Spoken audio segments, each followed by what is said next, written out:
Chapter 23. Pepper Spray. Nancy. Nancy didn't know if she should scream too, if she even could.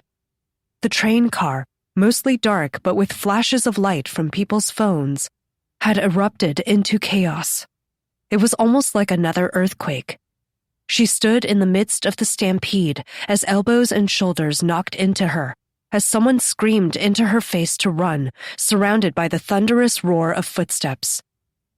As though the fear was infectious, people left the injured behind and followed the panicked crowd through the exit behind Nancy. That door led into the next train car, where she imagined the panic would swallow up everyone in there as well. How many cars till they reached the very last one? Where would they go? What were they running from? Was it a fire? It couldn't be a fire, she reasoned. If it were a fire, then there'd be more light in the dark tunnel. Everything seemed dark outside the cracked windows. Why had the conductor screamed? She held on to the pole with both hands, standing as still as possible as the stream of people raged past her, eyes wide with confusion and terror, sweat glistening in the bouncing phone lights. Most of them were adults. Some were teens with their headphones around their throats and oversized book bags. There were even children, crying as their parents held them close or tugged them along by the hand. Nancy got shoved and tussled, but she held as firmly as she could. Nobody glanced at her twice. This was worse than the crowded subway stations on busy summer morning commutes, with people in a rush to pack themselves into a train, desperate to get to work on time. Sweat drenched her back.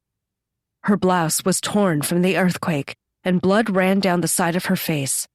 She wiped it with the back of her busted hand. Should I run too? Her lips trembled. Jenny and Oliver were ahead. Their school was 2 stops ahead. Why would she turn back and run now? Besides, where were all these people going? Once they scrambled out of the last car, they'd be stuck in the dark, disgusting tunnel between stations, and it was a long way back to the previous stop. If help was going to come, it would come from ahead. She wasn't the only one waiting. There was a kid, a dark-skinned boy in a bright orange jacket, who was clutching the handrails of a bench tightly. An elderly woman lay on the floor beside him, her head beneath the seat, unconscious, blood pooling from her mouth. There were others sprawled across the floor, some of them groaning, most of them quiet. She wondered how many had been injured during the earthquake and how many had been trampled in the mad rush. Screams still echoed all around, drifting up and down the tunnel outside, and a stale breeze blew through the shattered windows. Nancy hobbled toward the boy. He'd started prodding the woman. She must have been his grandmother. Nancy's legs nearly buckled as she moved from pole to pole, eyeing some of the unmoving bodies, stepping over one or two until she could lean against the door beside the old woman. Words filled her thoughts like a notification when she looked at the boy. Human, level 1. But there wasn't anything like that for the woman, and her head hurt too much to figure out what it meant. There was just enough light to see them both. Someone's phone had been left behind on the other side of the bench, its flashlight still on. Nancy knelt, half collapsing on her knees, to press her fingers to the woman's throat. There was no pulse. "I'm sorry," she whispered, looking up at the boy's wide eyes. He might have been 3 or 4, she wasn't sure. His orange jacket was zipped halfway up, and the colorful t-shirt underneath depicted some superhero blasting a beam of light. Oliver would recognize the character. She had no idea. "Nana?" the boy asked, his busted lip moving slowly. She didn't know what to say. Her empathy was all burned out. But when the boy pointed at the woman again and said something that sounded like hospital, Nancy nodded. "Yes, hospital. People are on the way. They'll help us." "It's going to be okay," said the boy, eyes quivering with tears. He rubbed his lips, smearing blood across his face. "My dad is hospital." "It's going to be okay. repeated Nancy. Did the boy's dad work at the hospital? Was he a doctor? Or was he a patient, and they'd been on the way to visit? Her heart broke imagining that, and she reached out to wipe the boy's chin, but then noticed her own blood smeared all over her hands and thought better of it. On the opposite bench across the aisle, underneath a wide window that had remained intact, lay a man about Nancy's age. He was on his side, clutching his ribs and glaring at her. He had unruly, long brown hair and a mean look, and he puffed out his sweaty cheeks with every shaky breath. His black shirt was torn, revealing a round, hairy stomach. "This is all our fault," he wheezed. "All this nonsense with phones and money." Human, level 1. Nancy didn't know how to respond to that. "It's nobody's fault," she replied. "Help is on the way." The man closed his eyes and coughed, his entire body jiggling. "Immigrants," he said. "Always asking for help. You know, those other folks who dress wrong, them queers, illegals, dirty people. God is angry with us. He is punishing us." Okay, there is no point talking to this man. Nancy pressed her lips tight and leaned back against the door. The boy still clung to the chair. He was holding his grandmother's hand, and he kept looking at Nancy like she might stabilize him somehow, might save him from this. The echoing screams grew quiet after a while, and Nancy wondered if that entire crowd had gotten away. And if there was a fire, what would she do? She'd pick up the boy and run, too. "Help me," she whispered, blinking away tears, trying to ignore the pain, trying to pray. "Help me." Unless this was God taking her away. She'd asked for this. She'd gotten her children back, after all. Wasn't that the bargain she'd made? "Not till I can see them," she thought furiously. "Not till I can hold them. Only then can you take me." She knew she was being greedy, but she had to be sure. Were they safe? Were they all right? As if in response to her prayer, a shrill scream sounded way too close for comfort, raising the hairs on her back. This one didn't sound human. It almost sounded animal, like something enormous and hungry. One of the phone lights flickered out, casting the far side of the train car into darkness. Even the bigoted man went quiet, and the little boy cried out and rushed into Nancy's arms. Her ribs cracked and popped, and she grimaced, but she held him tight, one hand on his curly hair. "What's your name?" she asked, trying to keep the boy calm. "My name is Mrs. Huang." It was a trick she'd learned, dealing with young children at one of the old restaurants she'd worked at. If you made yourself sound like a teacher, sometimes they listened. Amir? Said the boy in a muffled voice. "We're going to be all right, Amir," whispered Nancy. The man made a gagging sound. He looked disgusted, his face half lit as he muttered about the ethnicities he couldn't stand, how morally corrupt society had become, how the rapture was finally here to purge. A hand smashed through the window over his bench, and he erupted into squealing as shards of glass rained down. Nancy held her breath, squeezing Amir as a skeletal arm reached into the train car. It was so thin, just bone with skin stretched over it. A face emerged next, a shock of white hair and sickly skin. There was just enough light to see it had no pupils. Its eyes were empty and white. Looking into them sent shivers of fear through Nancy's chest, and all she wanted to do was scream. It was some kind of monster, like something from those violent video games Jenny played all the time. The creature pulled itself through the jagged glass of the broken window and coughed up blood, spraying the man crying beneath it. With a hiss that sounded like a snake, it pulled itself over and collapsed right on top of the kicking, crying man as words filled Nancy's head. "Tarnished Angel, level 5. "What?" whispered Nancy as the man wailed, struggling to push the creature off. "Not me!" he cried. "Not me! You don't want me! Take them! They're the sinners!" He pointed at Nancy. The angel grabbed the man's head and slammed it against the bench. A choked cry escaped the man's lips, who looked utterly shocked. Blood ran down from beneath him onto the floor. Nancy held her breath as the angel hissed, revealing stained teeth. It looked like a person, someone whose body had been dug up after months of rotting. Its skin clung so tightly to its bones that even though its body was poorly lit in the dark, away from the phone lights, Nancy could see every bump of its ribs, the ridges of its hips. Long white hair bounced as it knelt forward, as its teeth found the man's throat.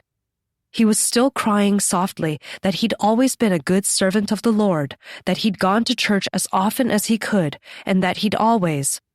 His desperate pleas ended with a crunch. The angel chewed through the man's neck, and Nancy shut her eyes, unable to watch. The sounds were even worse, the chewing and crackling of bone, the wet, sloppy smacks of flesh, the blood splattering the floor as the angel grunted and slurped and swallowed. Wet, hot droplets landed on Nancy's face. The angel was making a mess. She flexed all her muscles, going rigid as she held the boy tightly, keeping him from turning around, trying her best not to flinch or make a sound of dismay. More glass shattered around them. Nancy opened her eyelids as little as she could, trying to see in the dark, wishing one of those phones had slid down this way to light up the space. Or maybe it was better not to look. Did she really want to see these people-eating creatures so clearly? The angels threw themselves into the car one after another, their skins scraping on broken glass. Nancy tried to count how many bodies she heard bounce off a bench or land on the floor with a thump, but the stench of death, the metallic stench of blood and meat, filled the entire train car, overwhelming her senses. She held her breath. Slowly as she could, she reached into her purse with one hand, holding the boy with the other. Her fingers curled around her pepper spray.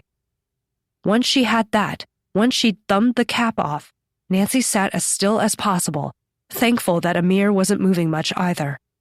Every time he'd tried to turn his head toward the sounds of footsteps and handsteps, Nancy held the boy's head tight and kept him against her chest. She didn't dare whisper to him, didn't dare breathe too loudly. The creatures moved on all fours, from body to body, sniffing and chewing and tearing off limbs. A few people cried out, but that was followed by a hiss and a choked scream, and then the disgusting sounds of feeding. It reminded her of pigs on a farm, lapping up wet food from a trough. Above, thuds and scrapes and dragging sounds went along the ceiling. The angels must have climbed on top, too. More screams echoed up and down the tunnels and into the train car. The hissing cut sharply through her thoughts, leaving her with nothing but gut-wrenching fear. Nowhere was safe. Wanting to throw up, Nancy forced herself to look. She counted 4 shuffling bodies moving. 4. Counting the angel chewing through what was left of the horrible man.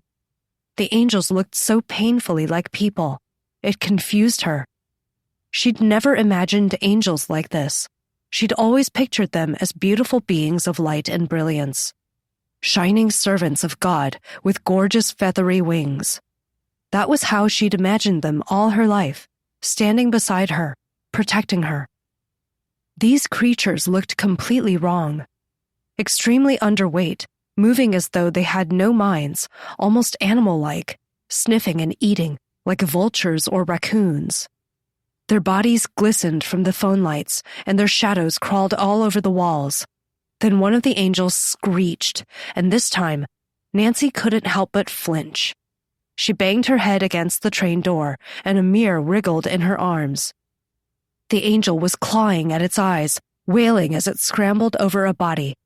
It spat blood and hissed as its foot kicked a phone. A flashlight bounced all over, causing one of the other angels to hiss in pain, too. It smashed itself against a seat, and the entire train car jolted. The other angels shuffled around, hissing and crying, and Nancy squinted at the first angel that screeched. It was on its elbows and knees, almost like an injured dog. As it clawed its face, blood dripping from the scratch marks on its forehead and cheeks, Nancy realized what had hurt it. The light. Someone's forgotten phone, still beaming its flashlight. The angel had walked over it and looked down, and that must be their weakness. Direct light. Their eyes can't handle the light. Hope clawed its way down her throat. Shaking, Nancy let go of the pepper spray. It took tremendous effort to release her fingers. She had to shut her eyes and inhale slowly to relax. She felt around carefully, sliding her palm over her purse's velvet lining. Her fingernails bumped against some cards, some cough drops, and the wrapper of some candy bar she'd forgotten about. She winced as it crinkled, but the sound was muffled inside the purse. Where is it? The first angel finished feasting on the man across the aisle, his wide-eyed face frozen in permanent horror. His throat and chest had been hollowed out, and his ribs stuck out of the fleshy red mess. Bits of him slid off the seat and landed splat on the floor. Another angel came from Nancy's left, sniffing the air, its empty eyes scanning the bodies and searching. Tarnished angel, level 3. Glass crunched beneath its hands. Its shoulder blades moved grossly as it crawled closer to her. It had caught her scent, hers and Amir's. She was sure of it. Come on, come on! She couldn't find her phone. She was trying not to panic, trying not to let it overwhelm her, but her breath came shallow and brisk. Her lungs refused to work. She couldn't tell if she was shaking or if that was the boy. This angel had short hair. Nancy couldn't tell its gender in the dark. It was thin, like the others, hunched over and hissing softly. Then its eyes met Nancy's. It locked onto her. She felt it in every single one of her bones.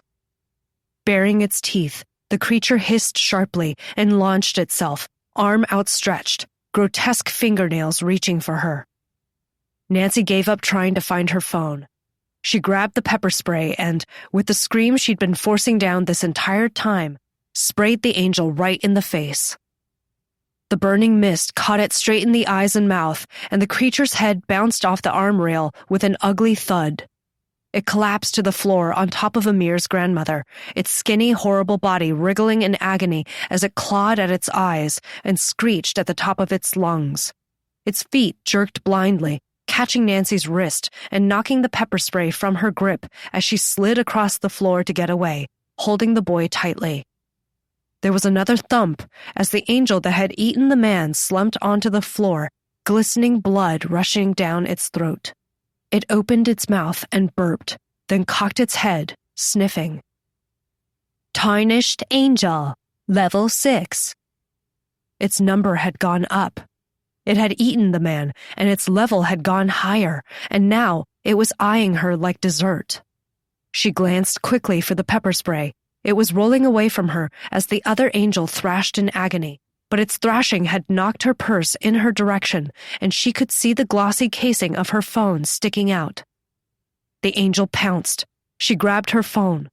Her fingers trembling, panic shuddering through her every movement, she tapped the screen furiously. She found the button for the flashlight and, just as the angel yanked Amir from her embrace, just as the boy cried out and grabbed her blouse, tearing the cloth further, just as the angel's reeking breath wafted over Nancy, she flicked her phone up and aimed the sudden burst of brightness into its face. For a horrid, twisted instant, she got a clear look at the angel. The taut, stretched-out skin, the red strands of meat stuck between its decaying teeth, the glossy emptiness of its all-white eyes, the thin hairs of its eyebrows. It released Amir and fell away, screaming in agony. It writhed and splashed in a pool of blood. Nancy stood, shaking, adrenaline pumping through her injured body. She had a way to protect herself. She shouted for Amir to get behind her as she held the phone in front of her, armed with light. The other two angels moved closer, perched on a bench, grasping a pole and hissing at her. She shone the light in their faces and they scampered back, arms raised, hissing angrily.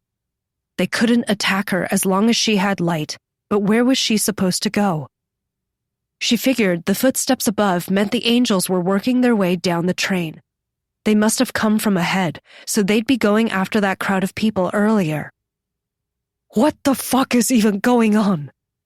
How had she fallen into a zombie horror movie? Was this a dream? A stress-induced nightmare? No, it couldn't be. She was awake. She was sure of it. Everything hurt, and the stench of blood was too thick in her nose. She had to focus right now. She was breathing too hard, trying to calculate, trying to figure out her next step. What were these angels doing here? Were they connected to the earthquake? Were Jenny and Oliver all right? That message in her head. It had said, rapture. Was this it? Is this rapture? She bit her lip. That didn't matter. She had to get to the surface. If the angels couldn't stand a little flashlight, then surely she'd be safe above ground, at least until nighttime. Amir had scampered behind her legs, staring wide-eyed at the angels. She almost told him not to look, but there was no point. He'd already seen them all, and he was shaking too much, clinging to the back of her legs, crying silently. She had to get him out of here, but they were stuck in a stalemate that would end violently once her phone's battery died.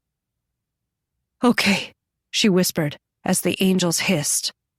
The first two she'd blinded had recovered, but they stayed back, like alley cats on high alert, waiting for an opening to pounce. The one she'd sprayed was bleeding profusely from its eyes, its face red and blotchy. It's going to be all right, she said loudly, for her own sake as well as the boys. She tried to sound confident. We're going to move to the front of the train. The boy whimpered, but he didn't protest. She'd done the math quickly. She'd been on the train for a while before the earthquake, and they had to be closer to the next stop than the previous one. Everyone who'd run back was probably doomed. Going forward made the most sense, and if help was coming, she could meet them before they got to the train and warn them about these monsters. She swallowed hard, her mind made up. She stepped back, knelt, and picked up her pepper spray. The boy grabbed something from his grandmother's body, and after a moment of tapping, another source of light shone from it too. Good, whispered Nancy. We have to hold them back at all sides, okay? Just like a video game. The flashlight keeps us safe. We'll go to the hospital and find your dad. The boy nodded fervently, his brows furrowed, an intent expression on his little face. He held the phone with both hands, turning this way and that, and the angels hissed and screeched and scrambled out of their way, bounding across the benches and running into poles with hefty thuds to escape the light. One brushed right past Nancy in its mad rush, and she cried out and stumbled back. But it didn't have a chance to hurt her. The light had flashed in its eyes, and the creature bolted to the far side of the train car. Breathing hard, Nancy led Amir slowly up the aisle until they got to the heavy door. She told him to keep his eyes and the light on the angels as she struggled to slide the door open. Beyond it, through the cracked windows, she could see the bloody mess in the next car. One of the overhead lights was flickering, and she grimaced at the sight, but at least there weren't any angels in there. Okay, she spoke, turning back and making sure none of the angels had gotten too close. We're going to cross over into the other car. Nana says we should never do that, said Amir, clutching his phone with both hands. His back was to the angels, and she clenched her teeth out of fear. She stifled the impulse to snap at him. That wouldn't help. This is an emergency, she said firmly. Nana wants us to do our best, right? He nodded. Keeping her light on the angel, Nancy motioned for him to go across. Watch your step. There's a small gap. She hurried after him, glancing at the train tracks below before shutting the door. All the angels screamed and bolted toward them. Just as she opened the next door, just as they managed to get inside, she heard a series of thuds and shattered glass. She looked back to see two angels struggling to crawl through the door's window, their heads and arms thrashing against the other. Chapter 24. The next stop is Nancy. Every ounce of instinct in Nancy's body was screaming at her. This couldn't be real. This couldn't be happening. But even as her muscles and limbs refused to accept the bodies and blood, the broken glass crunching beneath her feet, she felt a strange, cold sharpness, a clarity she'd never felt before. There was no anxiety, no panicking, just a burning desire to get to the front of the train while keeping Amir safe and getting outside. She wanted to get to her kids, Jenny and Oliver. Were they safe? Were they in danger? The earthquake had to have brought them back. This was an act of God. But what were these angels? Were these things attacking her children too? And her damn phone. It didn't seem to be connecting now. She'd gotten a warbled call through before, had heard Henry's voice. But nothing would load now. No texts would send. She couldn't call for help. There was no more signal. Was that because of the earthquake? Was there a power outage on the surface too? But these worries wouldn't help her, so she didn't worry. Her mind emptied of everything but her surroundings, and she put one foot in front of the other. She tried not to slip on blood, tried not to notice the carnage. Opening the heavy doors at the end of each train car was painful. It took too much arm strength to slide open. Then she had to hold it for Amir to get out, and her hands were injured already. The crossing between cars wasn't easy either. Once she'd shut one door behind her, they were stuck in between cars, in the sweltering heat of the underground tunnel, darkness surrounding them, as all the train lights had finally gone out. If it weren't for their phones, they would be helpless. There was a tiny gap between each car that they had to step over.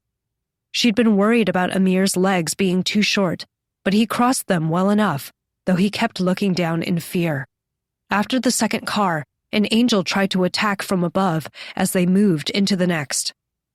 Nancy spritzed the creature in the face with pepper spray, then ducked as its arms swung blindly, the hissing and screaming hurting her ears as she pulled the next door open, hurried Amir inside, and followed as quickly as she could. Each breath was strained. Her ribs hurt so much she was barely upright, but there wasn't a moment to rest. An angel was already in this train car, feasting on a man crying softly for help. Amir flashed it in the face with his phone's light, and the creature scrambled to the far side, screeching in pain, moving on all fours like some sort of demented zombie. It crawled out through a window, glass cutting into its hips and thin legs. Footsteps followed along the metal ceiling. More hissing noises echoed around the tunnel as Nancy stepped over the bodies, making sure not to trip. If she fell again, she wasn't sure she'd be able to get back up. She ignored the man, who was crying softly, and told Amir sternly to keep moving. The man wore a dress shirt and tie and was lying on his side, eyes glossed over. The angel had torn into him, exposing much of his guts, and Nancy knew he didn't have much time left. There was nothing she could do for him. She tried to move quickly, but there was too much blood, too many bodies, and Amir was struggling to keep up. Their lights shone on torn chunks of flesh, teeth marks and exposed bones, on streaks and handprints of blood on poles and door windows and benches. But that wasn't even the worst part. No, the worst part was the eyes. People's eyes stared at nothing, glistening with every flicker of light. And the smell, it smelled like metal that had been sitting in the sun for too long. She got the sense the angels had attacked quickly and suddenly, but there had been too many people, too much prey, and they'd pounce from one to the other, trying to gorge on as many as possible. Or were they just hunting for sport, killing just because they could? Some bodies had been trampled to death, shoe prints on their backs or faces. Others must have gotten hurt in the initial earthquake, easy targets for the angels when the onslaught began. She wished she could cover Amir's eyes. She wished she could scoop him up and carry him out of this nightmare, but she needed his set of hands. They both had to be alert with their phones. That was the only thing keeping the angels at bay, and her pepper spray was almost out. She wished Henry was with her, Henry and his gun.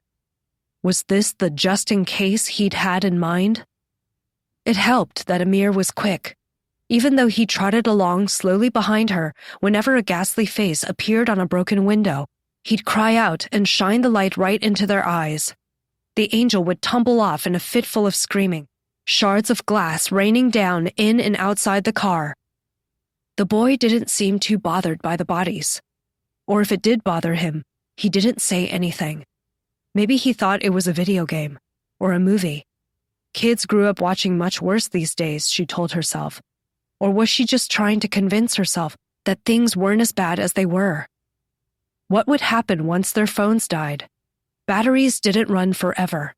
And what if the angels realized they could just shut their eyes or cover their faces? In a face-to-face fight, those things would tear Nancy apart. Don't worry about that now. Calm. Stay calm. They made it to the last train car, the very front of the entire train. But this final door wouldn't open no matter how hard Nancy shook the handle and yanked. It was locked from the inside. She shone her light through the window. This one was denser and darker than the other windows on the train, but Nancy could see the conductor. A uniformed body lay slumped against the controls. He was missing most of one shoulder and arm, blood dripping from the wound. Nancy grimaced. Beyond him was the shattered front glass of the train. She'd been hoping they could get into the conductor's room, then out through his door. Exasperated, she tried turning the handle again, but it wouldn't budge. She glanced to her right and left at the sliding doors. Could she pry them open? With her hand as injured as it was? With how weak she was? And all that noise would surely attract the angels right to them. She bit her lip hard enough to draw blood. Her plan had come to a dead end, and her clarity was falling apart. It was too hard to think. She was too aware of the footsteps above and the hissing echoing around the tunnel. At least the angels weren't inside the car with them, but she wondered if she could crawl out through a broken window, if she could get the boy out that way. But it was no good. The glass would cut into them, and they'd be an easy meal for the angels. Did she really have any chance of surviving this? She squeezed her phone and glanced around the train car again, trying to find any possible escape route. They just had to get to the station ahead, then they could get to the surface, to sunlight. And there'd be more people there. Police officers, firemen, rescue operatives, maybe even the National Guard. She just had to get there. Maybe. An idea lit up Nancy's thoughts as her light shone on the opposite side of the train car. Between each car was that tiny gap, and there was a little more of a gap on either side of the hooks that connected the cars. There were large cables that prevented people from just stepping off the sides, but that space beside the hook. They'd have to squeeze through, but she was sure she could fit. She was thin and small, and the boy was even smaller. That was their best hope. Come on, she said, hobbling briskly back the way they'd come. Amir hurried after her, one hand on her skirt, the other aiming the phone behind him. A hand emerged from a window and squeezed jagged glass, drawing blood. The sheen of a forehead appeared next, but Nancy put it out of her mind. Her heart was pounding so hard she felt it in her throat, and she focused as intently as she could on the door. Get to the door. She slid it open, forearms straining, just as that angel climbed into the train car and went sprawling over a bench. You first, she whispered, holding the door for Amir. Once they were in the gap, she shut the door before the angel could realize where they'd gone. She held her breath. Amir looked up at her with wide eyes. He puffed out his cheek and glanced at the doors. Are we going back to Nana? She shook her head. We're going to drop down here. See the gap? She shone her light on the space between the two cars. A large metal hook and binding went across the center, but on either side of the hook was a space. Glass clinked in the train car, and she hoped more angels had gone inside. She nudged the boy forward with one hand and gave his shoulder a squeeze. In the sweltering heat, it was difficult to breathe, and Amir kept clinging to her leg. He glanced down at the dark tracks below and shook his head.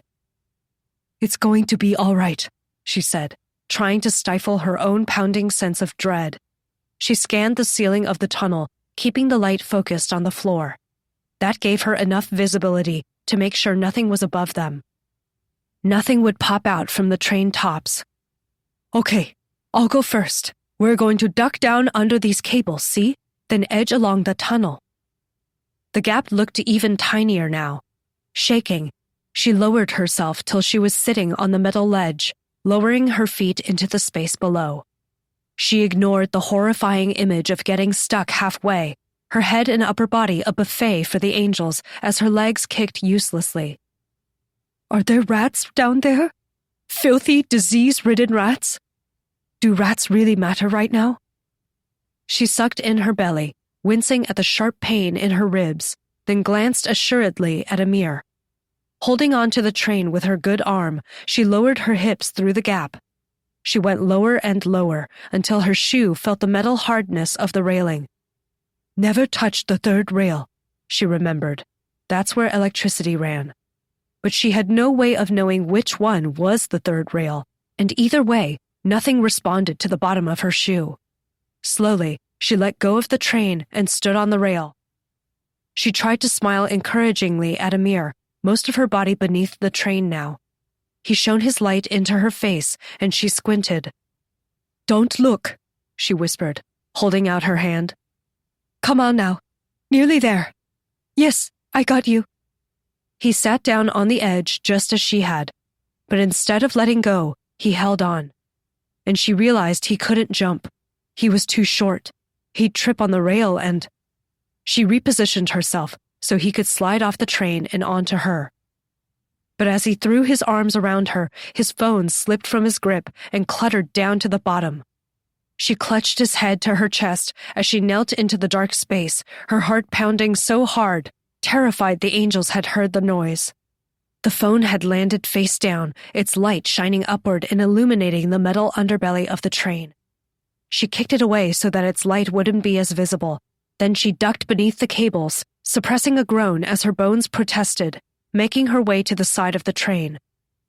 She wished there was enough space for them to crawl beneath the train, even if it meant being on her hands and knees, crawling over the filthy railing. But there was no time for what-ifs, and she slipped into the gap between the side of the train and the tunnel wall. I'm setting you down, she whispered as quietly as she could. The boy shook his head, but she had no choice. They couldn't move in this space if she was holding him. They had to flatten themselves against the wall.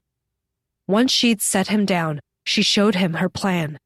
She tucked her phone into her coat pocket, obscuring the light so that only a soft glow illuminated the metal skin of the train in front of them, and flattened herself against the tunnel wall. She ignored the crawling sense of filth, how dirty it must be, how she was ruining her hair and the back of her coat, but what did that matter? She stepped forward, the train in front of her, its unmoving metallic body looking like a gigantic insect. Sucking in her breath, she heard a soft crackling in her lungs. Her knees burned as she extended her leg to the side before sliding her body forward. She motioned for Amir to follow, and he did the same as her, flattening himself against the tunnel and moving sideways, shuffling his feet with careful steps. If there had just been a bit more space, the two of them could have walked facing forward, but at least the windows were too high up for them to peer into the train car. She could hear angels scrambling inside, could hear them hissing and sniffing. Could they smell her? Could they smell her fear? She heard a loud thud somewhere behind them. It must have been 2 train cars down. Were the angels leaving? Had they found someone else to eat? That didn't matter. They moved slowly, carefully, continuing their sideways shuffling. One step to the side before the other foot slid over. The movement made her hips ache. Her hamstrings tightened. Her ribs were ready to pop out of their cage, but bit by bit, they made their way. The angels must not have known the two of them were off the train. Maybe they didn't understand, or maybe the thick, disgusting stench of the tunnel, the sickly hot air, was masking them. As long as Nancy and the boy remained quiet, they could go. They could slip away unnoticed. Her back and hips ached from their awkward movements. Her lungs burned. But they got to the front of the train car, right below the conductor's window, and the tunnel opened ahead of them. They could face forward again and move. She held her breath, too afraid to step out from their compact space between the train and the tunnel wall. It was claustrophobic, but at least it was safe. The empty space ahead looked daunting. It was hardly visible, and the darkness opened like an enormous mouth. The tracks led to nothing. But with every passing moment, every bead of sweat dripping down her back, she knew her phone was running out of battery. They were down to one phone now. They had to keep going. She reached for Amir's hand, wincing as she tapped the tunnel wall twice before finding Amir's sleeve. Pulling him with her, she stepped out into the open space and sped away from the train without looking over her shoulder. She was careful to step between each of the tracks so there would be no tapping sounds against the metal, and she hobbled as quickly as she could, forcing Amir to keep up. His breaths came quick and shallow, and he was half running, but adrenaline pumped through Nancy's limbs. Her exhaustion and pain faded to a dull throbbing. They were going to make it. They were going to be just fine. A short while later, after they'd put 5 or so minutes of distance between themselves and the train, she heard a hiss that sent a chill shooting down her spine. Her hope fell apart, and she froze. Amir bumped into her leg. This hiss was coming from up ahead. Then there was another, and another. Nancy pulled her phone from her coat pocket, careful to cover the flashlight so as not to give away their position. She shook her pepper spray gently, trying to measure how much was left. Not enough. There wasn't enough. Amir clung close to her, and she dragged him along, holding her breath as the hissing sounds grew louder, as another sound became terribly clear. Chewing. Chewing and tearing and swallowing. A dim, eerie glow came into view. She'd hoped the station would be more brightly lit, but it must have lost power too. The rock face of the tunnel walls gave way to cold white tiles. A strip of green tiles ran along the center, stating the station's name in big, bold letters. 57th Street, Lexington Avenue. Her phone vibrated, and she almost dropped it as her eyes went wide. Her heart pounded in her ears as she realized she had a connection again. She tapped on the screen, struggling to unlock it as the notification bar kept popping up. "Where are you? Are you okay? Nancy! Nancy, pick up! What's going on?" There were dozens of texts just like that from Henry, but then the worst notification came, and it flashed by so quickly she wasn't sure if she'd seen it. "Ollie's at the hospital. Heading there right now. The trains are stuck. The MTA is not updating shit. Nancy! We're at Manhattan Hope for General. Nancy, please respond. They won't let me inside."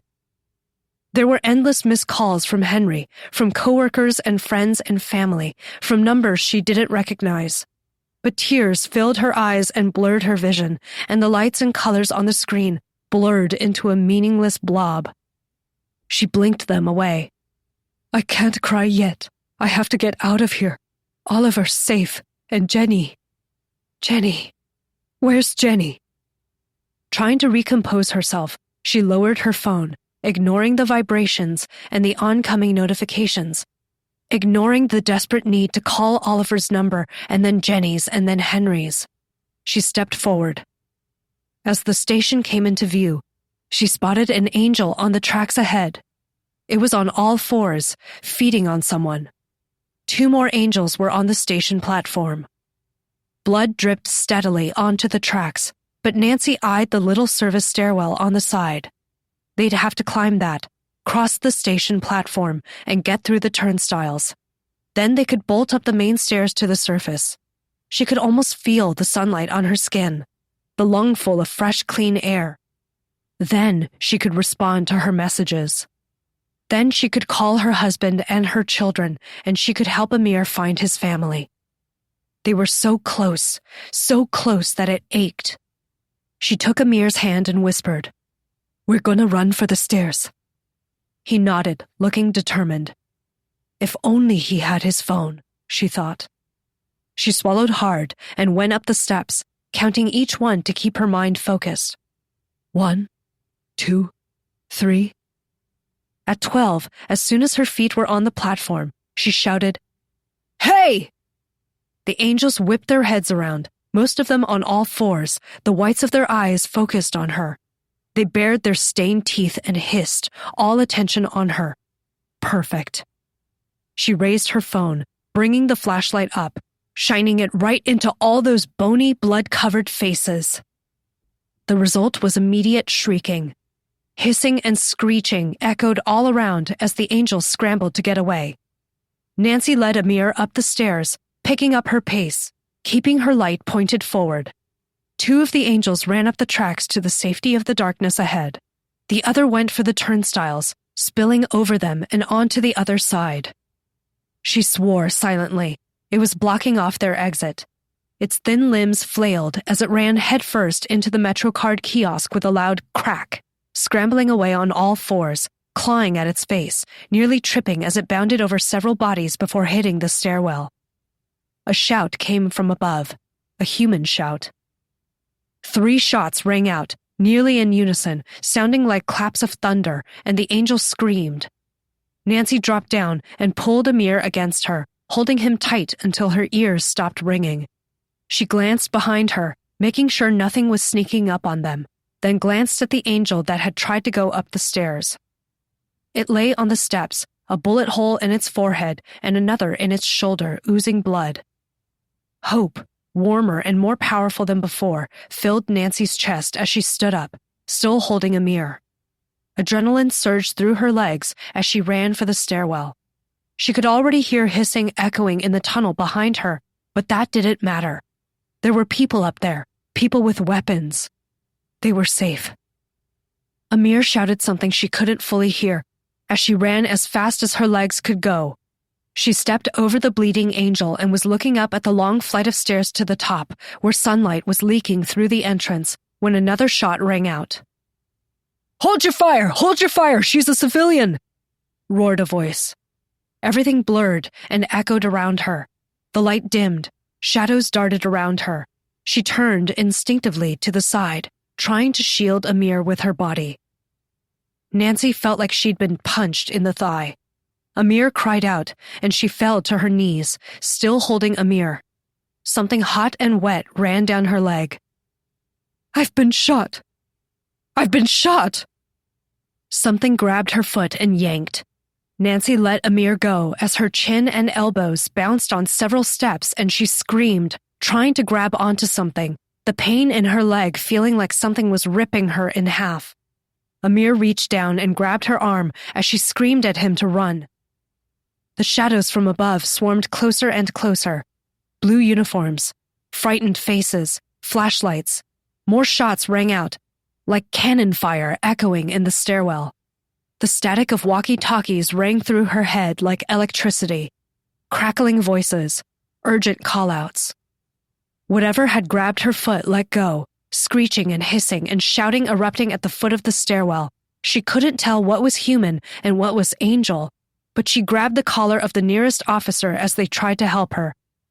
"Manhattan Hope!" choked Nancy. Her vision faltered. Her ears throbbed from the loud shouts.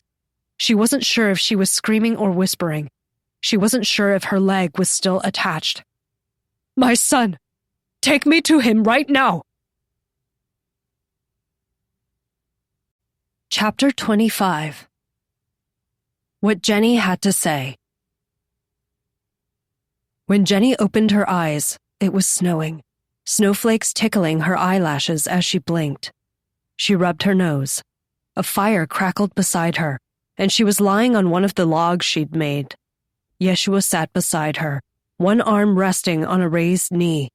He was wearing his purple robes, and he looked much healthier again. Towering over him was his cross. Jenny raised her arm, remembering how he'd chewed through it and not gained anything. She turned it every which way, but there wasn't even a scar. He must have healed it, or maybe the Valicent light had.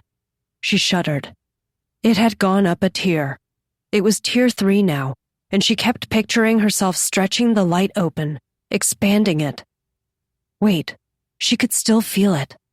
She could still see it. Jenny bolted, her armored feet slamming onto the snow, as she stared over the flames at the floating gash in the air, glistening with golden light. "It's still there?" she whispered. But it wasn't draining any more of her stamina. She felt well rested. She felt just fine. But she couldn't remember bringing everyone into this world. Couldn't remember anything after she'd pulled on the light and saw that her ability had grown stronger again. She looked at her pale hand as snow landed and dissolved on her skin. It was like she'd gone into autopilot. Are you sure? That's what the thought had said. And it hadn't been Iblis. She knew it wasn't Eve, so who else was in her head? Was there someone else in her head? Or was she just imagining things? "Hello?" she said out loud accidentally, and Yeshua raised his head, his eyes opening. He smiled at her, but it was strained. The wrinkles on his face deepened. "You're awake." "What happened?" "You saved me," he said. "Again." A ghoul, white-colored and with familiar burning blue eyes, shuffled toward them. Jenny reacted out of instinct, drawing her hatchet back to her hand with a flash of light. Then she remembered who it was. "Iblis? Is that you?" Yeshua grimaced. The demon nodded. It had better control of its body now. "I am relieved to see you have recovered, but we have an issue." "What is it now?" she asked, glancing at Yeshua, who wouldn't meet her eyes, then back at Iblis. "The passageway you opened only connects to the world of death. We cannot travel to any other worlds." "And why would you want to?" snarled Yeshua, rising to his feet with a swirl of his robes. He towered over the possessed ghoul. "Haven't your kind done enough?" The demon didn't back down. He fixed his smoldering look on Yeshua. "We will not rest until we have torn him down. We wish to be free of this frozen world." "This is your home," spat Yeshua, his voice dripping with distaste. "This is where you belong. You sacrificed your world, and for what? You couldn't even get past Adonai's guard dog." Jenny sat quietly. Though she was rested, her head still felt woozy, but she wanted to know more. It seemed like Yeshua had some history with the demons, and she wondered what that was about. The radio staticky voice crackled louder than usual. "I don't know what issue you take with my people, but I assure you, we have no ill will toward humankind. We mean the material world no harm." Yeshua glowered.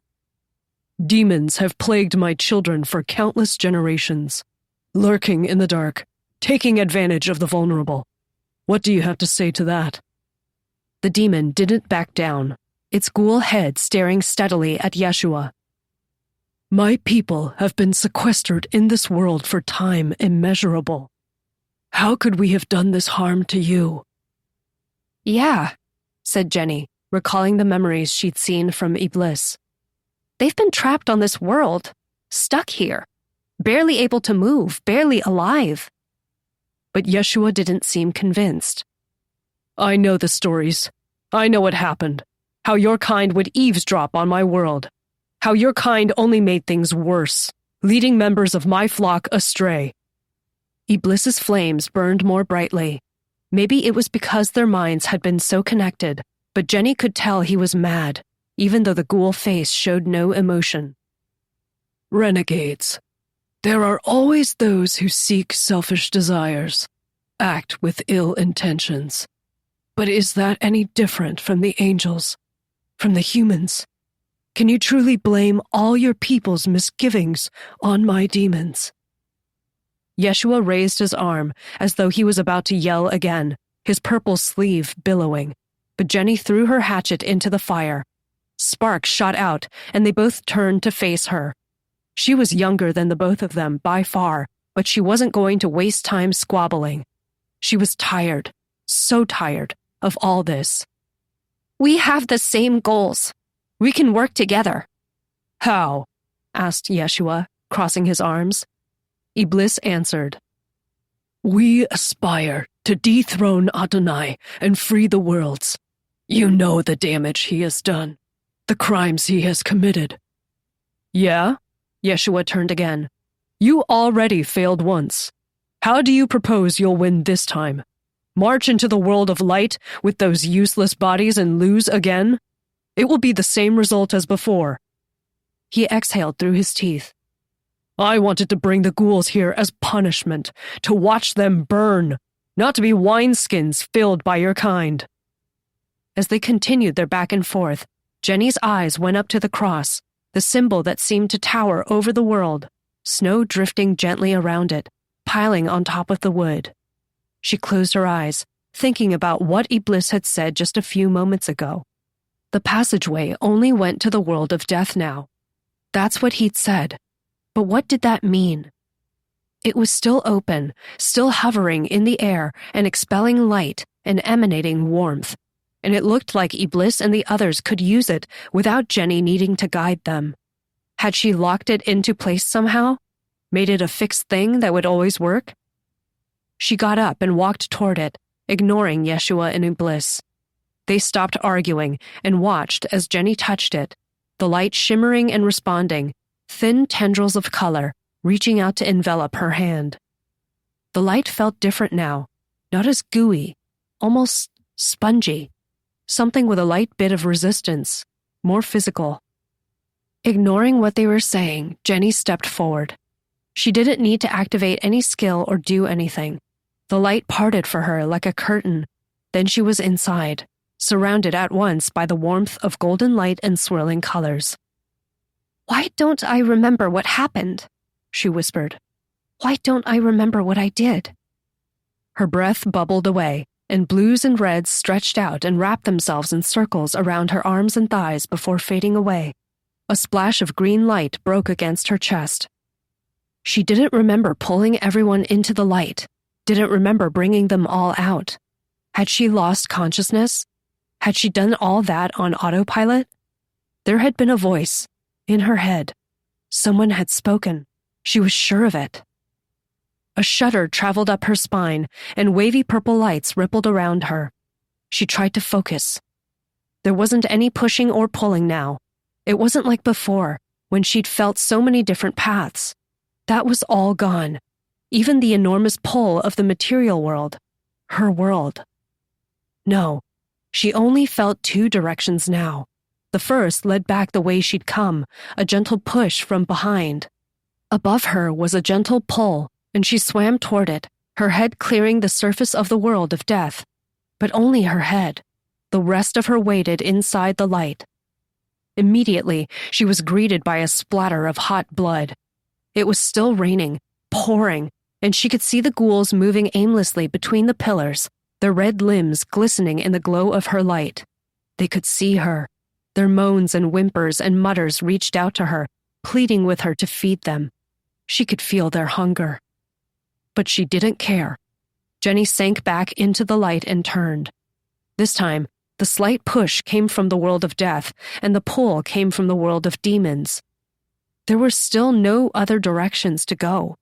It was a two-way passage now. She swam slowly through the light, trying to relax her mind, trying to think. When she returned to the snowy world, and the bitter cold stung her nose and lips, she stepped out and surveyed everyone around her. Yeshua and Iblis stood on opposite sides of her campfire, watching her. The deaths sat on a neater row of logs by their much larger fires. Yeshua must have added more things for them to sit on.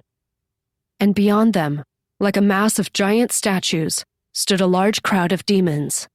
She almost felt like she was back in the city, having just surfaced from a train station into one of the busiest parts of Midtown. But the demons didn't move. They were statues with burning lights in their eyes, watching her and the others. She scratched her chin, then looked at Yeshua and Iblis. Okay, she said. What do we need to do? Iblis spoke first. We require more bodies if we are to invade the world of light. I am sending groups of demons to grab more ghouls and drag them back here, but it is slow, and we lose and injure as many bodies as we replace. Jenny nodded before turning to Yeshua. Yeshua gestured toward the deaths. We must still free the remaining deaths. I want to take a few and return to that world to free more. If we move in and out, then we can fight off the ghouls, get some rest, and continue saving the others. She licked her lips, trying to do the math of what they were saying, her brain turning over the data. There was something obvious they hadn't figured out, but she still had so many questions. What were the ghouls? What were the pillars?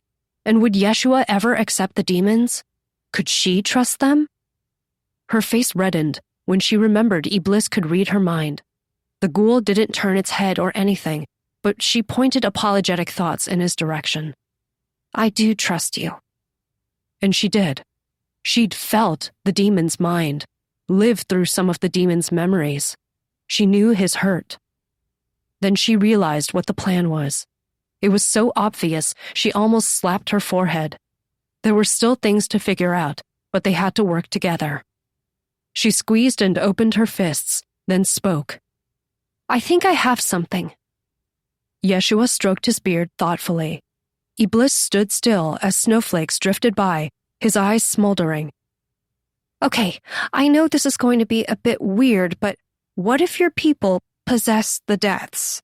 Before Yeshua could interject, she held up her hand. Only momentarily. They need a vessel to move through the passageway, right? So the demons can go along with the deaths, and you can go with them too, Yeshua.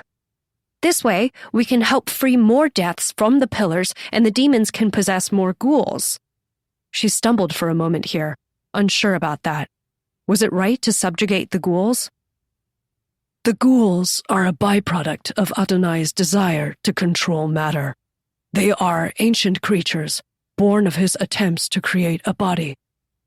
That's why they're always calling for their father, replied Yeshua, walking over to the log and sitting down with his hands on his knees. A dark expression flickered across his face. It was Azrael who thought it would be poetic justice to crucify me to that world and leave me to the failed sons. So what's the blood rain? Asked Jenny. What's with the blooded ghouls? That world was reformed to be a prison, he explained. A prison for deaths, so that they cannot go on their journeys and fulfill their lives. He raised two hands, holding them together before separating them. When we are born, you and I, humans, we have three parts: our body, our soul, and our death. And when we die, when our bodies no longer can contain us, our souls and deaths leave the material world and are reborn into their respective worlds, the world of death, known as Hades by many, and the world of souls, known as the Garden. Jenny almost felt like she was in Sunday school again, but she listened closely. The Garden, Hades, the underworld. And this world was called Hell? She asked, glancing at the demon to make sure it wasn't insulting. Hell. Hell is an ancient term for punishment. I believe it was called so because of our suffering. She grimaced, remembering their pain and anguish, remembering how the demons had existed in a comatose state for all those years in the cold. She shuddered. So, what do you think? Are we good with my plan?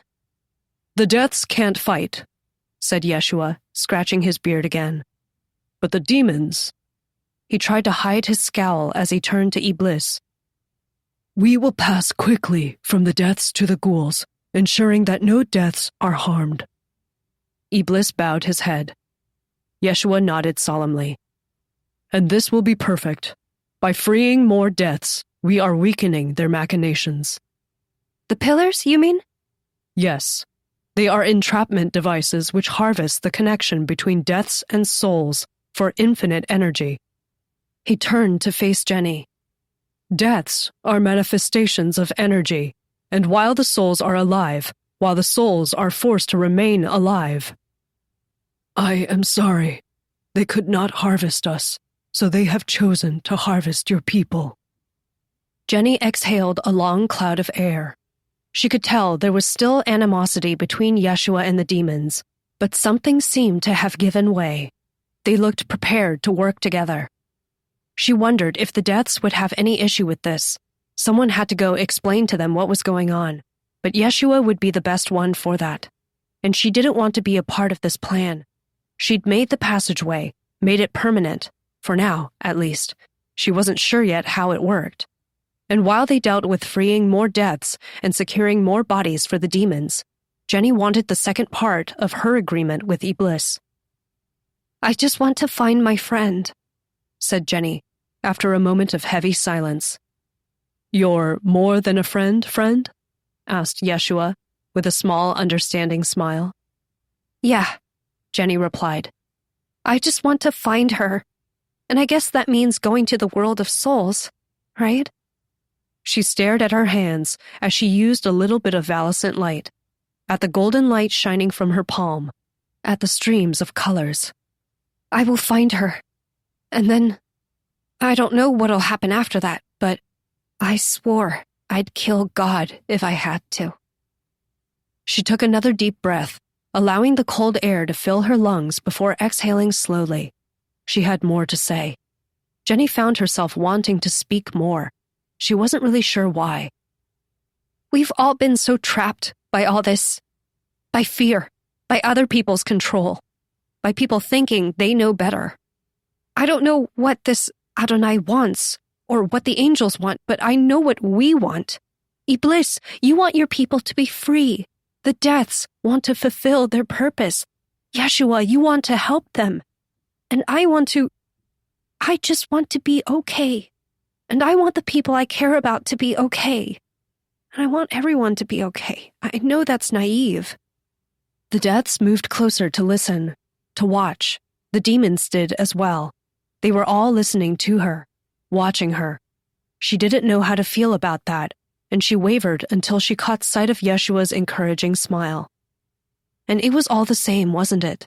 Everything she'd ever gone through. Growing up struggling with her mother. Getting through the awkward years of middle school and high school. Exams. Bills. Strangers on the train. And what the angels were going through. What the demons had suffered through. It felt like life was the survival challenge. And maybe it shouldn't be. It's not fair. And I know you guys have been through a lot too. All of our people. Humans and demons. I also don't think every angel is on board with whatever is going on. You showed me that yourself, Iblis. Jenny bit her lip, remembering his pain and sorrow and anguish at losing Satan to the hunger. How much had they all lost because of a few power-hungry people? So, what we need to do? She looked up at everyone in the cozy, calm ambiance of the gentle snowfall, feeling so fired up her eyes might as well have been on fire.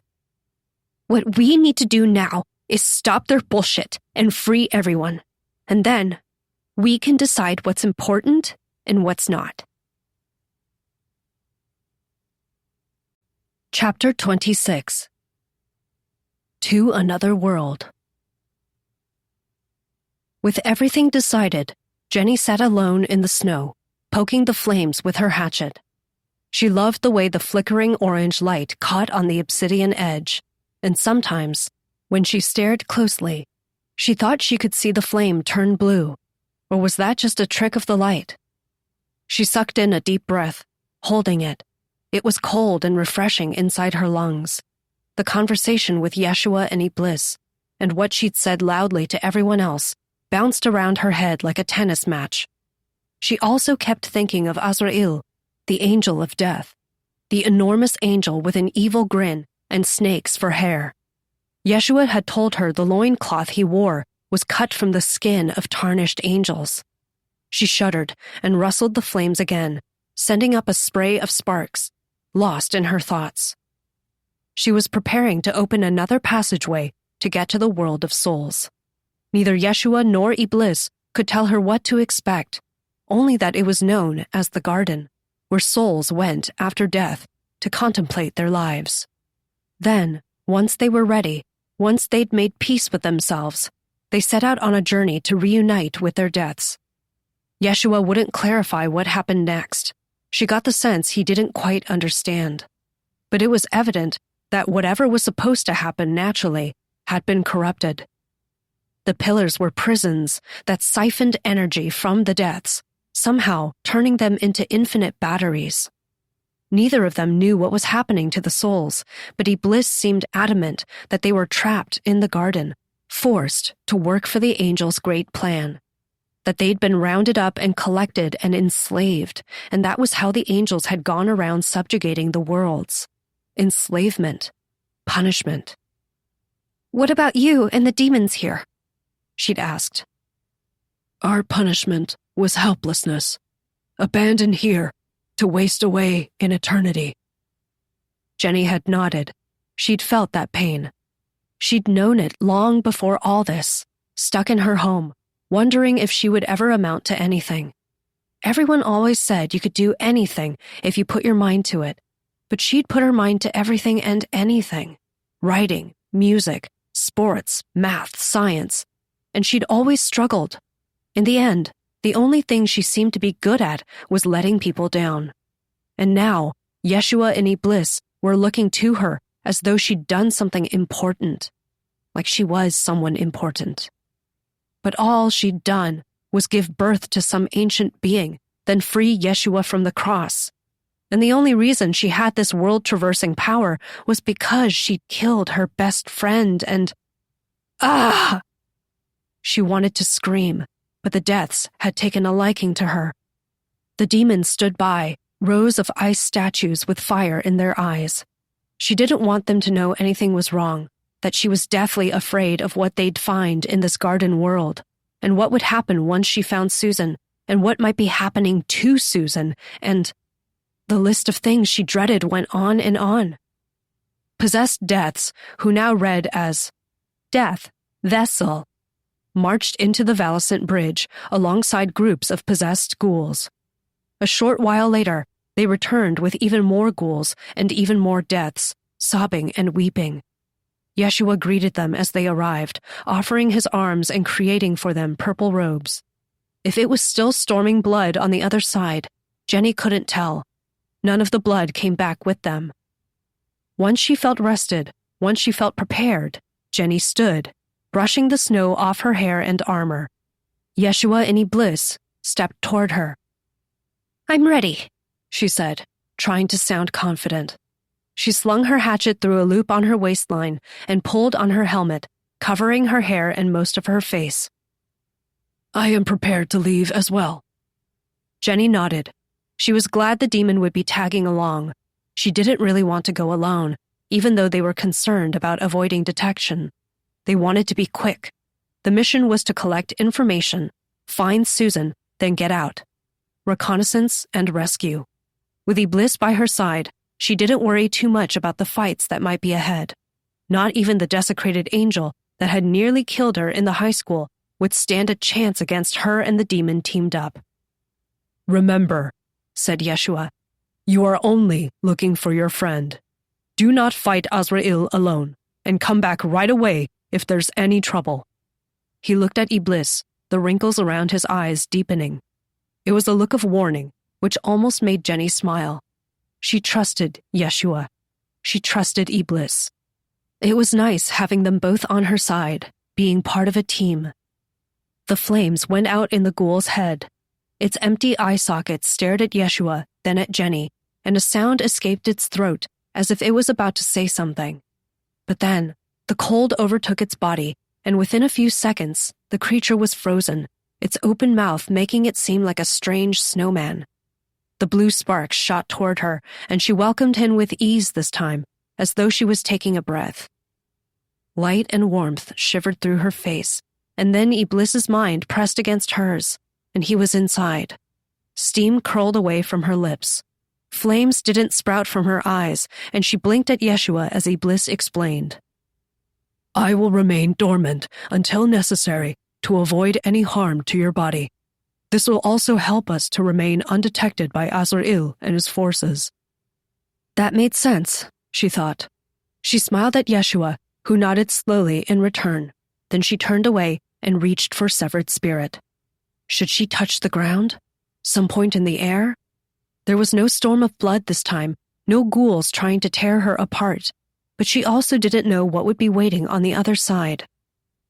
"Breathe," Concentrate. Severed spirit hurt to use, but again, she wasn't using it on herself. She wasn't cutting some connection with herself. It was external. The worlds. Feel the worlds. She licked her lips and straightened her shoulders. Cold air blew in through the gap in her helmet as she concentrated on the tip of her fingers, pretending they were claws, like when she had her exoskeleton out and she could cut through anything. Severed spirit.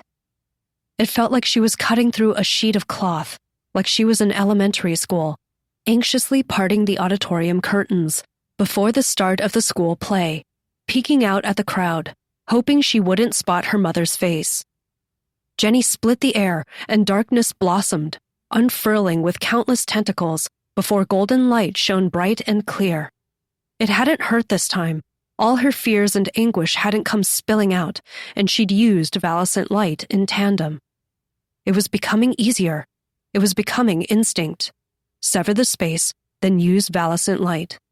She wanted to experiment more with this, wanted to learn everything about it. Like, why did the darkness transform angels into tarnished angels? Why couldn't she pass through the darkness? Why couldn't the demons or deaths? But once it was golden and shining, and rainbows of colors reached out, Jenny didn't hesitate. She didn't look back. She took the next step and slipped into the light, diving into an ocean of radiance. Once again, she felt the push and pull of the currents around her. The push as she left the world of demons, the massive pull toward the material world. But then, there was that new pull, the pull toward the world of souls. Greens and blues swirled in that direction, and she willed her body toward it, swimming, kicking gently, bracing herself for what she would find. Iblis's mind thrummed somewhere beneath her own, his thoughts and feelings just out of reach. Breath bubbled away from her lips as the light opened. She emerged head first, and something wet, she thought it might be water, but it was too thick, too familiar, rushed into her mouth and up her nose, and she sputtered and coughed and choked as she climbed out of the light and splashed into what felt like a thick, viscous river. It was blood, and for a second she panicked. All around her was moaning and crying and reaching limbs. Had she waded into the wrong world? Was she back in the world of death with the blood rain and the ghouls? But then, the notifications surfaced in her thoughts as she tried to find footing. Soul, level 3. Soul, level 4. Soul, level 7. Soul, level 2. Gah! Tearing off her helmet and rubbing her face, spitting, trying not to throw up, Jenny snorted to clear her nose, then looked around, breathing hard, blood dripping off her.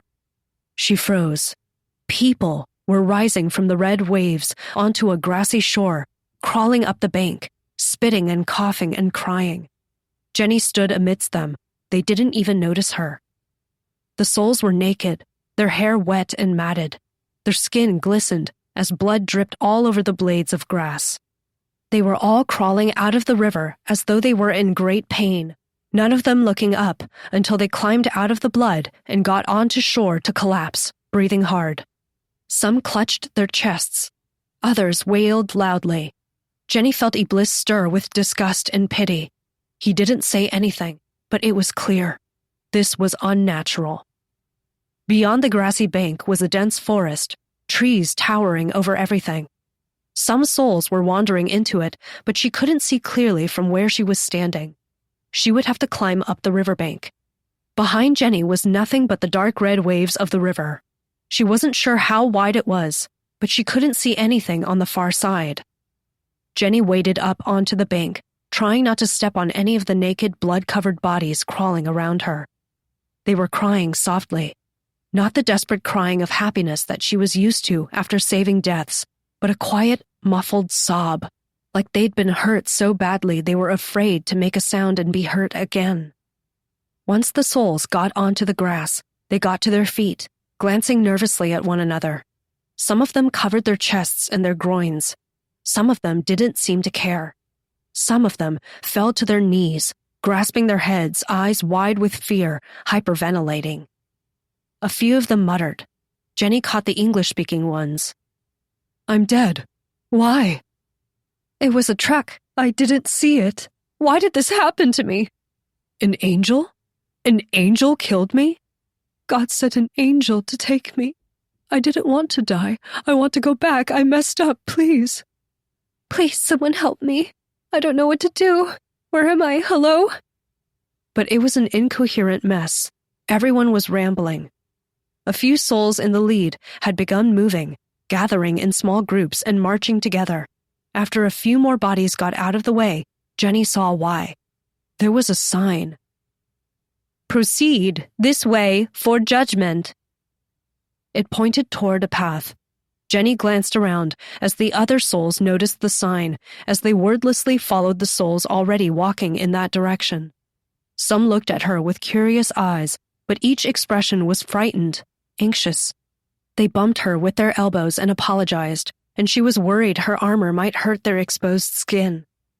She didn't know what to say or how to respond, but they felt cold, ice cold, cold enough that she could feel them through her armor. Where the deaths had been burning hot, the souls felt like they'd been trapped in the ice with the demons, and Jenny had to suppress a shudder.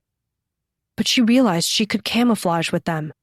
She could follow along and find out what this judgment thing was, even though just looking at the pointed sign gave her anxiety, even though the souls followed along as though they had no will of their own. I'm going to undress, she thought to Iblis. The demon didn't respond, and she felt a silly moment of shyness, undressing while possessed, but then she figured it didn't matter. The demon had seen the entirety of her life. He was literally inside her mind. And nakedness didn't seem to mean anything when all these other souls were naked as well. She willed her armor away. Golden light enveloped her, shimmering gently across her silhouette, and then the dark scales disintegrated. Her helmet vanished, leaving her standing in the moving sea of bodies, her pale skin shining a little too much. She resisted the urge to cover herself. The last to go was her hatchet. Just to be sure, she willed it back, and it appeared with a flash of light in her hand. At least it was instantaneous. Satisfied, she turned back and stepped back into the river, avoiding the hands and heads of newly surfacing souls, covering herself in blood.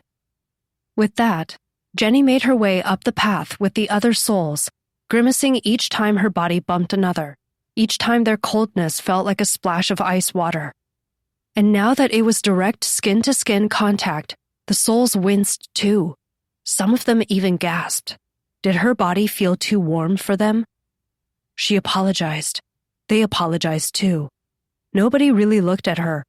Nobody cared that she or anyone else was naked. She knew what was on their mind, the only thing that could be on their mind. They were dead, and they were headed for judgment. And now, so was she. Chapter 27. The Trail of Souls. Iblis didn't know what judgment meant. Jenny almost didn't want to know, but she figured she'd find out soon enough. The souls moved at an unbearable pace, one foot in front of the other, shuffling, dragging.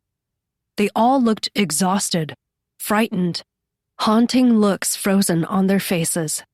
Some of them were around her age. Some were older, some younger. She'd even seen a few toddlers waddling around or crawling on all fours, but they reminded her too much of the angel babies that had followed her around the high school, and she couldn't really look at them. A few souls, generally the older ones, with graying hair and wrinkled, sagging bodies, knelt and picked up a few of the babies, but many were left to fend for themselves. It seemed like everyone who died showed up at this river, emerging from it to walk along this forest path. At least the ground was soft beneath their bare feet. Fresh soil, damp and soft, as though it had just rained, curled beneath Jenny's feet. Each step made a soft sound, but there were so many souls that their footsteps sounded like continuous muffled thunder. The only other sounds were the occasional bird calls overhead, the sighs and muttering of the souls, and the sloshing blood they were leaving behind. Every once in a while, someone bumped into her and cried out. Jenny winced, too. It was like brushing up against a block of ice. They were so cold, and they looked at her as though she'd burned them. For a moment, they looked shocked or angry, but then their faces fell, almost as though they forgot, and they carried on, empty. Thoughts didn't seem to last long in their heads. Jenny wondered if that was because they were dead, or if they just didn't care. Would she care? If she was dead and she was marching toward judgment, would she care about anyone else? You're a sinner. All you've ever done is sin. You've never cared for anyone but yourself. Iblis's voice crackled from the back of her mind, and she blushed, realizing he'd been present for all her internal, intrusive thoughts. Life and death are not about sin. Sin is a concept created for control. Jenny chewed on the side of her lip, thinking about that. The nature of sin. What it meant to sin. But then, she bumped into another soul, apologized quickly, and carried on, trying not to think about anything but what she had to do. Besides, who would have thought the afterlife was a nature hike? After a short while, her breath began to cloud in front of her. Not as much as it had in the demon's frozen world, but enough. She was cold. Goosebumps were spreading across her limbs, and she was shivering. But she forced herself to keep her arms at her sides, marching forward with the other souls who didn't seem bothered at all by the cooling temperature. Their breaths didn't cloud. She'd have to be more careful. She couldn't stick out. Another bird cry sounded through the air, ringing shrill and bright, and Jenny glanced up at the branches. Beyond them was something bright that might have been sunlight, but she wasn't sure it wasn't the sun. The light had no warmth to it. What kind of birds would call this place home? Squinting, she thought she could make out a wing or two, but the birds were too far away to see clearly. She must have paused when she looked up, because someone bumped into her back and cried out. Jenny whipped around to see an old woman, naked, her sagging skin making her face and body look even sadder than the other souls. She was carrying a baby, who was sucking on its thumb. The woman muttered something Jenny couldn't understand, then walked around her. Jenny glanced at the others. Some of them were looking at her nervously. Turning back, she continued walking, trying not to let the fear thoughts overwhelm her, trying to remember that the souls were too preoccupied to keep track of anything strange. She made a few mental notes. Poor posture. Check. She was good at that, though her new musculature made that feel strange. But it was easy to remember when everyone around her was hunched over. She was also glad that people were in various stages of hairy. Some guys were covered in fur, facial hair ranging from stubble to thick manes, hair across their chest, arms, and legs, and thick curls of hair between their legs. Some women were hairy too, with fuzz on their limbs or little bits above their lips. Some people were clean-shaven or trimmed, but ultimately, nobody seemed to care. Nobody even covered themselves anymore. The shame or embarrassment was gone. Jenny tried not to feel self-conscious of her curls, of her nudity, and it helped that she hardly recognized her body, like it was someone else's. Before the survival challenge stuff, she had been far thinner, far less healthy, her skin a dim pale, and her muscles non-existent. She was firmer now, with a light layer of muscles. She was wider, too, taking up more space, which she tried to relegate to her subconscious, tried not to think about at all. Just walk. Just follow them, moving through an otherworldly forest, nude, with a crowd of other nude people, and something swooped down overhead. Wings about as long as Jenny was tall flapped lightly, and enormous white feathers fluttered down. The souls cried out, covering their heads and cowering. Jenny did the same, squatting down but looking up. What was it? Giant birds? Monsters? Harpy, level 54. That was all Jenny got. A flash notification in her head. A glimpse of white feathers and what looked like talons, enormous and gruesome and sharp. And then, the enormous flying thing, a shadowy figure flapping furiously, was gone, arcing back up to the treetops with a high-pitched cry. A harpy. I have heard of them. They are meant to be the caretakers of the garden. What are they? She whispered under her breath. A man cowering beside Jenny looked at her. She flinched and covered her chest, repositioning her legs, but his eyes were wide with fright, and his gaze didn't linger. He was searching the sky again. Jenny shuddered and straightened up slowly with the other souls, copying them, moving when they began moving at their slow, fearful pace. Whatever the harpies were, they hadn't done anything. They hadn't attacked anyone. And besides, the souls were already dead. What could the harpies do? But what if they noticed she wasn't a soul? What if it had noticed a human in the crowd, and that was why it had flown down? She grimaced, but kept her steady pace, marching with the others, fighting the urge to watch the skies and make sure nothing would attack her. I can summon my hatchet back right away, she told herself. Besides, with Iblis possessing her, she was far stronger. She was confident she could take them. Comforted by that thought, she continued walking, one foot in front of the other. But looking at naked backs and legs only made her mind wander, and she wondered what the harpies were doing here. What did it mean to be caretakers of the garden? Was their job to make sure the souls walked along the path? To keep people from wandering off? On the sides of the road, there were the trees, and Jenny wondered if she might be able to run for it. But the harpies could swoop down from the skies, and they might be all over the forest. She didn't want to get skewered by those ugly talons. The trail seemed to go on forever. It must have been several hours of walking already. She wasn't sure. Time blurred, and she couldn't tell how long it had been since she'd waded out of that river. The blood had dried on her skin. Her hair was stuck to her back and shoulders. Dirt clung to her legs nearly up to her knees, and the strange light from the sky was starting to get on her nerves. She was tired of looking at bare shoulder blades and spines, tired of looking at people's backsides. The souls might not notice or care, but Jenny was tired of looking at people's butts.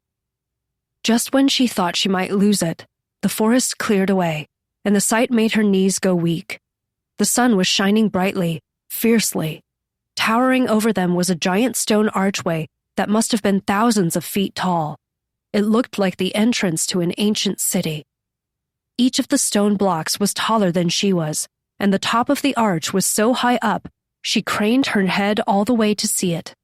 She'd walked beneath skyscrapers all the time back home, buildings that seemed to go right up to the clouds, but she was sure they could stack every single one from the city right here and still not reach the top of this archway.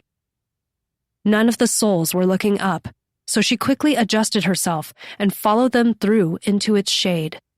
It was like stepping into a tunnel built inside a mountain, bookended on both sides by brilliant light that illuminated the space. The archway was about a city block thick, the insides lined with the same stone pattern. It was clear that this was the entrance to the afterlife. She got another round of goosebumps that had nothing to do with the chill of the souls around her. As she crossed the length of the archway, her heart pounding, Jenny fought the urge to glance back and see how many people were behind her. The walls seemed to be closing in, too many people crowding her. She resisted an itch in her throat, a tightening in her chest. Keep moving forward. But the ground seemed to be shifting, extending and stretching as if hurrying her along. It was no longer soil. Now it was stone, and it stung the soles of her feet with every step. The soles didn't make a sound, so she tried not to be too expressive, even as she felt the soles of her feet rubbing away. To her relief, they emerged back into the sunlight on the other end a few minutes later, coming to what looked like a giant corridor or an alleyway between two enormous buildings. There was a platform raised by several steps, and upon it was a towering set of scales. 2 large flat dishes were held up by golden chains. It looked like the kind of scale she'd used in physics class to balance weights. Was this judgment? Chapter 28. The Scale of Judgment. The scales moved in tandem. While one tray rose high into the sky, way over their heads, The other dipped down toward the ground, rising and falling like a demented carnival ride.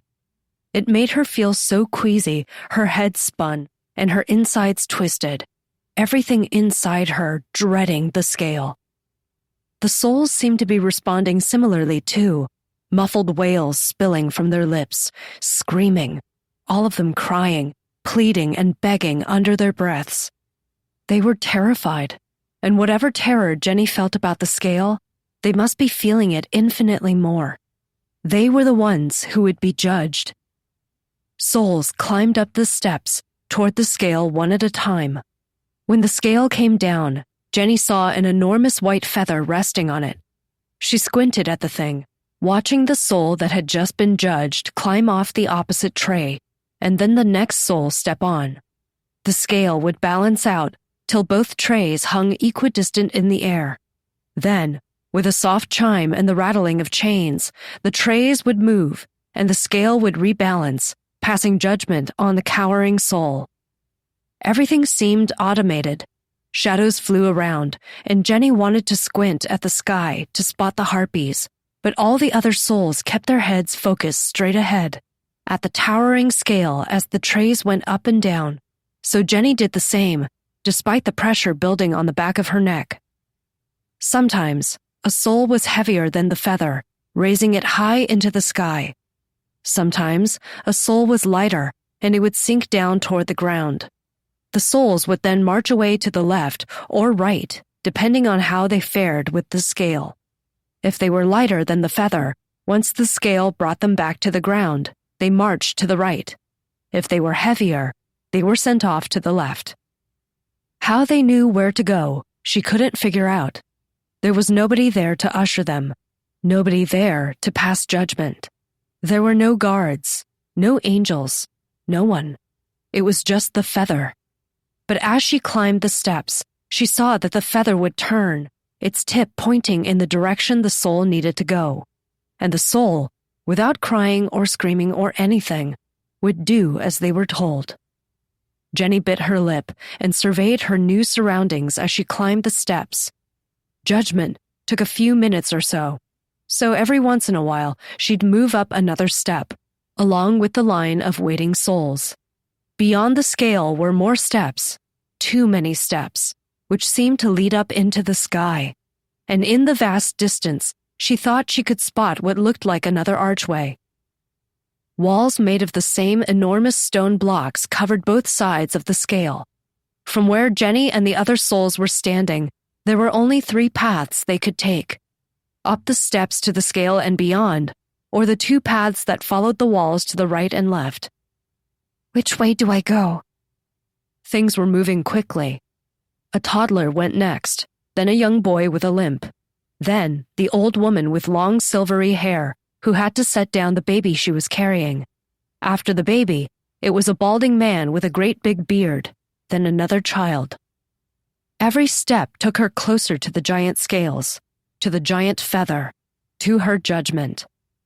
She felt like a kid again, waiting in a long line at a department store because her mom couldn't handle the wait. Her mom would venture into the expensive perfume section like she might buy something, leaving Jenny to hold on to the cart and keep the position in line. And her mom would say she'd be back before Jenny got to the front, but Jenny would count each person ahead, her heart pounding, terrified of what would happen if she got to the checkout and then said she didn't have any money. She was waiting for her mom. The scale loomed, the soul side coming down like a giant saucer. The golden chains were taut as the soul standing for judgment, a little boy with brown hair, shook, tears glistening on his cheeks. When he was sent toward the right, Jenny realized that all the children, the kids and the toddlers, were sent in the same direction. The older teens and the adults had all been sent to the left. Her heart pounded as she took the next step. The line had slowed down so much she found herself waiting in between steps, her legs parted, feeling even more naked. But nobody cared. Everyone was sniffling or praying or pleading. Who or what they were praying to at this point, she didn't understand. She didn't care. A part of her wanted to snap at them. It was too late for prayer. They were dead, but she knew that was just her own unease talking. The pattern never changed. The young were sent to the right. For the adults, the feather always pointed left. That was the way Jenny had to go. Shivering, she moved close to the man in front of her. Coldness emanated from his broad back. She tried to get as close as possible without touching him, holding her breath, hoping it would work. She'd glanced up to scan the skies and seen there were no harpies around here. No angels. No one standing guard. It was only her and the souls behind her. What was to stop them from getting rowdy, from running away, from refusing to get on the scale? But she knew the answer to that. It was the scale itself, the weight of their lives, the judgment waiting for them. She wasn't dead, but she could feel this pull toward it. It wasn't too different from the pull she'd feel in the valescent light when searching for worlds. It was a heavy feeling, like something had weighed down her heart. The souls probably couldn't even think of anything else, and she wondered if Susan had had to climb these steps too, alone and frightened, with only the memory of Jenny's teeth in her throat. And when the man in front of her moved forward to step onto the awaiting plate, the opposite side with the feather was raised high, its shadow casting right over Jenny's head. That was Jenny's chance. Pushing the man slightly with her shoulder, wincing from the cold, she threw herself across the underside of the scale with instant acceleration. She was nothing more than a breeze crossing the shadow, and she threw herself down the steps leading down the left side of the scale. She nearly crashed into a soul, an old woman, who flinched, recoiling as though Jenny was the devil. But she didn't pay the woman any mind. She hurried along, skipped ahead of the line, pushing past the narrow stream of souls, muttering apologies, whispering, "Excuse me." The souls didn't seem to care. If they were forlorn before, they were terrified now, and the further along the corridor they went, the darker it got, as though the sun was setting. Figuring she'd gone far enough from the enormous scales and nothing had come after her, no harpy or angel or anything else, Jenny slowed down, wiping the sweat from her brow. She was trying not to breathe too hard, trying to calm down. The souls made it cold, and within minutes, she was shivering again, her teeth chattering. But she'd gotten past the scales. With every step she took, the weight of that fell away, and she focused on the reddening sky ahead. They were moving downhill, the stone floor at a slight decline, and the souls started muttering. "No, no, no, no, please, no. I don't want to go. I'm sorry, I didn't mean to. I don't want this. Please, I want to go home. My children need me. I just wanted someone to hold me. I'm so scared. I can't breathe. My mother's sick. Take me back. I left my wife. I'm so cold. It's so cold. I didn't want to die." Ice-cold water splashed beneath Jenny's feet, and she flinched, looking down. From ahead, faint wails and screams echoed along the walls, and she flashed back to the high school, hiding in a classroom as the echoes of her screaming classmates ricocheted down the halls. She flattened herself against a wall, trying to steady herself as souls wandered past her without sparing her a glance. The water was only up to her ankle. It was only water this time, not blood, but it was freezing. A soul elbowed her and moved past, a man who didn't look at her twice. He was muttering just like the others. "It's so cold. It's so cold. I'm dead. Why did I sleep with her? Why did I eat pork?" Jenny rubbed her arms, inhaling as deeply as she could, then exhaled slowly as more souls streamed past her into the water. They splashed effortlessly, hardly making a sound, and Jenny leaned against the wall, too aware of the edges of the blocks against her bare skin. Where does this path go? She wondered. What was the point of the scales? Iblis didn't offer her any answers. He was just as lost as she was, but she got the sense he wanted to know more. They had to know more. That would be the key to stopping the angels, knowing what was happening to the souls. Shadows flicked by overhead. In the gloomy red light, they seemed even more sinister, and Jenny glanced up to see winged figures flapping away beneath the bruise-colored sky. Another blood-curdling scream echoed down the corridor, and Jenny swallowed hard. She was in way over her head. Maybe I could open a passageway here and get back. I could try again later. Jenny could feel it on the tip of her fingers. She could open another one and slip away from this horrible place. But then what? Susan, she repeated. She was so close now. Why would she give up and hide? How many souls would be there? How would she find Susan? She didn't know, but thinking of her renewed her resolve. Putting another bare foot forward, she splashed into the cold water. A soul bumped past her. She didn't care. Her breathing became shallow and sharp as a horrible cold radiated up her legs. The further she walked, the higher the water became, till it was splashing against her thighs, the spray drenching her all over. She did her best to keep from crying out. Her increased durability didn't help against the cold, nor her strength, nor her agility. None of it. But she had ignite. She could create armor. But she was terrified. It would be a light show illuminating this entire space. It would be a beacon, drawing all attention to her in the gloomy darkness. And she didn't want the harpies to find her just yet. She didn't want to ask Iblis for any of his fire either. That would just be a waste of resources. She carried on, clenching her teeth to keep them from chattering, trying to ignore the horrible moans and screams of the souls.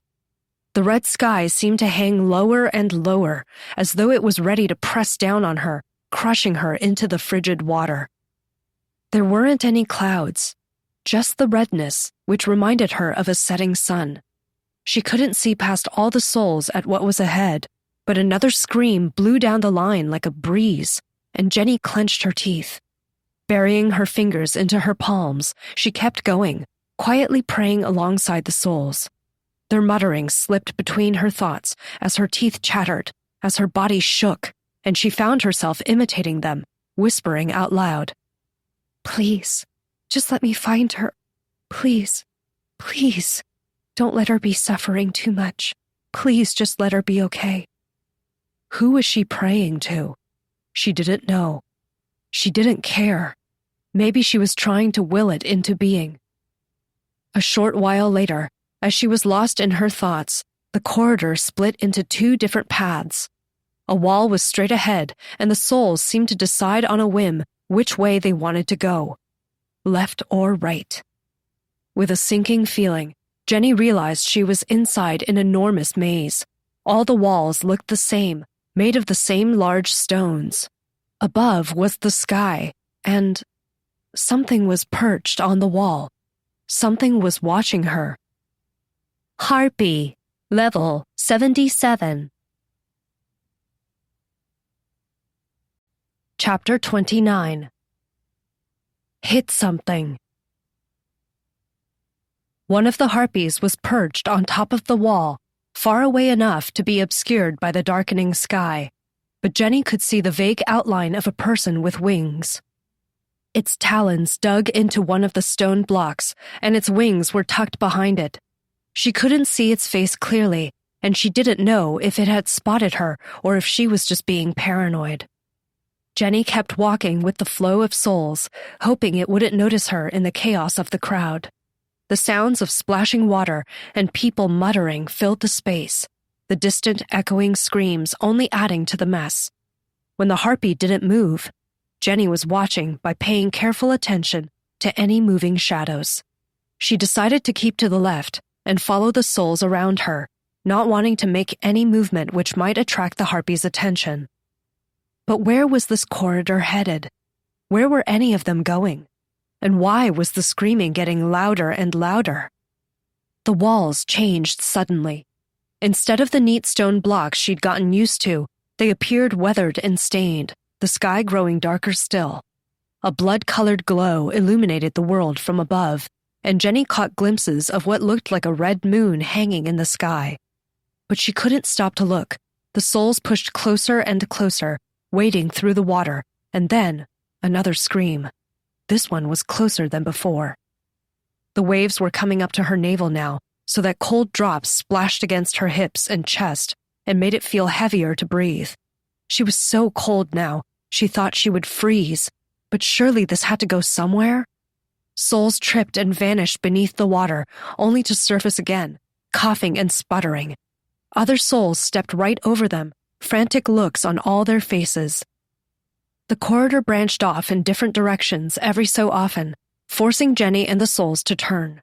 The deeper they went, the more devastated their surroundings became. These walls looked like parts of ancient ruins. Twisted vines of ugly green plants grew out of the water to spread across the broken stones, and in some places, they were the only things holding the crumbling walls together. Large chunks of stone littered the water, and souls tripped over them, cutting themselves and spilling blood. But within moments, and with sparks of golden light evaporating off their wounds, they healed. They kept crying, but at least they could heal. Energy. They are releasing energy every time they heal. Jenny walked through collapsed parts of the wall, trying to figure out what was going on, keeping an eye out for any harpies overhead, but stopped when she found a group of souls running frantically. They were screaming and crying, and behind this new crowd, Jenny spotted a glowing purple form, a hulking silhouette, an enormous creature bounding on all fours through the water. A notification which made her summon her hatchet without a second thought entered her head. Wretched Angel, level 28. She took a step back as souls ran past her, elbowing her, pushing and shoving, screaming in her face. She wasn't going to run. She couldn't run. The angel was looking right at her, its purple exoskeleton shining grossly like a roach in a dimly lit room. It had smelled her. It knew she wasn't just a soul. Her blood would be richer, more satisfying. It couldn't wait to eat her. And something equivalent lurched inside her. She felt a dizzying wave of excitement, like a fish leaping out of the water, or like she was standing at the edge of a waterfall looking down at the crashing waters below. All she had to do was jump. And after everything she'd been through with the passageways between the worlds, the death in the pillars and the ghouls, she really wanted to hit something. Jenny adjusted her grip on the hatchet, concentrating on her armor. Golden light responded right away, wrapping her in multiple layers of light, illuminating the ruins and the water and the souls who had fallen. They looked up at her with so much fright she almost apologized, but then the wretched angel was rushing for her. Throwing herself out of the way, she winced as the angel stomped on the souls, blood bursting out of the splashing water. It smashed through the wall beside her with ease, and an avalanche of enormous cobblestones crushed another group of souls. But Jenny was darting away already, trying to get enough space in the tight, crowded corridor and the rush of naked bodies. At least she wasn't bare anymore. The cold water didn't sap her strength away. The last thing she formed was her helmet, and then she stopped, grasping her hatchet with both hands as she tried to decide how best to attack. Golden sparks flickered out from the wounded souls as they stood back up, eyes wide with terror. She knew they wouldn't die, couldn't die, but their screams pulled at her heart. She had to keep the wretched angel busy on her, but it had already grabbed 3 souls with an enormous purple hand, and before Jenny could shout, it brought them to its lips like a bouquet of flowers and bit through their heads. Blood gushed and rained down, splattering the stones and souls and water beneath the angel. The bodies fell limp, headless, landing with a splash as more blood gushed out of their necks, forming gruesome clouds in the water. Jenny stared horrified at the headless corpses, at the angel chewing, before turning its attention back to her, blood running down its purple chin. She couldn't get too far away, or else it would attack whatever was around.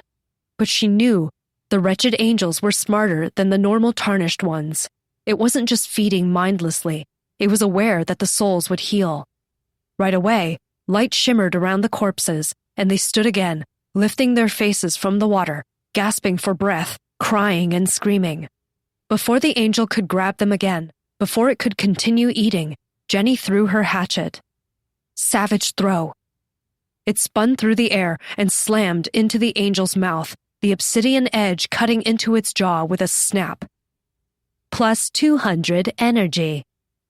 But the angel didn't seem fazed. It grasped the hatchet with both hands, roaring so loudly Jenny almost wanted to cover her ears. But just as the creature yanked the hatchet out of its mouth with another spray of blood, Jenny summoned her weapon back. The creature's momentum pulled it forward, and Jenny struck again, using instant acceleration to close the distance, twisting to avoid its enormous elbows as she swung her hatchet up to catch it on the sternum. She used the speed of instant acceleration to generate as much force as possible, but as soon as the hatchet sunk into the angel's crackling exoskeleton, Jenny ducked through the bloody water between the angel's legs, dodging its swinging arms. Plus 200 energy. She rolled, splashing, until she crashed against the wall, her helmet ringing loudly as it struck a stone. Groaning, she got to her feet, readjusting her helmet as the angel howled in pain. But she'd cracked its exoskeleton. She could see the lines in the purple armor as the creature ripped her hatchet out, heaving for breath, before it dropped to all fours, splashing the water hard enough to send towering waves crashing against Jenny and the wall. The souls near them had gotten away, but from the corner of her eyes, she could see new groups running over the collapsed walls. With the screaming echoing all around, Jenny figured there would be even more angels to fight. She couldn't let herself get slowed down now, but why was this angel so strong? It was only a wretched angel. She should have had no problem with that. It is the light. There is a distasteful aura to this world that saps your strength and reinforces the tarnished. Well, fuck, she whispered, wiping her lips. It was like she'd been nerfed just by being here, while the angels had a field buff. How is that fair? She almost considered asking to borrow Iblis's power again, to have that ridiculous boost in her stats, but she laughed. She didn't need it. She could kill this thing. She could feel it in her bones. She'd been holding back because of the souls, but as fucked up as it was, she didn't have to. The souls wouldn't die, no matter how much they went through. For a second, she considered killing as many of the souls as she could. Would they give her experience? Energy? She could get stronger and level up, and the souls would just heal. No, that would be... The thought made her stomach twist, and she steeled herself. There would be plenty of angels to cut down. And what is this one doing? The wretched angel stayed on all fours, its muscular purple form shining brightly. Jenny summoned her hatchet back and was just about to rush in and attack when a spark of purple light snapped over her head. Every hair on the back of her neck stood up, and Jenny redirected herself to dive behind a pile of rubble. Whether it was instinct or experience from her fights with the desecrated angel and Miriam, she couldn't tell, but a wave of purple energy blew past her, destroying more of the walls, burning away the vegetation, and sizzling through the water. Fuck, she whispered. Her spit tasted like metal. The air smelled heavy. This wouldn't be as easy as she'd hoped. Water had entered her helmet and was running down her face, but she didn't have a chance to take it off. The angel was splashing toward her, and Jenny turned to face it, swiping at its face and chest before dodging another attempt to grab her.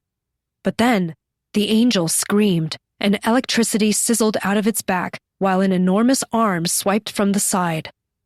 She had just enough time to brace herself before the blow knocked her away, and Jenny crashed into the opposite wall, the stones cracking from the impact with her shoulder. She landed with a splash, her head ringing. Trying to shake it off, Jenny tore off her helmet, refusing to let the water get in the way. The angel was already rushing for her again, its long legs closing the distance quickly, but Jenny was quicker. With instant acceleration, she burst forward before breaking into a slide, using her speed to slip right beneath the angel's legs again and emerge on the other side. It crashed into the wall with a screech, and Jenny threw her hatchet again, striking it right on the back of its head, smashing its face through the wall. Before it could recover, she leaped onto the angel's back, wrapping her legs around its torso. With a flash of light, she had her hatchet back in her hands, and as the angel screamed in rage, Jenny slammed the weapon into the back of its head again, cutting through exoskeleton and bone, burying the edge in its throat. It tried to bite down, but she'd cut through the muscles holding its jaw in place. She could feel the desperation in its body now. Fueled with bloodthirst, Jenny's heart pounding with rage, she twisted around its body to avoid an arm snapping at her as though she were a mosquito and grabbed the hatchet with both hands. Turning, Jenny used Savage Throw while the edge was still in the angel's neck. Screaming, she launched the hatchet through the creature's body. It spun out in a spray of blood as both Jenny and the decapitated angel went limp and crashed to the water. You've defeated Wretched Angel, level 28. Experience has been awarded. Plus 400 energy. Leveled up. Jenny Huang, level 30 to level 31. Plus 4 stat points. Chapter 30. Blood in the Water. Jenny pulled herself up and sat in the water, leaning against a block of rubble, breathing hard. Blood and water ran down her face as she stared at the angel's half-sunken body. Its muscular leg lay stretched right next to her, and blood spurted out of its neck, its head floating beside it before the tide pulled it away, its empty eyes staring blankly at her. She could picture herself summoning her hatchet back and cutting into the angel's leg. There'd probably be another splash of water, a spray of blood, and then, after peeling away the metallic armor with the edge of her hatchet, she would be able to bite through the exposed skin and flesh. She shuddered, her back itching where her tentacles were desperate to escape. But she would need her strength if she was going to get through this, and who knew what else was waiting? The scent of its blood spreading through the water was so strong, so good, so promising. And it would be delicious. Warm and juicy and tender and brimming with everything she'd ever wanted, even better than Yeshua's flesh. It would fill her insides with warmth and keep away the coldness of the water, and she almost did it, not caring that Iblis was inside her head, that Iblis would see her. His mind felt so distant, so far away, and then she heard splashing. Someone or something was moving toward her, and she turned around, ready to strike. But it wasn't an angel. It was one of the souls, one Jenny recognized. A thin, pale soul with long, dark hair, a girl that stood there for a second, naked, a horrible expression on her face, a bizarre mixture of anger and fear and relief. Jenny almost choked. Miriam? The girl dashed across the water and barreled right into Jenny. Her ice-cold fist struck Jenny in the face, sending her tumbling back, splashing in the water. Shock and surprise flooded her thoughts, a dizzying mixture of spiking adrenaline, the scent of the angel's blood in her nose, and the look on Miriam's face. Miriam threw herself into Jenny, dropping her flat onto her back as Miriam scrambled on top, pinning her down. Jenny couldn't fight back, even though she had gotten so much stronger than their previous fight, and Miriam was without armor or those creepy wings or anything. It was just a thin, naked girl barreling down on Jenny. The attacks didn't really hurt. Not physically, at least. Each punch was ice cold and knocked Jenny's head back into the water, submerging her face while Miriam sat on Jenny's chest. She kept punching, over and over, a battering that Jenny almost didn't want to stop. She deserved it. You deserve this. What are you fucking doing here? Screamed Miriam, highlighting each word with a punch. Each one knocked Jenny's head against a wet chunk of wall underneath, and freezing cold water entered her ears, her nose. She could taste the blood from the decapitated angel. She could taste her own, and she could feel Miriam's cold body, Miriam's soul, on top. The chill seeped through her armor and into her bones. Eventually, Miriam stopped attacking. She just sat there, straddling Jenny's sides, her hands on Jenny's stinging face, crying. Miriam was crying, her shoulders shaking, her wet hair stuck to her bare chest. I said I was sorry, and you didn't stop. You didn't stop. Why did you do that to me? Jenny tried to speak, but there was a lump in her throat. She didn't feel bad. She shouldn't feel bad. Miriam had done so much worse, and if Jenny hadn't killed her, the girl would have killed everyone else to win, would have hurt Susan and Oliver and the rest of them. But Jenny didn't have to eat the girl alive. For that, She felt deeply ashamed. Miriam kept shaking, and Jenny looked away, unable to look the girl in the eyes. She was trying to find the right words. How do you apologize for eating someone? She hadn't expected to run into Miriam here. She opened her mouth to respond, but Miriam knelt forward and pressed her lips to Jenny's. It was a kiss, a deep, terrible kiss, with Miriam's fingers digging into Jenny's face and scalp, holding her underwater as though she was simultaneously trying to drown Jenny and resuscitate her with CPR. A wet, slobbering kiss that was a mash of lips and tongues, scraping teeth, and water and blood as Jenny splashed and struggled to push the girl off. But Miriam held on, wrapping herself around Jenny, repositioning her legs. "You're so warm," she moaned. In between kisses, in a feverish rant, she kept going as Jenny inhaled water and blood and felt like she was suffocating. "You're so hot. You owe me. I'm so cold here, so alone. And oh my God, Jenny, you are so hot. Do you know how hot it was when you ate me? How horrible it was? You ate me, and now I have to have some of you. It's only fair. It's only fair. This is what I've always wanted. Someone to..." And then her teeth closed through Jenny's bottom lip. Miriam jerked her head away, tearing the skin down Jenny's jaw. With a terrible scream, Jenny swung her hatchet and buried it in Miriam's throat. Defeated, Soul, level 29, plus 800 energy. Miriam's hands wavered, her eyes bloodshot and wide as she gurgled. Blood ran down her chin, and slowly, she looked down at the handles sticking out of her throat, blood spurting from the wound, covering her breasts, her stomach, dripping down her thighs. Jenny shoved the girl off, her bottom lip hanging from her jaw, the stinging burning on her face so terribly that tears spilled from her eyes. "Valescent light," she whispered, holding up a shining golden arm as blue and purple lights flickered around her fingers. She held her lip up, holding it in place as she healed the burning wound. Shit. She should have used a potion or something. She had to save the Valescent light to open another passageway. But she shuddered with relief as the stinging pain faded away, chewing gently on her bottom lip to make sure it was intact. Miriam lay in the water, floating like the decapitated angel, the hatchet still in her throat as her lifeless eyes stared up at the red sky.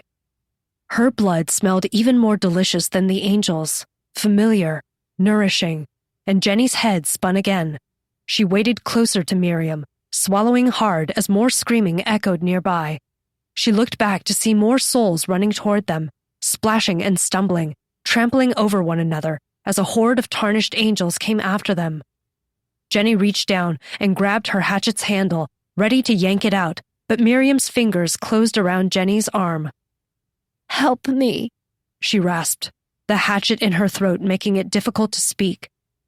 "I don't want to be here anymore." Golden lights sparkled around the edge of the hatchet. Blood swirled away in the water, and Miriam's eyes were so wide and filled with desperation, Jenny didn't know what to say. The tarnished angels were closing in. Souls splashed past them, and Jenny lifted the hatchet even as Miriam hung on, bringing the girl to her feet. Blood continued spilling down her front. When the hatchet slid out, scraping bone, Miriam stepped back, wheezing as she clutched her throat. But within a few moments, and with sparkling golden light, it was healed. Before Jenny could say anything, the group of tarnished angels leaped onto them. They moved quicker in this world. Their gleaming white eyes, empty and enraged, their gaunt face, and their bony bodies were so familiar to Jenny, it was almost comforting. They swung at her, and she dodged with ease, lopping off an arm at the elbow, slicing through the palm of another, lodging her hatchet in a third one's hip with a crack. Notifications climbed through her thoughts, energy from each attack, from each time she caused pain. Unlike the souls, the angels couldn't recover, and Miriam threw herself at them too, punching and clawing, biting and screaming, and she was so thin that Jenny sometimes couldn't tell her apart from an angel. Standing back, Jenny watched as the angels chewed on Miriam's arms and sides, as Miriam bit them right back, pulling on their hair and punching them in the throat, screaming at the top of her lungs. All the while she was crying, sobbing. Jenny made short work of the rest of the angels, and their mangled bodies floated in the water around them. More souls ran by, too frightened to stick around. Jenny thought about ditching Miriam. With instant acceleration, she could get away and search for Susan, but something held her rooted to the spot. Water splashed the scales on her thighs. She watched Miriam get up. Why wasn't Miriam like the other souls? Wasn't she supposed to be too frightened to think straight? The rest of them forgot everything almost right away, but Miriam was different. She watched the girl sitting in the water as it splashed against her healed neck. She was chewing on a severed bony arm, and a limp, tarnished angel floated beside her, its hair drifting. Miriam glared at Jenny and swallowed, blood running down her throat. You know I don't have to poop anymore? Jenny blinked. What? Because I'm dead. I can just eat and eat. I don't have to throw it back up. I don't have to digest or anything. I don't even know where it goes. But there are no bathrooms here. Nothing. She got to her feet, swaying, letting go of the dead angel's arm. Another soul, a grown man, ran by, tripping on the floating angel so that he fell into the water. He looked up at Miriam, then at Jenny, as though waiting to be admonished, but Miriam only shot him a look of disdain, and Jenny didn't know what to say. He got up and ran, followed by several more souls, 3 elderly people and 2 children. One of them was calling for their mom, another was looking for her husband, and another kept repeating, "Somebody help me. Somebody help me, please." Miriam pushed one of them. I tried eating them too. They're like robots now. But she opened her mouth to show off her blood-stained teeth. My teeth won't go through their skin or something. Jenny held her hatchet at the ready as Miriam approached again, but the girl didn't attack this time. Instead, she stood right in front of Jenny, looking almost shy, her eyes brown and sparkling, her breath as cold as winter. Are you really here, or am I imagining you? Jenny didn't know how to respond, but she watched Miriam's eyes flick down. The girl was looking at Jenny's lips, as though she wanted another blood kiss. Jenny couldn't help but bite down on her bottom lip defensively. She did not want to feel the pain of having her skin ripped off again. She tapped Miriam on the chest and nudged her back. I'm sorry for what I did to you, but I'm looking for someone. Miriam's face distorted. Her eyes bulged out, her lips pulled back to show her teeth. But you're not even fucking real, she screeched, her voice breaking. She lunged for Jenny again, but this time, Jenny dodged. Miriam stumbled forward and fell face first into the water, splashing blood. She screamed again, slapping the foaming waves. She slapped the water again and again and again, screaming all the while as more souls ran by. One bumped into Jenny, but she hardly noticed. Miriam was crying. Didn't I tell you I was sorry? Jenny knelt, her hatchet at the ready as she looked Miriam in the eyes. She remembered something Eve had told her once, that everyone experienced suffering. She felt a wave of exhaustion, of pity and heartbreak and world weariness. Yeah, you did. And I'm sorry too. Chapter 31. Another desecrated angel. Jenny dashed through the maze of ruined walls, the red sky taunting her from above. She thought she'd glimpsed a moon or a sun, but it kept changing direction. Either that or she was lost. The walls had fallen apart in this area, the crumbling blocks stained by so much blood that they'd taken on a deep brown color. Jenny jumped across them, fending off angels with quick strikes. She wanted to help souls as angels grabbed them and tore them into a bloody frenzy, but there were too many, and there was no way she could make a difference. She couldn't protect them all. Iblis, who'd been quiet for a while in some corner of her subconscious, spoke. He was biding his time, waiting for a serious fight. They will have to suffer for now, but we will bring them salvation. Keep to your goals for now. Our forces gather in the other worlds and prepare for war. Jenny understood what he was saying, but it still hurt. The blood-curdling screams, the heartbreaking cries for help, the begging and pleading. And there were just too many souls in this horrible labyrinth. Too many souls to search one by one. How was she supposed to ever find Susan in this mess?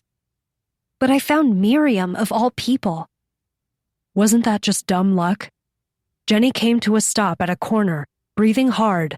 She'd spotted 2 wretched angels, a bright yellow one and an orange-brown one, and along one of the walls ahead glistened a dozen or so sacks. Bile rose to her throat as she remembered the first time she'd seen them, the stairwell on her way up to the 3rd floor, and how the angels had gathered bodies, slowly draining them of blood to feed to their young. Was that happening here too? She stood close to the corner, scrutinizing the scene, and her heart skipped a beat. Just below the eggs was an even bigger sack, a chrysalis that shone with green light. Jenny knew what was in there before the notification even showed up in her head. Desecrated angel, level 63. Yeah, there are a lot of them here, said a voice behind her. Jenny whipped around to see Miriam standing in the water, one arm crossed shyly over her chest. What do you want? Asked Jenny impatiently. Nothing, Miriam replied with a shrug. There's nothing to do here but eat and scream. Then why are you following me? Hissed Jenny. I just want to know what you're doing here. Maybe I can help. I don't want your help. Miriam scowled, but she didn't say anything. Behind her, there was a trail of wandering souls. They drudged slowly through the water as though they were lost, staring around helplessly, brows furrowing as they looked at cracks on the walls or heard a scream. It reminded Jenny of something she'd heard about goldfish once, that every few seconds, their memories reset. She didn't know if that was true, but she wondered if the souls were like that. All the ones she'd bumped into had forgotten about her moments after, and they even seemed to forget that angels were constantly feeding on them. Was that better for them? To forget? Or was forgetting a defense mechanism which helped them deal with the nonstop trauma? And how come Miriam didn't forget? Jenny looked at the thin, pale girl again, remembering the white exoskeleton-covered monster with enormous hand-shaped wings that had wreaked havoc through the high school, that had caused Jenny to snap. But was it fair to blame Miriam for what Jenny had done? But it was her fault, wasn't it? She's the reason Susan's dead. No, it was my fault. I did that. I did all of that.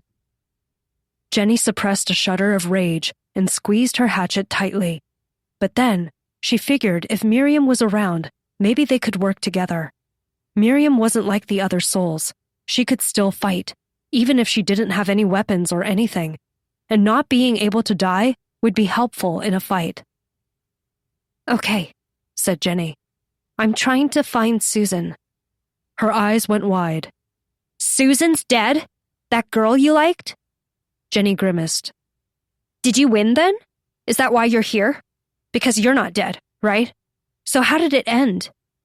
I don't think anyone won, replied Jenny.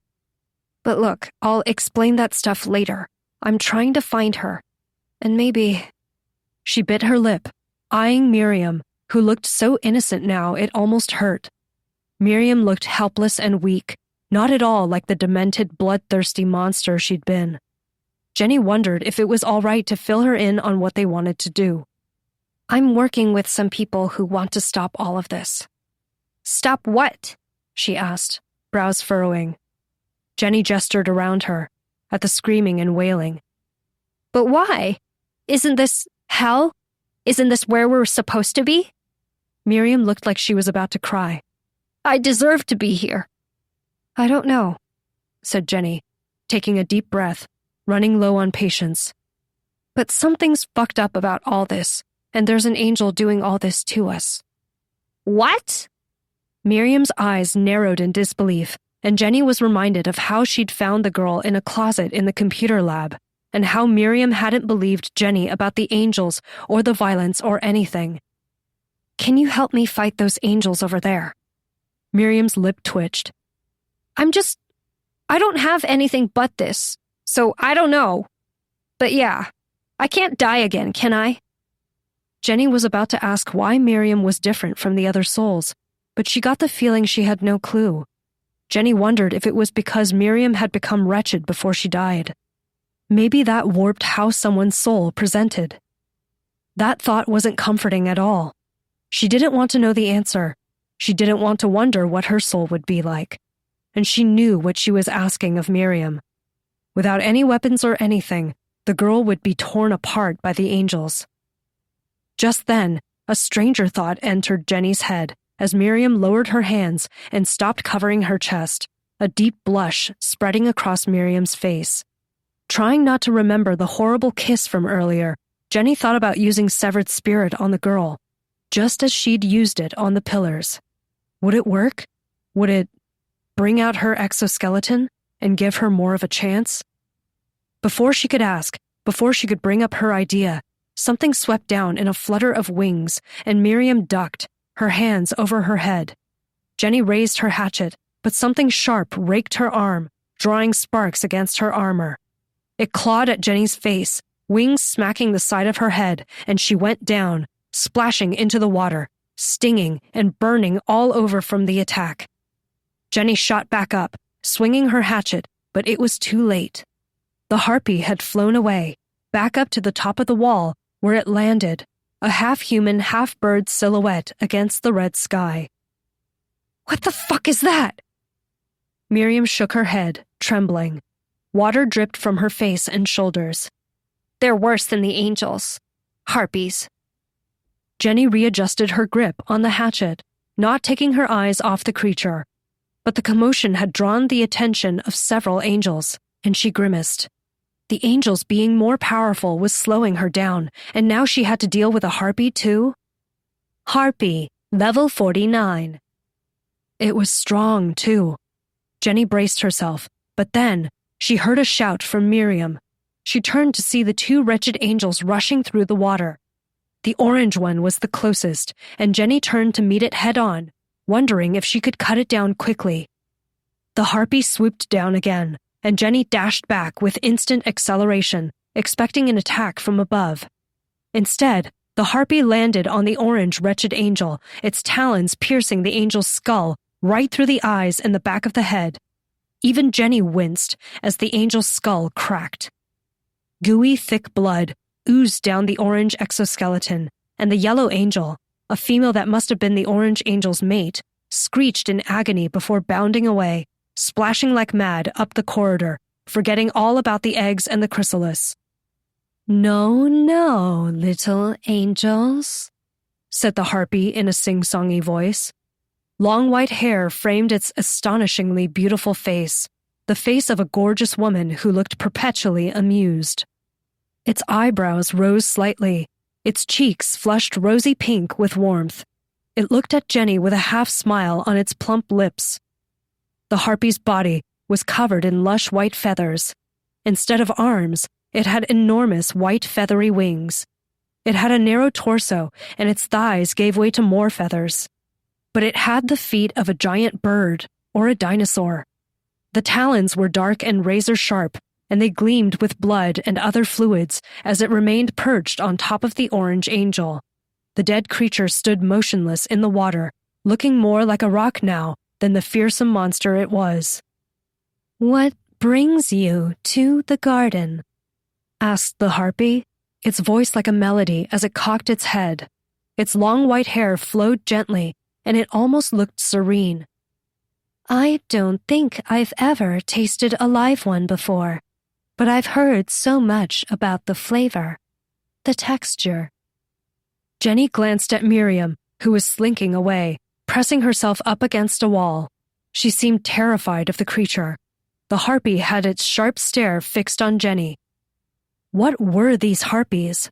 They were supposed to be guardians, but there was a violent ruthlessness to them that Jenny didn't like, a disturbing aura that made her skin crawl. They were intelligent. They could talk. They weren't mindless monsters like the tarnished angels. "Careful." An image flashed through Jenny's mind with Iblis's warning. It was one of blue flames, but she told Iblis to hold on.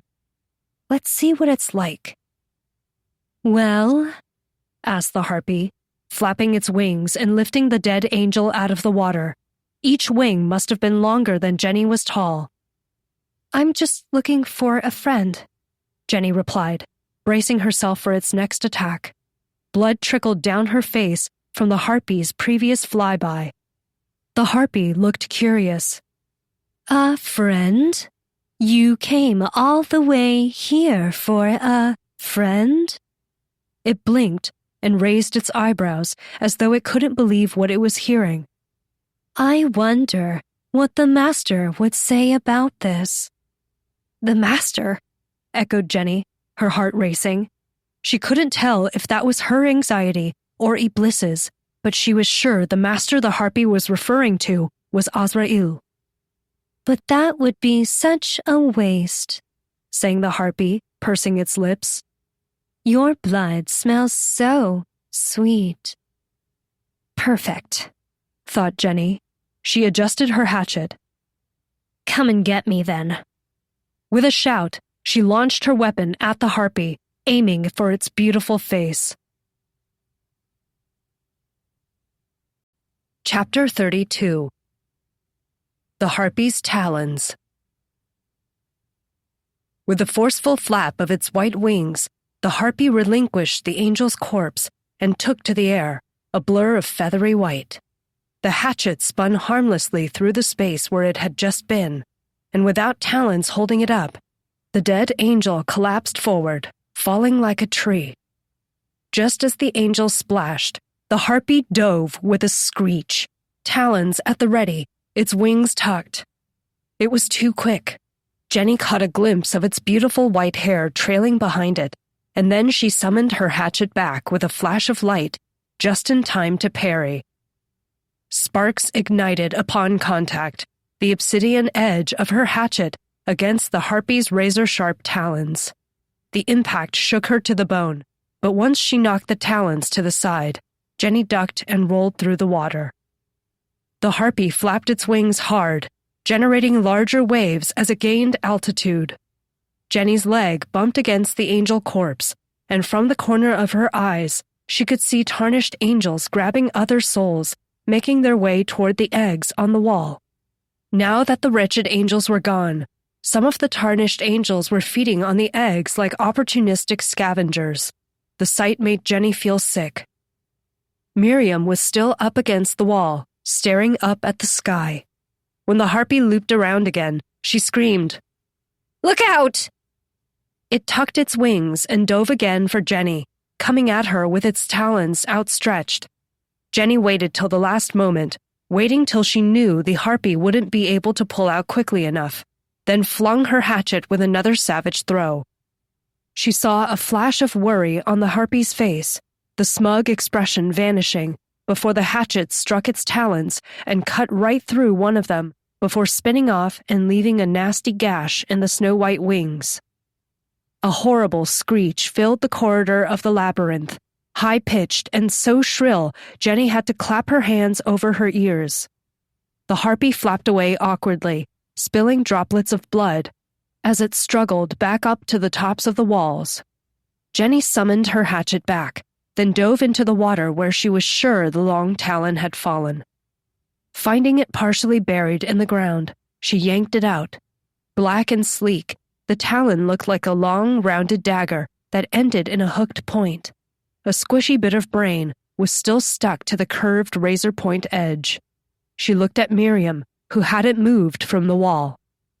"Here," she said, tossing it over. Miriam caught it and stared, admiring the length of the cruel talon. Jenny remembered how she'd once given the girl the pink helmet Susan had made, how Miriam had crawled along the hallway floor to escape an angel so long ago. That was all before Miriam had turned into a bloodthirsty monster beyond reason. She was trusting Miriam with the talon. It would help the girl fight. "You filthy mortal wretch!" came a high-pitched shriek from above the walls. The melodious way of speaking had given way to a nasty screaming voice. Jenny squinted up, ready to strike again. She suspected that diving was the harpies' best move. They didn't have hands. They couldn't fight up close. Their best attack was to swipe down and strike quickly, and they were too used to fighting souls who couldn't fight back. I'm going to peck out your liver and rip all your intestines out like worms and... Why don't you come down here and say that to my face, you ugly bitch? Shouted Jenny. She had half a mind to use Ignite to roast that harpy and turn her into a bucket of wings. Who are you calling ugly? The harpy spread its wings, blood freely dripping from its wound, and screeched again, a high-pitched screech that rippled through the air as though the sound waves had force that could push Jenny back. Rubble vibrated. Waves splashed Jenny's legs. The sound sent chills of warning through Jenny's body as she turned to see Miriam with her eyes screwed shut, clutching the talon to her chest. It stopped abruptly, and for a second, there was splashing. Jenny unclenched her jaw, looking up at the harpy, wondering what it had done. Then, she heard more splashing sounds, loud sloshing, like a crowd of people rushing through a flood. From both sides of the corridor came angels, tarnished ones as well as wretched. There were maybe 20 or so tarnished, their thin, fragile bodies glistening with wetness, their hisses so loud that it hurt. And then the wretched, large ones with red and black stripes, one with a dark blue exoskeleton, and a third in yellow, the female who had run away from the harpy. The harpy must have some control over them, Jenny realized. The angels were closing in. It would be a mad battle in no time, and all the while, the harpy would be overhead. She looked around for Miriam, trying to figure out how to best deal with the onslaught. That was when green lightning shot straight up into the sky. For a second, she hoped it was Yeshua and his lightning, and that the light had affected her eyesight and the color of things, but this was different. This bolt sizzled and snapped, lingering in a way that felt unsettling, unnatural, and she knew without looking where it had come from, the green chrysalis she'd spotted earlier. Before she could confirm her suspicion, the angels fell onto her and Miriam, and everything blurred into splashing water and the red glow of the sky and nails and skin and teeth. Naked and shriveled, they clawed and scraped her armor, slapped and threw themselves at her. The wretched angels struck others down, leaping into them and forcing their heads underwater, gurgling as they clamored to attack Jenny and Miriam. The striped angel was the first to reach Miriam, who scraped its face with the talon. The weapon proved even more effective than Jenny's hatchet. The sharp point cut almost effortlessly through the exoskeleton, and the wretched angel howled in agony. Meanwhile, Jenny struck down several tarnished angels in one go, barely noticing them, before she stood back to back with Miriam. The wretched angel swung again, clawing at the thin girl. She buried the talon in its wrist as Jenny whipped around and used Savage Throw again. Her hatchet struck the angel right in the gash Miriam had made earlier, bursting into its face. Just before the hatchet ripped through to the other side, Jenny summoned it back to her hand, leaped, and brought it down tomahawk style onto the second wretched angel. The hatchet's edge struck its yellow skull with a mighty crack. It was weaker and lower leveled, and Jenny managed to cut straight down into its chest, splitting its face and throat in half. The angel was dead before it hit the water. But there wasn't any time to enjoy the kill, to enjoy the spray of blood that covered her face. Green lightning surged through the water, snapping and hissing, and Miriam and the remaining angels suddenly went rigid, all of them screaming as they burned. The scent of scorched flesh filled Jenny's nose. She was familiar with the sulfuric odor, but she was puzzled. The lightning hadn't struck her, even though she was waist-deep in water. She looked down to see smoke rising from her scorched armor. Some more of her scales had cracked, but the lightning never made it to her body. She looked back to see Miriam floating face down, her dark hair fanning out. The other angels were floating as well, their flesh bloated and dark red. Bile burned the base of Jenny's throat, but there was another crackle of lightning. Jenny dashed toward Miriam as the harpy sang above them, and just as the water started to boil, Jenny scooped the girl up and held her up in the air. Jagged green bolts flickered across the surface of the water, sizzling around Jenny's armored legs and burning the angels floating nearby. She held Miriam overhead, the girl's arms and legs dangling, water dripping from every part of her. Before the green lightning faded, there was another screech from above, and the harpy dove again. "No!" shouted Jenny, as talons hooked onto Miriam's frail form and the harpy tore her away. Blood rained down. Miriam screamed as the harpy flapped higher and higher, but before Jenny had the chance to strike, something large and green slammed into her with enough force to send her rocketing through the pile of floating angels, generating large waves that splashed against the walls. Jenny crashed into a bunch of stone blocks, landing with a splash as loose rubble piled down on top of her. Wheezing, she forced herself to stand. She had to lean against a stone block. Everything hurt inside. Something was broken. Several somethings. Maybe her ribs. With golden light, she quickly made a major potion of healing and downed it in one go, dropping the glass as she caught her breath. Something popped and shifted inside her. Steam erupted from her mouth as she healed, and then she climbed out of the rubble, shifting the collapsed blocks to size up what had attacked her. Desecrated Angel, level 63. This one was different from the blue armored one in the cafeteria. It wasn't as large, and it was covered in a thin green armor that she knew was ridiculously hard just by how it had felt during that impact. Several of her scales were cracked, but her enhanced armor had held up. It was hunched forward, with extra long arms. Its legs were thicker than the rest of its body, each one almost as wide as Jenny was, and it sort of reminded Jenny of an enormous monstrous rabbit. Dark spiky hair shot out of its scalp, and judging by its wider frame and the thing between its powerful legs, it was a male desecrated angel. Jenny spat blood, readying herself. She thought about running, about using instant acceleration through the crowd of souls and angels till she lost this thing or it lost interest. But Miriam's gut-wrenching screams echoed down from the top, and Jenny could see the harpy's silhouette. It was perched on top of the wall, kneeling down and tearing something out of Miriam. Jenny couldn't leave her to that. She cracked her neck and waded toward the desecrated angel. Its eyes were shut, and its arms swayed as though it was unsteady on its feet. Was it asleep? Jenny slowed down, trying not to make a sound, holding her breath. "Iblis?" she thought, trying to summon the demon from the back of her mind. "I could really use some." Then she saw what was happening, what the angel was doing. Electricity snapped and fizzed around its thighs, curving from its torso to its arms. The angel was charging up.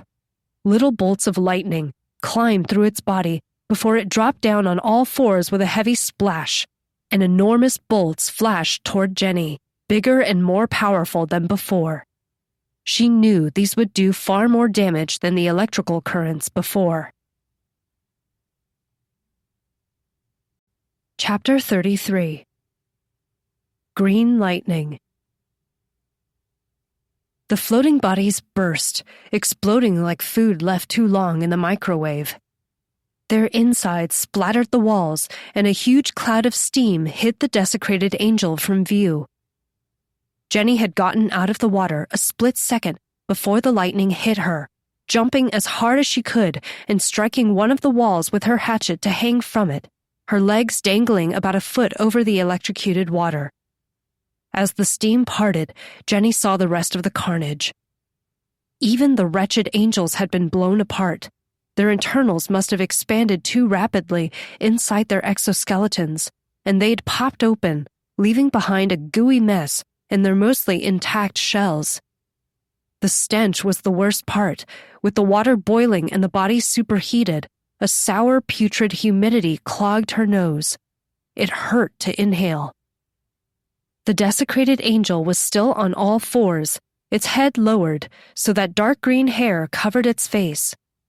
Small bolts of lightning snapped and faded around its back, and now that it was hunched forward, Jenny could see several spikes jutting out from its spine, going all the way down to its bottom, each one about the length of her arm. She looked up at Miriam, who'd stopped screaming. The harpy was still feeding on the girl, but Miriam was no longer making a sound. Every few seconds, golden light shimmered brightly around them and faded away. They were on top of the opposite wall, across the flooded corridor. Jenny held on tight to her hatchet, pressing her armored feet against the wall, wondering if she could somehow climb like this. It would be easier to just bring out Iblis, get her wings back, and soar to the top, but she could sense the demon's hesitation. It would draw even more attention to themselves, bringing more harpies to their location and potentially alerting Azrael. And if this became a large-scale battle, she would burn out. They were stuck. She had to deal with this herself or open a passageway back to the world of demons. She wasn't ready to give up. Not yet. There was enough steam lingering in the air to hide her from both the harpy and the angel. She just had to climb now. Gritting her teeth and digging her fingers into the cracks and grooves between the stones, she yanked her hatchet out of the wall and hung by her fingertips. The strain was already burning her forearms and shoulders, but she could hold on. It wasn't unbearable. She only wished she had more of a hold. All of the strain was on her fingertips, and even with her stats being so high, it was killer.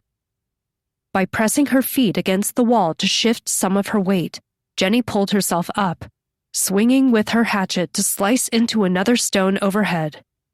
This way, she kept climbing, higher and higher, as the desecrated angel waited around. Down below, she could see it sniffing the burnt bodies before feasting on some of the exoskeletons with crackling sounds, like someone chewing on hard candy. Souls wandered into the mess and ran away screaming. The angel didn't pay them any mind. It probably figured they weren't worth the effort, but it seemed to have lost its ferocious drive from earlier. Either that, or it hadn't noticed that Jenny had escaped its attack. Taking advantage of the angel's unawareness, Jenny climbed, her muscles screaming for rest. But she knew if she relaxed, she'd plummet back down to the water, to where the angel was waiting. She'd be at the creature's complete mercy. Climbing one part of the wall at a time, she tried to be quick before the steam completely dispersed and she lost the element of surprise. The angel's triumphant feasting on charred exoskeletons masked the sounds of her hatchet striking the wall repeatedly, and she kept her mind focused on how the angel moved. It had some ability that was like her instant acceleration. When it had first attacked, it had launched itself into her like a rocket, or maybe it could move so quickly because of its powerful legs. She didn't want to know how high the thing could jump, and as long as it was busy with the carcasses, she didn't care. At the top, she found that the wall was about 3 feet in thickness, giving her ample space to stand. The water below seemed so far away it made her dizzy. There was a strange pulling sensation, a tingling in her ankles and feet. As though her body wanted to drop down. She even thought about diving onto the desecrated angel's back and striking it down. But she caught her breath, eyeing the horizon as water and blood dripped from her scales. There was no moon or star or sun. The sky was simply red, and as far as she could see in every direction, the walls twisted and turned and went on forever. It really was some kind of maze, a labyrinth.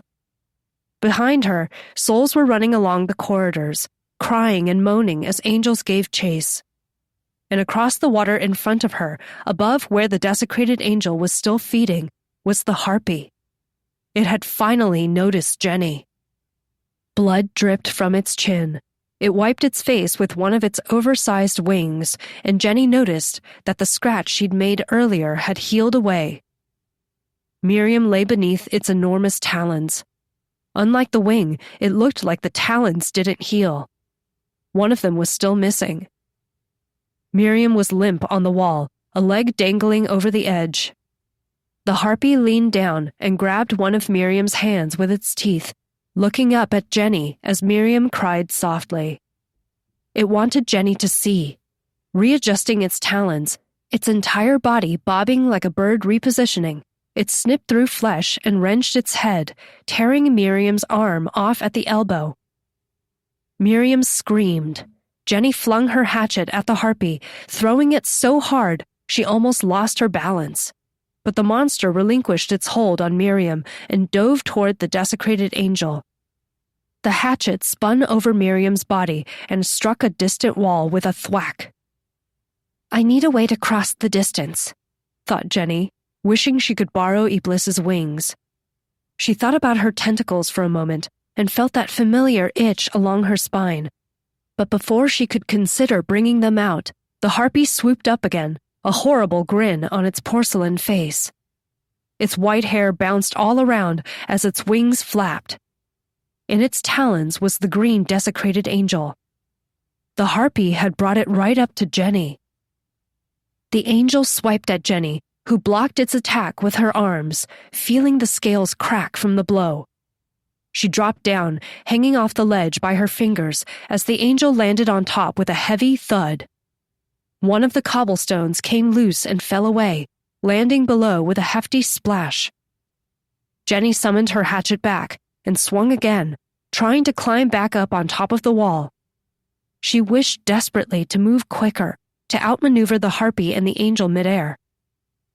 Like a light bulb going off in her head, a familiar sensation flickered through her limbs and a notification surfaced.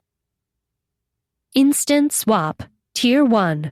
Change position with something you've touched within the past 5 seconds.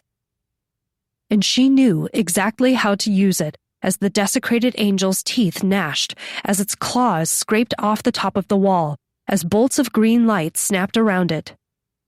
Jenny let go, falling away, watching the angel drool and spit overhead, watching the harpy flapping even higher up, silhouetted by the red sky. She had only one chance to catch them by surprise, and she wasn't going to mess this up. Swinging her arm back, Jenny flung her hatchet with savage throw. You missed me, sang the harpy as the hatchet spun away, way overhead, shooting straight up into the air. The angel looked up to follow its movement, but the harpy cackled down at Jenny. Just as she splashed into the water below, she activated the skill. There was a swooping sensation, a feeling in her gut like when she'd be sitting in a car and there'd be a sudden dip. The feeling she imagined would hit if she'd ever had the courage to ride a roller coaster. Her stomach did a flip, and suddenly she was falling from the sky. Below her were the stretched-out wings of the harpy, white and glistening, and the feathers of its exposed back. Several thoughts flickered through Jenny's mind in the second or so before she made impact. Crash into the harpy and bring it to the ground, summon her hatchet and cut through its spine. But then, Jenny thought better of it and righted herself, aiming her armored feet at the harpy as she hurtled down like a meteor. Light flashed to her hand as she summoned her hatchet back, wind blowing past her lips and eyelids. Lifting her hair, her fingers curled around the weapon. The harpy's cackle was cut short, an abrupt cry. Jenny's feet found the harpy's neck and upper back, and there was a horrible snap, followed by something even worse. A very loud crack as Jenny brought the hatchet down, swinging it with both arms onto the angel's green head. Electrical energy crackled around its body. The hatchet's edge sunk through its face, breaking the armor and erupting into a spray of blood. Jenny left the weapon buried in the creature's head as the harpy smashed through the water and into the ground, the impact having sent tremors racing up Jenny's legs and into her hips. The angel fell a moment later, landing with a splash, its arm slapping Jenny away. She slammed into the wall face first, bounced off the cobblestones, and collapsed into the water a few feet from the struggling harpy. Its head, its beautiful face, was bent the wrong way. Panic widened those once cool eyes as its wings fluttered uselessly against the water. The angel, Jenny's hatchet sticking out from its nose and lips, yanked the weapon out and flung it over its shoulder. Lightning snapped and popped around its broken face as it stumbled back, hands struggling with the wound. It was clawing at its own exoskeleton, but then a cry came from above, a scream, as Miriam also fell from the wall, talon in hand. Had she been clutching that this entire time? Jenny watched as the girl landed on the desecrated angel, burying the talon through the crack in its metallic exoskeleton, lodging it deep inside its head with a gross wet sound. Lightning crackled again. The angel twitched, and then it collapsed on top of a stone block and Miriam rolled away, her pale arm covered in blood up to the elbow, the talon left buried in the creature's skull.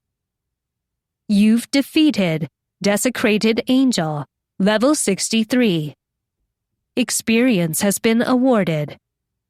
Energy has been awarded. Leveled up, +2 levels. Chapter 34. Triple digits. Jenny wiped her face. She looked at Miriam, who was licking the blood off her arm. Then they both looked down at the harpy. It was twitching and struggling in the water, one of its wings impossibly bent, giving the creature a crooked, broken appearance, like a coat hanger twisted out of shape. Noises came from its spine, its bones cracking and snapping. The harpy was shaking like it had a bad cold. It shut its eyes as its beautiful face sunk below the water, and it stopped trying to move, its wings curling back as its white hair trailed in the water. Miriam stomped forward, a snarl on her blood-smeared face. I'm going to rip your wings off and make you watch while I... But Jenny summoned her hatchet back with a flash and said, Wait. Wait? Snapped Miriam, her eyes flashing with rage. She looked like the enraged Miriam from before, the one hell-bent on eating Jenny. Do you know what these things do? They snatch us up and eat and eat and eat because, she slapped her stomach, we don't die. We just grow back. They can rip us apart as many times as they want. Do you know what that's like?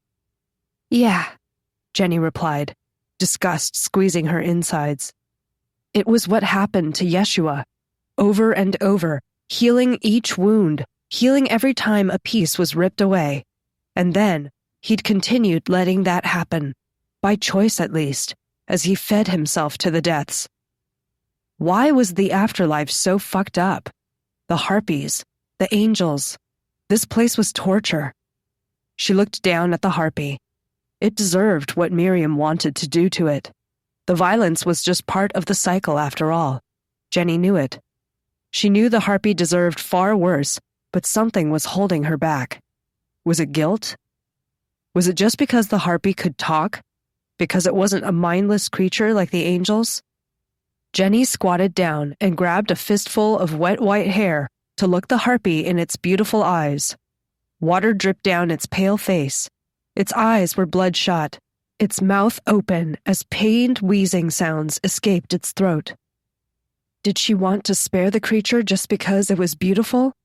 It looked desperate and angry, and it wasn't speaking anymore. No more laughter, no more threats, no more melodic voice. Jenny didn't want to kill the creature. She got the sense they were stuck here too, trapped in this madness with everyone else. But did that excuse its actions? Would madness excuse her own? Besides, the harpy would know things about the world. Maybe it could tell Jenny how to find Susan, what the best place was for an invasion. Something. Am I just looking for an excuse to not kill it? And if I heal it, and it wants to fight some more, I'll roast it alive. I can't just leave it here with a broken neck. But if she did, the angels would get it, and it wouldn't be on Jenny or Miriam. It would have been the harpy's own actions that led to its death. Would it even die? What if it was immortal? She didn't know anything about it, and Iblis didn't have an answer to that question either. I can heal you, said Jenny finally. Miriam gasped indignantly, protesting. The harpy's eyes went wide, beautiful, heartbreaking eyes that made Jenny's heart hurt. How could this creature be so cruel? It couldn't be. There had to be hope for it. Confusion furrowed its brows as its lips curled, and it whispered in a raspy voice. There was no longer any hint of melody in its voice now. "Why would you do that?" Jenny licked her lips. Dried blood stuck to her cheeks and chin. She squeezed her hatchet. "I need your help. I'm looking for someone, and I would never help a human," snarled the harpy, twisting its broken neck, howling from the pain. Its wing flicked Jenny's nose. But the attack was a pathetic attempt. It didn't hurt at all. The feathers were wet and clumped together, and the harpy looked more like a sickly elderly patient now, thin and small. Its white hair stuck to its scalp and its back and shoulders. But the creature reminded her too much of someone who'd fallen and needed help getting back up. But then, she felt something else. She saw the harpy's expression change, and it wasn't disgust anymore. It was fear, panic-stricken fear, and a feeling, a strange premonition, like the weighted feeling of the air right before a storm broke loose, right before a downpour. She'd felt it before, the sinking feeling of doom, back in the world of deaths as it rained blood. But what was happening here? Jenny glanced back at Miriam, who looked blank. She stood stiffly, looking almost paralyzed, staring at the sky. Jenny craned her head up and saw an enormous silhouette descending from the red light.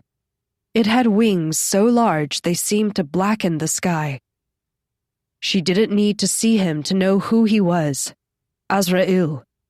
Iblis's rage burned furiously inside her, and the name surfaced in her thoughts almost as if it was a system notification. But then, a notification came anyway, and it only made her feel worse. Angel, level 332. Oh, fuck. She wanted to cry out. Triple digits. His level was in the triple digits. He was stronger than Yeshua or Iblis or anyone else she'd met. Jenny had no hope, even if Iblis activated her as a vessel and she had all her stats boosted. She felt that deep down inside, so she looked around, trying to find a place to hide. She tried to speak to Miriam, but the girl was muttering something, repeating something in Arabic over and over, shaking, tears running down her cheeks. It sounded like a prayer, like she'd given up whatever of her mind she'd held onto and succumbed to the fear just as all the other souls had. "Miriam!" Jenny hissed, but the shadow overhead was closing in, and the harpy was crying softly. It was terrified, shaking, its broken neck almost forgotten as it muttered something about forgiveness and how sorry it was. Its eyes met Jenny's, and it was almost as if it didn't see Jenny anymore. "Oh fuck, I have to hide! I cannot let him find me!" "Ignite!" she screamed silently in her head, plunging her hands into the water as blue flames erupted from her fingers. Instantly, with a glorious hiss, a cloud of vapor erupted around Jenny, a thick fog hiding them all from view, and she dashed through the water for the collapsed part of the wall, throwing herself behind several large cobblestones. A moment later, as soon as Jenny sank into the water and leaned against the wall to hide, a furious wind blew away the steam. The ground, the walls, and maybe even the world shook as the enormous angel landed. A wave crashed over the cobblestones and rained down on Jenny, who turned to watch, finding a crack in the stones to peer through. The angel was huge. He was far larger than the desecrated angel, wide and built like the front of an enormous truck. His shoulders were wide and muscular, and each of his arms would have been big enough for Jenny, Miriam, and even the harpy to climb inside. He towered over them all. Jenny couldn't even see his head, but he had to be about half the height of the enormous wall. Around his legs fluttered the horrible loincloth, the one Yeshua had said was cut from the skin of tarnished angels. "Now, isn't this a curious sight?" His booming voice echoed all around them. A harpy brought down by a human soul. I knew something smelled promising out here. Miriam hadn't moved. She stood there in shock, trembling, water dripping down her pale skin, her long dark hair stuck to her face and back. The harpy lay in the water, one of its wings twitching weakly. "Forgive me," it said, its voice melodious again, as though it was singing in prayer. But it was strained. It was in too much pain. "Help me, Master. I am hurt." Azrael walked over to the harpy, his loincloth flapping between his monstrous thighs as he placed his hands on his knees and knelt, bringing his face into Jenny's view. Dark gray like ancient stone. Eyes that burned with red light, and those horrible snakes with ruby-colored scales that shone slick like blood. Their tongues flicked out to taste the air, and fear clung tightly to Jenny's chest. She couldn't move. If he spotted her, she'd throw her hatchet. Her hatchet was in the water a bit away from the angel's corpse. She couldn't risk summoning it back now. She couldn't even risk breathing too loudly. Maybe instant acceleration then. She could dash away, summon the hatchet, throw it over the walls, and then teleport to it and...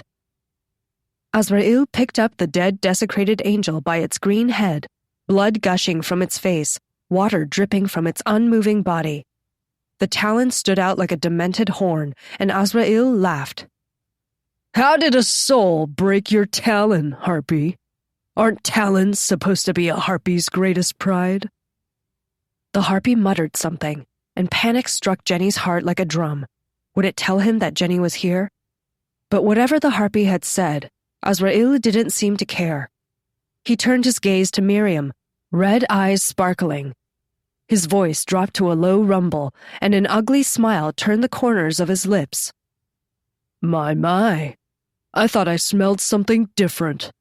Was I just smelling you? His eyes narrowed, and Jenny got a sick feeling in her stomach. Miriam must have, too, because she covered herself again. Her face fell. She was too frightened to do or say anything. Oh, come now. You don't have to be shy, Azrael said in a mock gentle tone. He called her gorgeous for a human, willowy and easy on the eyes.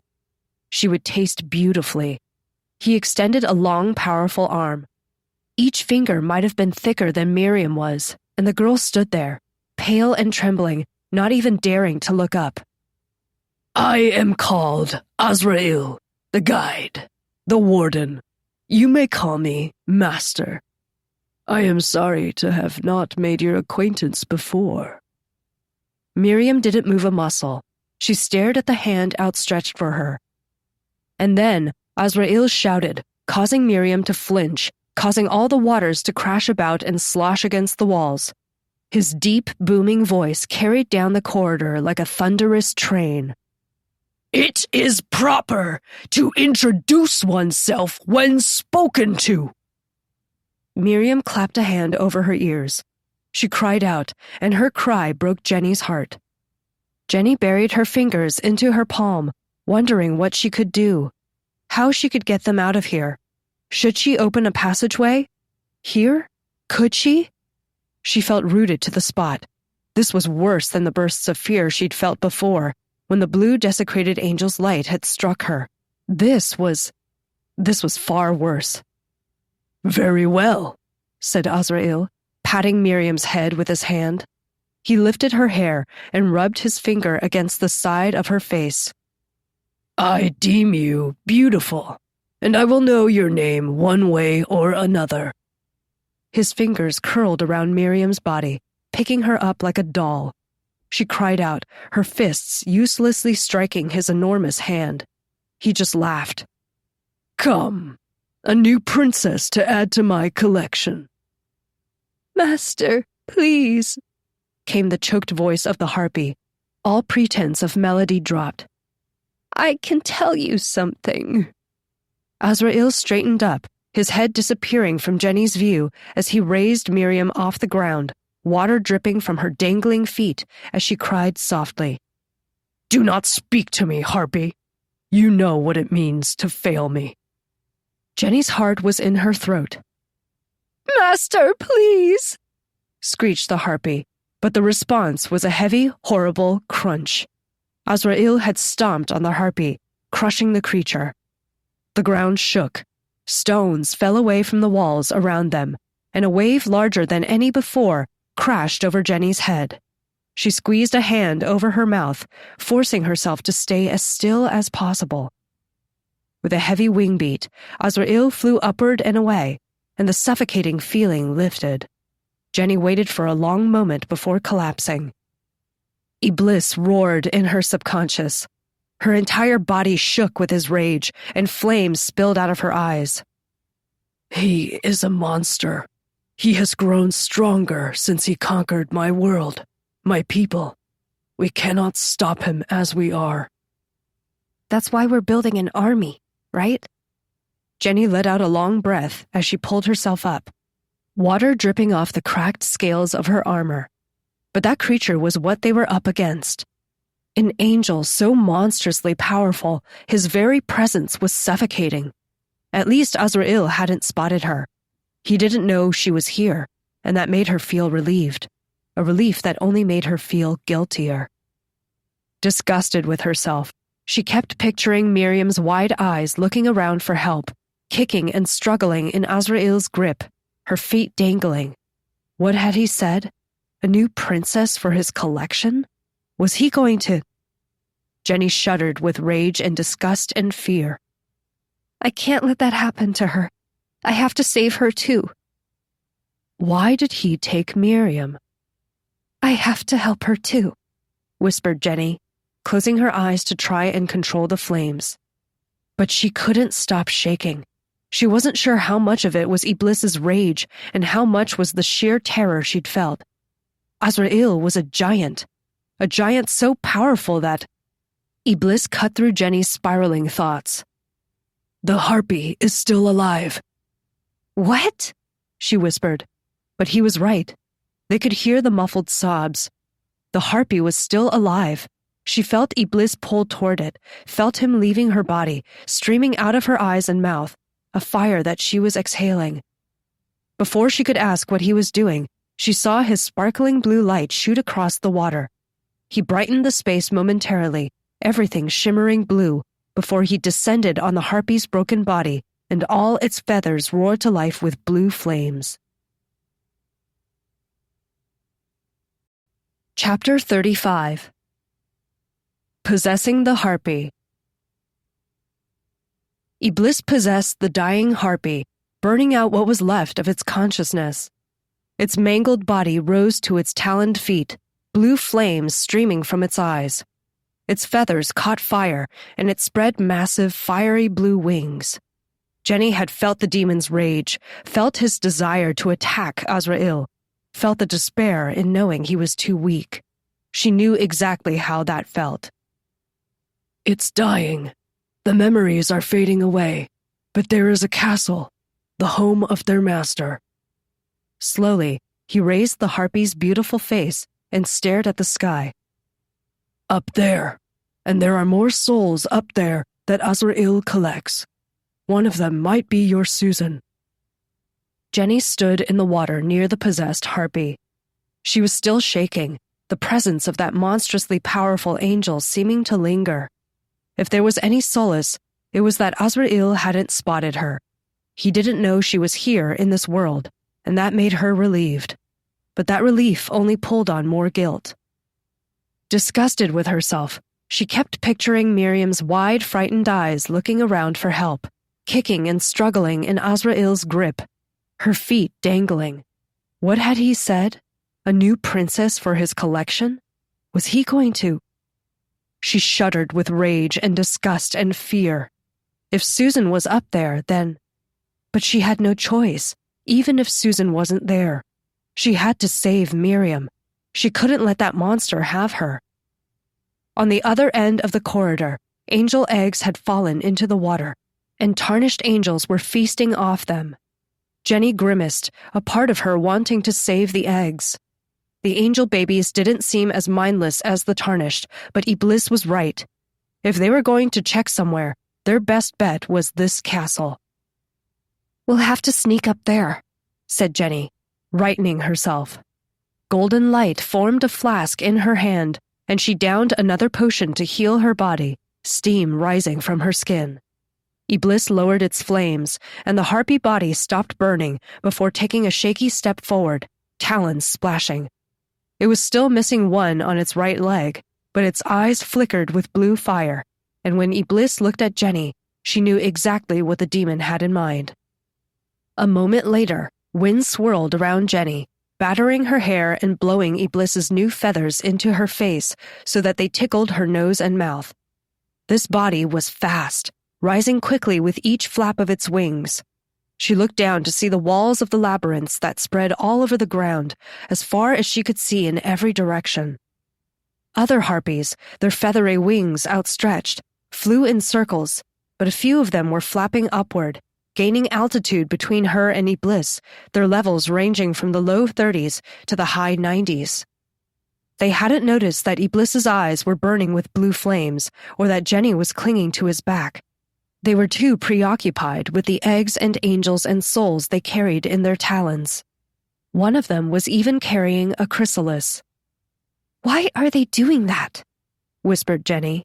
She had to repeat herself with a shout, to be heard over the flapping wings and the fierce winds as they rocketed toward the red sky.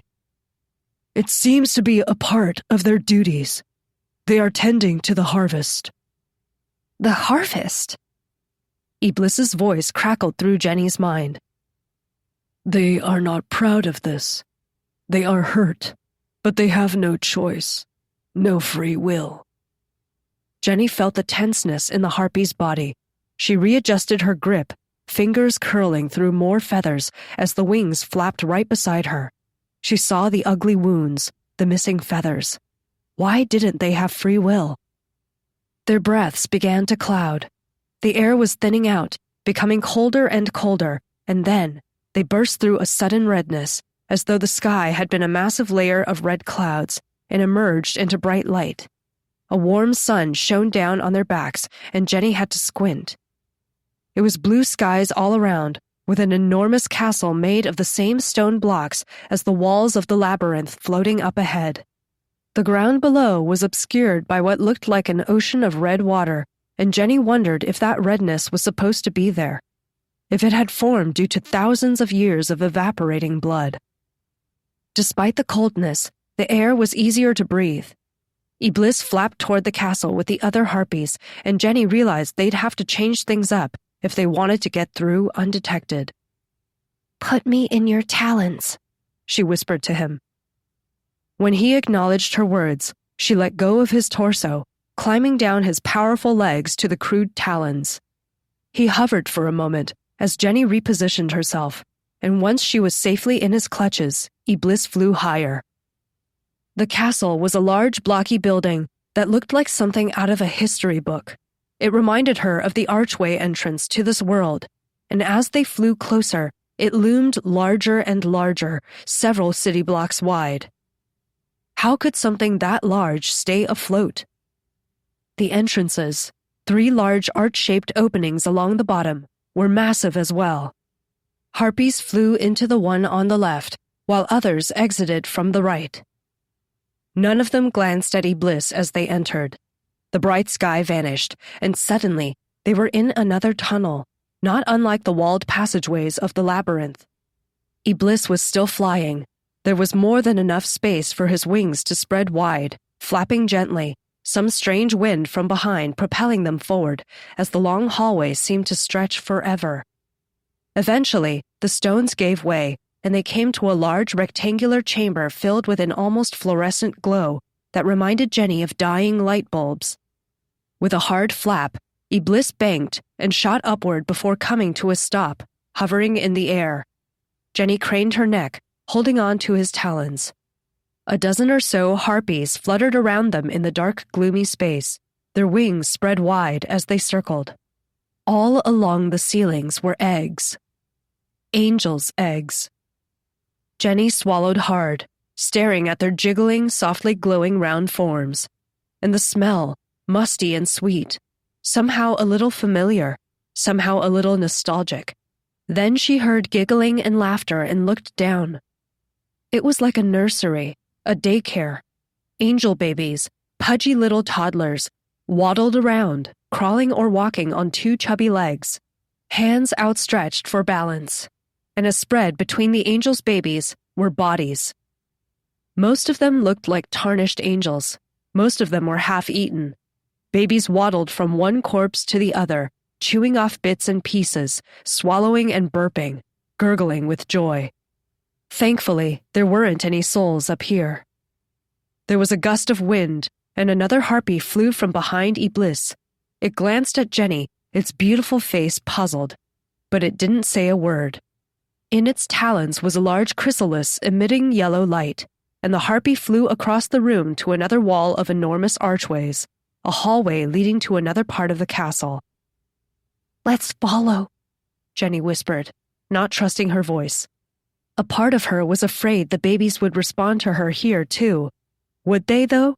Would they have any reason to? Jenny held on tight as Iblis swooped down. The babies looked up, drool and blood dribbling down their chins, their eyes watching Jenny with intense curiosity. Was that a flicker of recognition, or was she imagining it?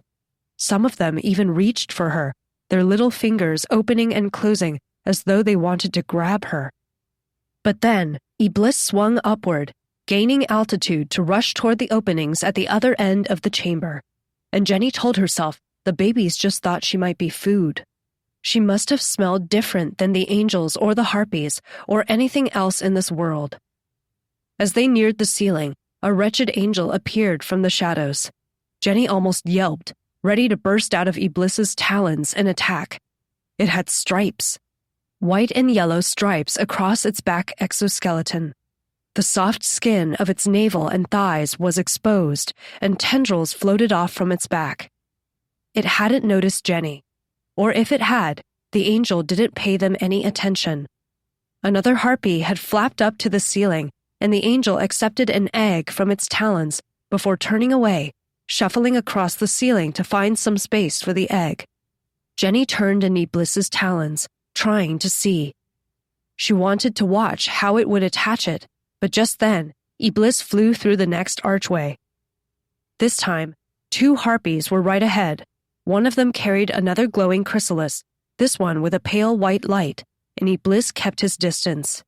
The hallway curved upward, and Iblis did too. "The harpy's mind recognizes this place. We are rising to the second stage of the castle, what remains of the garden." Jenny couldn't respond. The wind was battering her, and she was too anxious for what they'd find.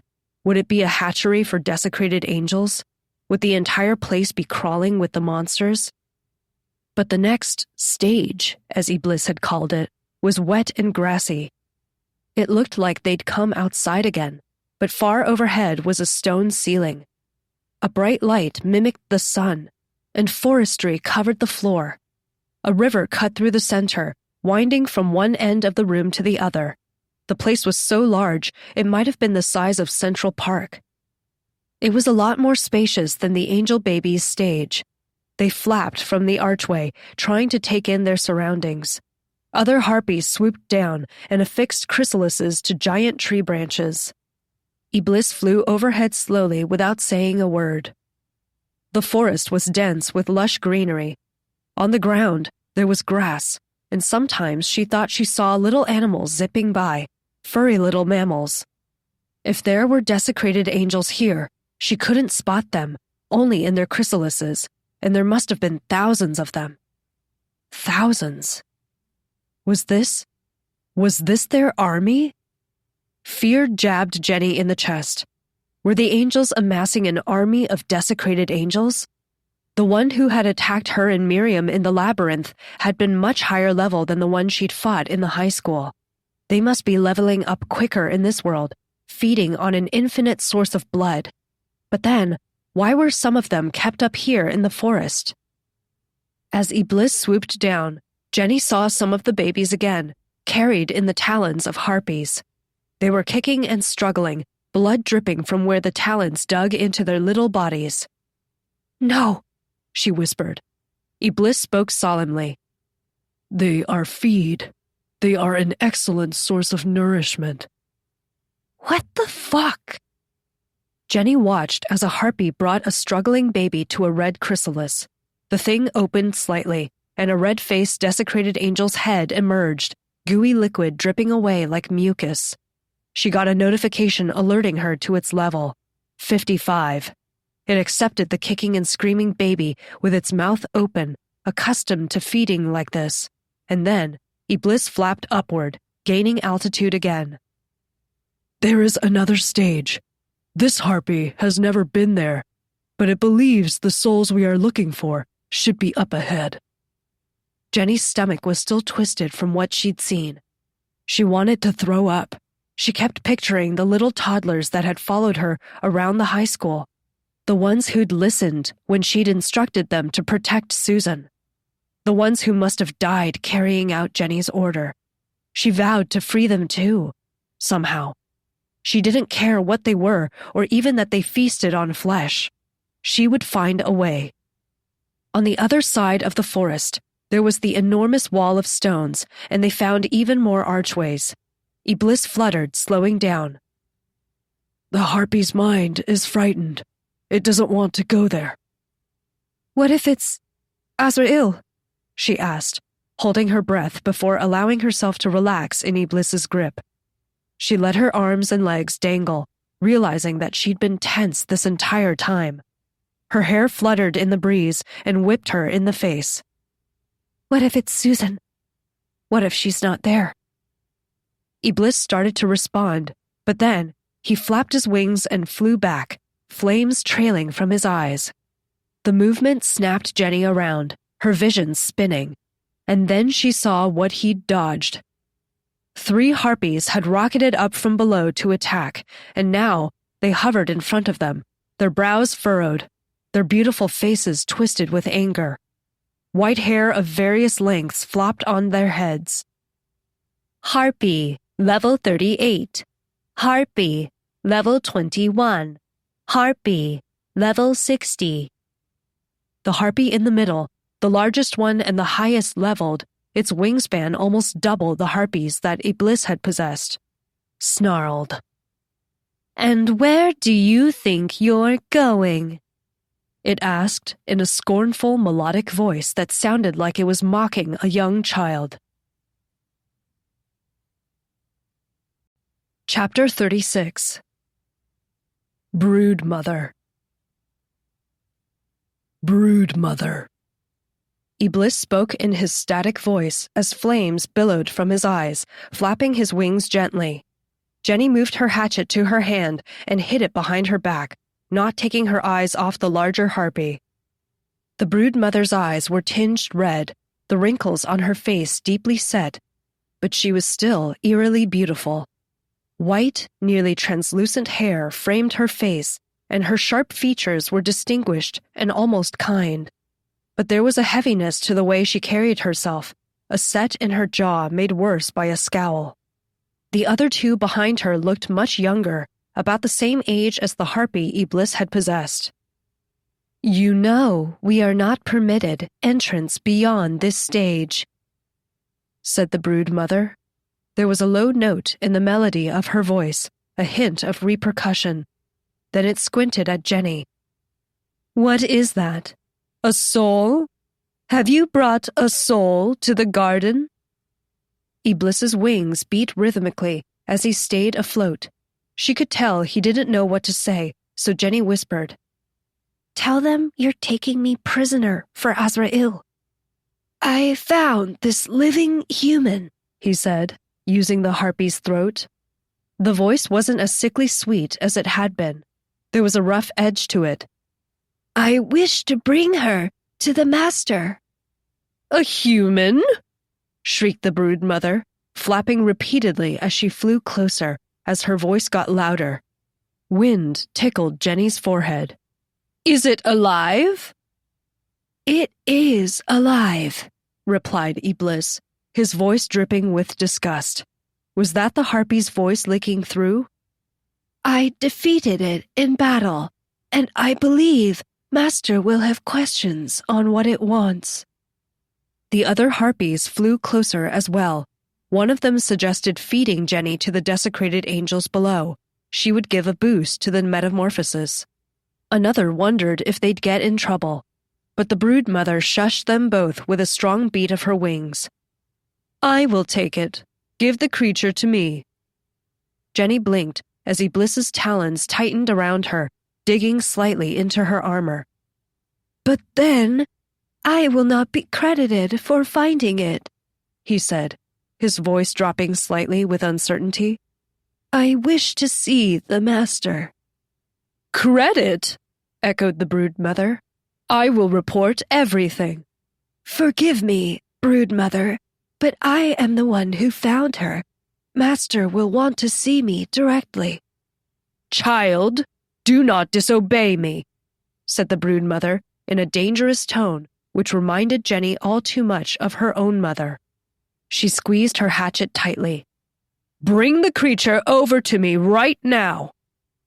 There were more wing beats. Jenny turned her head slightly toward the forest below to see a dozen or so harpies flying up to see what the commotion was.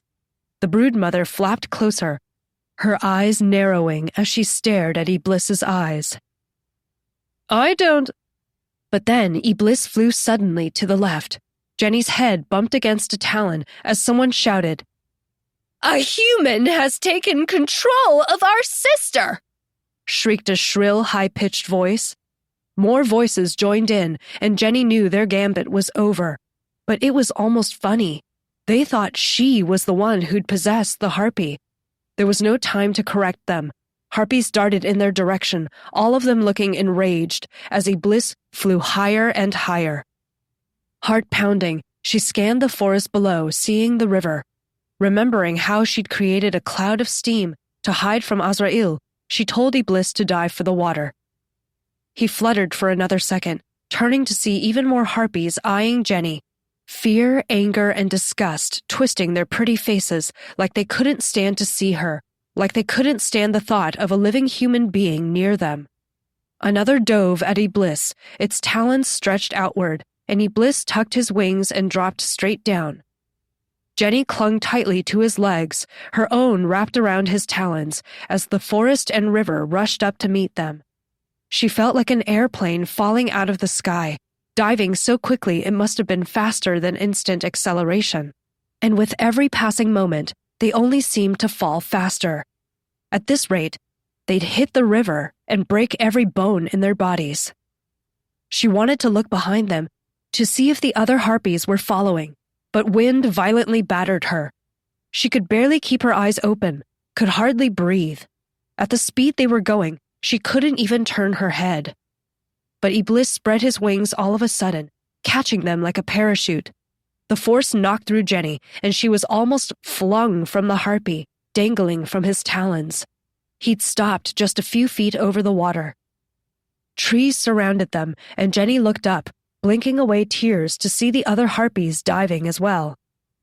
"Fly along the river!" shouted Jenny. Hanging from a talon, she held out her hands as blue flames flared to life on her fingers.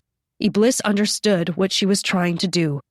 As they flew, Iblis tipped to the right so that Jenny's burning hand struck the water. The river erupted with a hiss of steam and vapor trailing behind them like a rolling cloud of fog. "They'll see me as soon as we fly up," said Iblis, still using the harpy's voice. He sounded out of breath. He sounded frantic. "I am sorry. This might be as far as we go." "No," said Jenny, thinking hard as steam and water and wind battered her. "Okay, fly me as close to the opposite wall as you can. I'll climb. Then you can fly in the other direction and lead them away. Abandon the body and get back to me." If Iblis was on board with her idea, she couldn't tell. But he flapped fiercely as more harpies shrieked above and behind them in the cloud of vapor. Branches hanging over the water swayed in the wind as they flew past. Jenny saw flashes of chrysalises hanging like enormous fruit, but they were flying too quickly for notifications. After a moment, Iblis shouted for her to get off. Lighting up completely in blue flames, churning up even more steam so that Jenny could hardly see him, he tilted toward the bank, the grassy slope and flicked Jenny off. Without missing a beat, he twisted in the air and shot upward as Jenny rolled along the grass, hidden by the dense steam. Guilt filled her chest as he flew toward the sky. He was just a glowing blue beacon, blurred and out of focus, but she knew he'd done that so that all the other harpies zeroed in on him. Before the steam faded away, Jenny used instant acceleration and flashed away from the river to hide behind an enormous tree. She watched Iblis and the other harpies turn into distant specks. He was making a beeline for the tunnels they'd entered through, as though he was retreating. Jenny didn't want to waste any of the time he'd gotten for her. With a flash of light, her hatchet reappeared in her hand. She must have dropped it in the water somewhere during the chase. It was dripping wet. A chrysalis hung above her, a black one. It wriggled grossly. Jenny didn't want to stay here for a fight, so she dashed away from the tree, heading for the wall of cobblestones towering in front of her, then used savage throw. The hatchet cut through small branches and leaves, spinning and rushing away from her, hurtling higher and higher before hitting the cobblestone. Using her new skill, instant swap, a sense of weightlessness took over as everything shifted.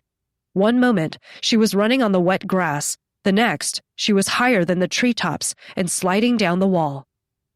Her stomach did a swoop. Her fingernails searched desperately for anything to grasp onto, scraping against the stone until she found one of the little ledges to catch her. Her head spun with dizziness from the height as she pushed her feet against the wall. In the distance, she could just about make out the other harpies chasing Iblis. Grabbing onto the stone edges with her fingers, she summoned her hatchet back to her hand. Taking a deep breath, she threw it again, tossing it over her head with savage throw.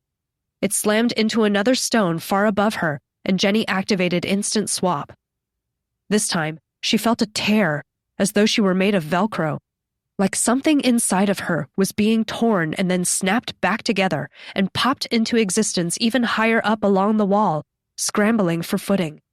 2 of her nails broke. She bit back tears, blood making her fingers slick, but she pressed on. She summoned her hatchet back. She wouldn't try that trick again. The ability clearly had a limit. Weariness filled her chest. She was out of breath, but her only choice was to climb. Clenching her teeth and holding on to a tiny ledge, she swung her hatchet upward and struck stone, burying the edge deep into the wall. She pulled herself up, crawling against the wall. If only there were more holes in this thing, she thought. Then, not wanting to waste time, she covered her knuckles with her armor and punched through the stone, making her own hand and footholds. "All right," she said with a triumphant laugh. She could keep doing that and save her instant swap for when she'd really need it. Yanking the hatchet out of the wall and swinging upward, Jenny climbed, punching new holes into the stone, which became footholds as she kept going. She reminded herself repeatedly not to look down. She'd always been afraid of heights. Or not really afraid, but it would give her a strange feeling in her ankles and legs and a plunging feeling in her stomach. She didn't want to deal with that. Besides, if she fell now, she could just use instant swap to catch herself. That's why she was saving it, she told herself as her muscles strained. She focused on Susan. She pictured Miriam in Azrael's hands. She thought about Iblis and the other demons, the deaths, Yeshua. The burning in her muscles was nothing. She could keep climbing, and then she could heal herself. She just had to be quick. "Iblis," she called out silently. "Are you there?" If he abandoned the harpy body and rushed back to her, she could just use the wings and secure the rest of the distance. It would save them so much time. But if he wasn't back yet, maybe he was in trouble. Maybe something had gone wrong. Stop thinking and climb. Just climb. Valescent light flashed. Her fingernails and muscles healed. She urged herself to keep going and fell into the pattern, slammed the hatchet into the wall, punched the wall, pull herself up, flashed the hatchet out. Repeat over and over until she could see the dark openings overhead. Relief pounded in her head. Or was that a headache? When there was nothing left for her hatchet to sink into, she let out a triumphant cry. Her fingers found the edge, and she pulled herself up the rest of the way, collapsing on the floor of the archway. She rolled onto her back, laying her hatchet on her chest as a breeze blew into the tunnel, cooling her face. Her feet were still dangling over the side. Now all she had to do was wait. She stared at the blue sky, hoping that Iblis was all right. As she stared, wings came into view, bright and wide, almost as wide as the tunnel. For a second, she felt relief. He was all right. Then, she saw the flash of steely white eyes, and her insides went cold. Harpy, level 60. Jenny rolled away just in time as sharp talons scraped the floor where she'd been lying, sending up a flurry of sparks. It was the brood mother, and her face and feathery body were covered in blood. Chapter 37. Climbing up the wall. The brood mother shrieked as Jenny used instant acceleration to escape. She dashed forward, deeper into the tunnel, into the dark space, and ran headfirst into what felt like a wall. With a crash, she slumped down, everything ringing inside her head. The impact had hurt, not so much that it damaged her, but enough that it knocked the air from her lungs and left her dizzy. The tunnel swerved upward sharply, and she'd accelerated right into those large stones. Behind her, she could hear the shrill cries of the broodmother and the flap of her wings. Jenny groaned internally, realizing she'd have to climb again, and this time in the dark. No light shone up ahead. She needed wings. Could she make wings? She could grow tentacles, though. Would that work? Her mind raced, and within moments, the broodmother closed the distance. Her translucent hair seemed to glow in the dark, a shimmer of light around her menacing face as her talons closed in. Jenny threw herself to the side, the clawing, scraping sounds cutting sharply through her ears as sparks erupted from the stones near where Jenny had been standing. "Human!" screamed the broodmother, flapping up to gain altitude, her shrill voice echoing in the tunnel. "Why are you trespassing on my garden?"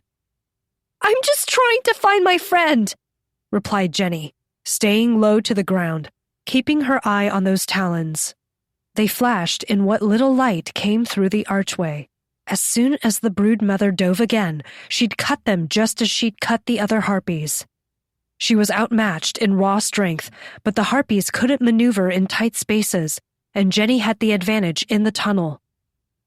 "A living human has no right to be here," spat the broodmother, flapping overhead. "No right. You are creatures of sin and suffering. This is holy land." Jenny held her breath. Sin and suffering? Why did the harpies hate humans so much? "How the fuck is this holy land?" she shot back. "All you do is torture people. Everything is horrible. Who the fuck do you think you are?" "Who do you think you are?" screamed the harpy as she tucked her wings and dove again, talons outstretched. Jenny swung her hatchet, but her weapon bounced off the talons, and the sharp-pointed end scrapped Jenny's chest. Searing pain burned through Jenny as she stepped back with instant acceleration, crashing against the wall behind her. She clutched her chest, breathing hard, coughing. Something wet and hot ran down her armor, and she groaned. Those talons were too wickedly sharp. If she hadn't moved backward, that would have been it for her. She coughed up blood, her every breath stinging now as she lowered her hand from her chest. The broodmother was far stronger than Iblis's harpy had been, and she was agile and quick, able to maneuver better despite her size. Jenny summoned her hatchet back. With a quick bit of valescent light, her hand shining brightly in the dark tunnel, she healed her chest. She'd wanted to save the light for later, but making a potion and drinking it would give the harpy too much of an opening. But what did the harpy even want? Why was it so against Jenny being there? It was almost like a guard dog, protecting something. "What's up there?" asked Jenny, breathing hard. "Why are you stopping us?" The harpy flapped again, but she leaned forward midair so that Jenny could see the sneer. "It is of no concern to you. When I kill you and your soul emerges from the blood, maybe then you'll understand humility." Jenny huffed, trying to steady herself, then threw her hatchet normally. She knew it wasn't fast enough to register as a threat to the harpy, but that was what she was banking on. The broodmother dodged with a mocking laugh. Jenny used instant swap. Again, it felt as though she was tearing in half, stretching like a rubber band before snapping back into place. But in the next instant, she was on top of the harpy. The broodmother's eyes widened with alarm. She closed her wings, turning midair to try diving out of reach, but there wasn't enough space. Jenny summoned her hatchet back with a flash of light and swung as hard as she could, grasping the handle with both hands. The edge sliced through one of the wings, cutting away feathers, tearing the skin and snapping through bone. The broodmother plummeted through the dark and landed in a pile, screaming in pain, her other wing flapping maddeningly. Jenny fell too, rolling away from the harpy's talons. A bit of torn wing fluttered down like an enormous feather. The breeze blew it around as the harpy cried. From pain or anguish, Jenny didn't know, but the harpy started swearing, her voice changing from singing to screaming and back. Jenny got to her feet, holding her hatchet, half wanting to charge the creature and cut it down to pieces to end its onslaught once and for all, to find out what happened to Iblis, to avenge him if she had to. But the broodmother, shaking as she was, got to her talons, her face strained with agony. Blood spurted out of her injured wing. The other one flapped fiercely, but the harpy teetered from side to side as though she couldn't maintain her balance. "Look," said Jenny, raising her arm, trying to show that she wouldn't attack while the harpy was so weakened. "You're not an angel. You're not a monster.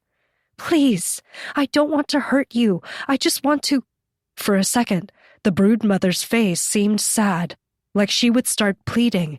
But then, her lips curled into a snarl, and her brows furrowed in anger or pain or something in between. Leaping into the air, she flapped her one wing, tilting her body to keep somewhat steady, her face a mask of pure hatred, and dove without any need of the speed of her previous attacks, talons outstretched. It was a desperate attempt, futile. Just as Jenny was about to answer with her own rage, a fire breath of ignite, something shot in through the tunnel, a streak of blue flames, and slammed into the old harpy. A talon sliced through her cheek, another through her ribs, and with an eruption of blood and feathers and fire, the broodmother was slammed against the tunnel wall that Jenny had crashed into earlier. It was Iblis, pinning her against the wall, his burning wings spread wide as though he was a hawk who'd just caught his prey. "Enough!" he shouted, no pretense of melody in his voice. "The harpies are on the wrong side of this war. Stop this madness now." The broodmother cried weakly, her one wing flapping feebly against Iblis's body. "I kept my children safe," she squawked. "I protected them. You sentenced them to a life of servitude," said Iblis in a dangerous voice. "You stripped them of free will. You succumbed to the angels." He flapped both wings powerfully, lifting him and the broodmother up, dragging her body along the stone. "Now relent, or I will end you." "Please," she begged, her voice heavy. A wail stuck in her throat. Blood ran down her chin. One of Iblis's talons had pierced her cheek, right through to the other side and into the wall. One more was wrapped around her throat, and two others were lodged into her sides. "I do not wish to kill you," said Iblis, and finally, the brood mother went limp. He flew off her with a beat of his wings, sliding his talons out of her body. He landed near Jenny, squatting down as he huffed for breath. Blood stained the feathers of his face and body. His wings were torn in several places, and an ugly gash went across his stomach. Intestines hung low, glistening in an ugly way. It must have been a brutal battle with the other harpies, but Jenny was relieved to see him. The brood mother slumped down to the ground, shaking. She wrapped her one wing around her torso and stared down at the floor. Blood spurted out of the holes in her face and ran down the outside of her wing, staining the feathers. Jenny could see her tongue moving in her mouth. She almost wanted to heal the old harpy, but she reasoned it would make more sense to heal her on the way back. She had to reserve Valescent Light and her energy as much as she could. Besides, she didn't know if the brood mother would continue to attack them or not.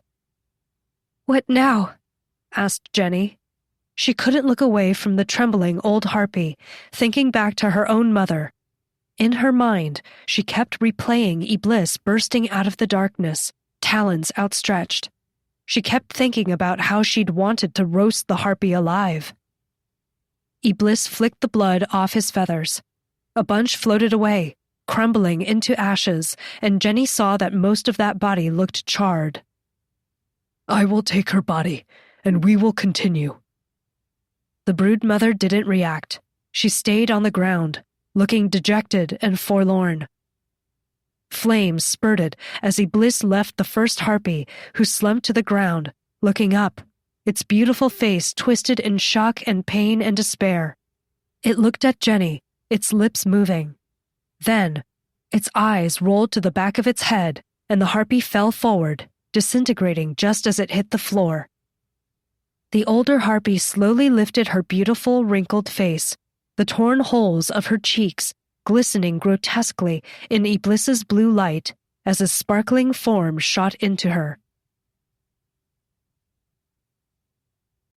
Chapter 38. The Throne Room. Jenny clung tight to Iblis's new feathers. The brood mother was a much bigger harpy, but their fight had been brutal, and the harpy was broken. Blue and orange flames flickered out of its eyes, and the feathers flashed white with every wing beat. Flames had healed the wing Jenny had torn through. They only needed it to climb to the final stage. Iblis kept his fire burning as the tunnel was dark, but even with the flickering glow, they couldn't tell how far they would have to climb. Blood dribbled out from the brood mother's wounds, running past Jenny's face. Each flap took them higher and higher. The breeze blew Jenny's hair back and stung the scratches on her face. Her legs dangled as she held on tight around Iblis's waist, her armored feet clanging against the sides of the tunnel several times, drawing up sparks and echoes. After what felt like ages, light appeared overhead, bright and warm and welcoming. The next moment, Iblis flew right through it, and they emerged into what looked like a palace grand hall, a place where wealthy people might throw a grand ball, something out of a magical fairy tale. "What the fuck?" whispered Jenny, sliding off Iblis, who'd perched down and buckled as one of his knees gave out. The injured wing fluttered awkwardly as the flames died down, smoke rising from the hole in the brood mother's cheek. "It looks to be the throne room," he said with that distorted sing-songy voice. Throne? Jenny looked around. The room was draped in enormous violet cloths. Pillars with torches attached led away from the hole they'd emerged from, a purple carpet guiding the way to large stone steps. Above them, slightly raised, was the throne, a giant seat made of black stone that reminded Jenny of the rocks in the world of death. It even glistened similarly in the flickering torchlight, sometimes visible, sometimes invisible. A cold shudder ran down her spine. She climbed the steps toward the throne, staring at it, dreading the question on her mind. The ceiling was draped with trailing cloths and golden ornaments high up. Past the large stone pillars, she could see 2 more great archways, one on either side of her, leading into more chambers. That must be his throne. With a shimmer of orange and blue light, he left the harpy behind and floated up. The broodmother crumbled onto the red carpet, blood pooling as singed feathers floated to the top. It cried weakly. Iblis's incorporeal form floated toward the enormous black seat. Azrael? His throne? Asked Jenny in a low voice, feeling every inch of her body on high alert, like something horrible was around every pillar, every shadow. Why does he need a throne if he's supposed to be serving Adonai? The power-hungry often seek the power-hungry. Jenny followed Iblis up the red carpet, up the steps. The throne towered over her. 4 of her could have sat side by side with room to spare. The armrests were taller than her, and its back shot up with a curved top like a tombstone.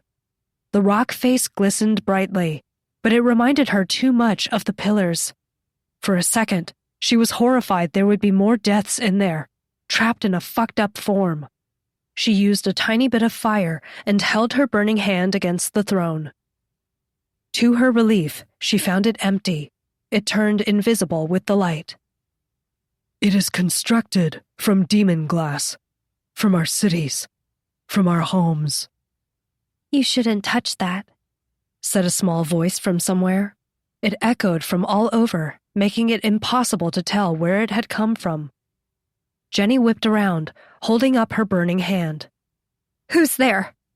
She glanced at Iblis's blue sparkles, then at the trembling broodmother lying beside the hole they'd entered through. From the throne, the hole looked almost like a dark swimming pool. That is our master's seat, came another voice. This one was bolder, stronger. Rushing down the steps, snuffing out her flames, Jenny clutched her hatchet tight and prepared for an attack. Was it more harpies? Something else? They also called the angel Master. Shadows moved from behind the pillars and faces appeared. Men and women, young and dressed in flowing garments of red and purple and pink. Every single one of them had the same notification. Soul, blooded. One of them, a boy, approached Jenny. He had long blonde hair that covered his forehead and a sharp chin. He squinted at her. Desecrated human? How? Like the angels? Asked a girl. What's wrong with her? Her eyes are so weird. Should we get Master? Jenny clenched her teeth at their words. She kept her hand on her hatchet, turning in every direction as the souls closed in.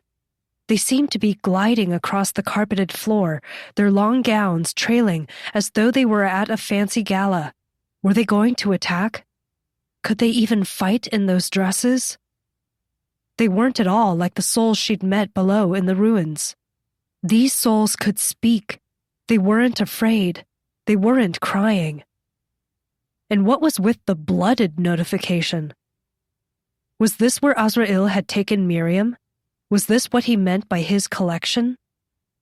I'm looking for someone, said Jenny, trying to keep her voice even. From the corner of her eyes, she could see Iblis hovering over the souls. They hadn't noticed him, but a few of them wandered over to the harpy, kneeling and poking at it. What is this thing? It's such a mess. It's one of the harpies, gasped another. Is it dead? I didn't know they could die. Yeah, it's dead. Did the desecrated girl kill it? No, look, it's moving. It's so pretty. Yes, snapped Jenny. These souls, they looked about her age, maybe older, but they sounded like children.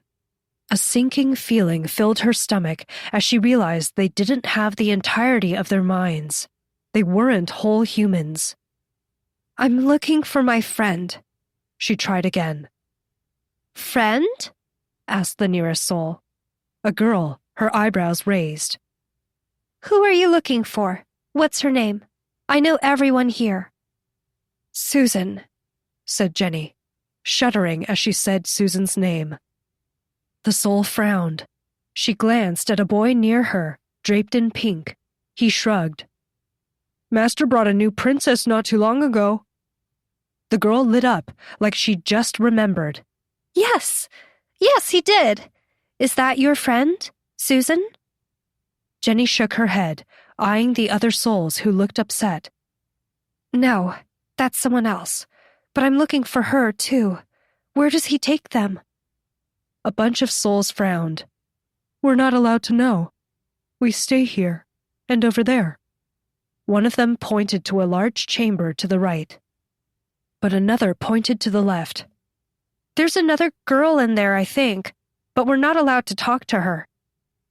A few of them grumbled something about Master spending too much time with her. We don't like her, said another soul. She's a strange girl who's stuck on something. She's being punished. She's always screaming. She committed a grave sin. These souls have had their minds emptied. Iblis spoke quietly to her. Jenny agreed.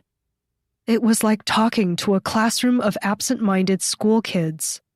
They seemed innocent and unaware and forgetful, but they looked like adults. Master says he doesn't like playing with her, continued another soul. But he plays with us all the time. Plays? Asked Jenny, a sickening feeling rising to her throat. She didn't want to know what they meant, but another soul described it in depth. He comes to our chambers and tells us stories and shows us... Jenny held up her hand. Wait! The souls looked at her curiously, like they couldn't understand why she wouldn't want to hear more. But she was shaking. Can you tell me where the stuck girl is? The girl your master won't... that he keeps away. The souls looked shifty. We're not supposed to go there. We are forbidden. Master will be furious. Remember when... Yeah. He didn't like it at all. He didn't play with us for so long. We shouldn't.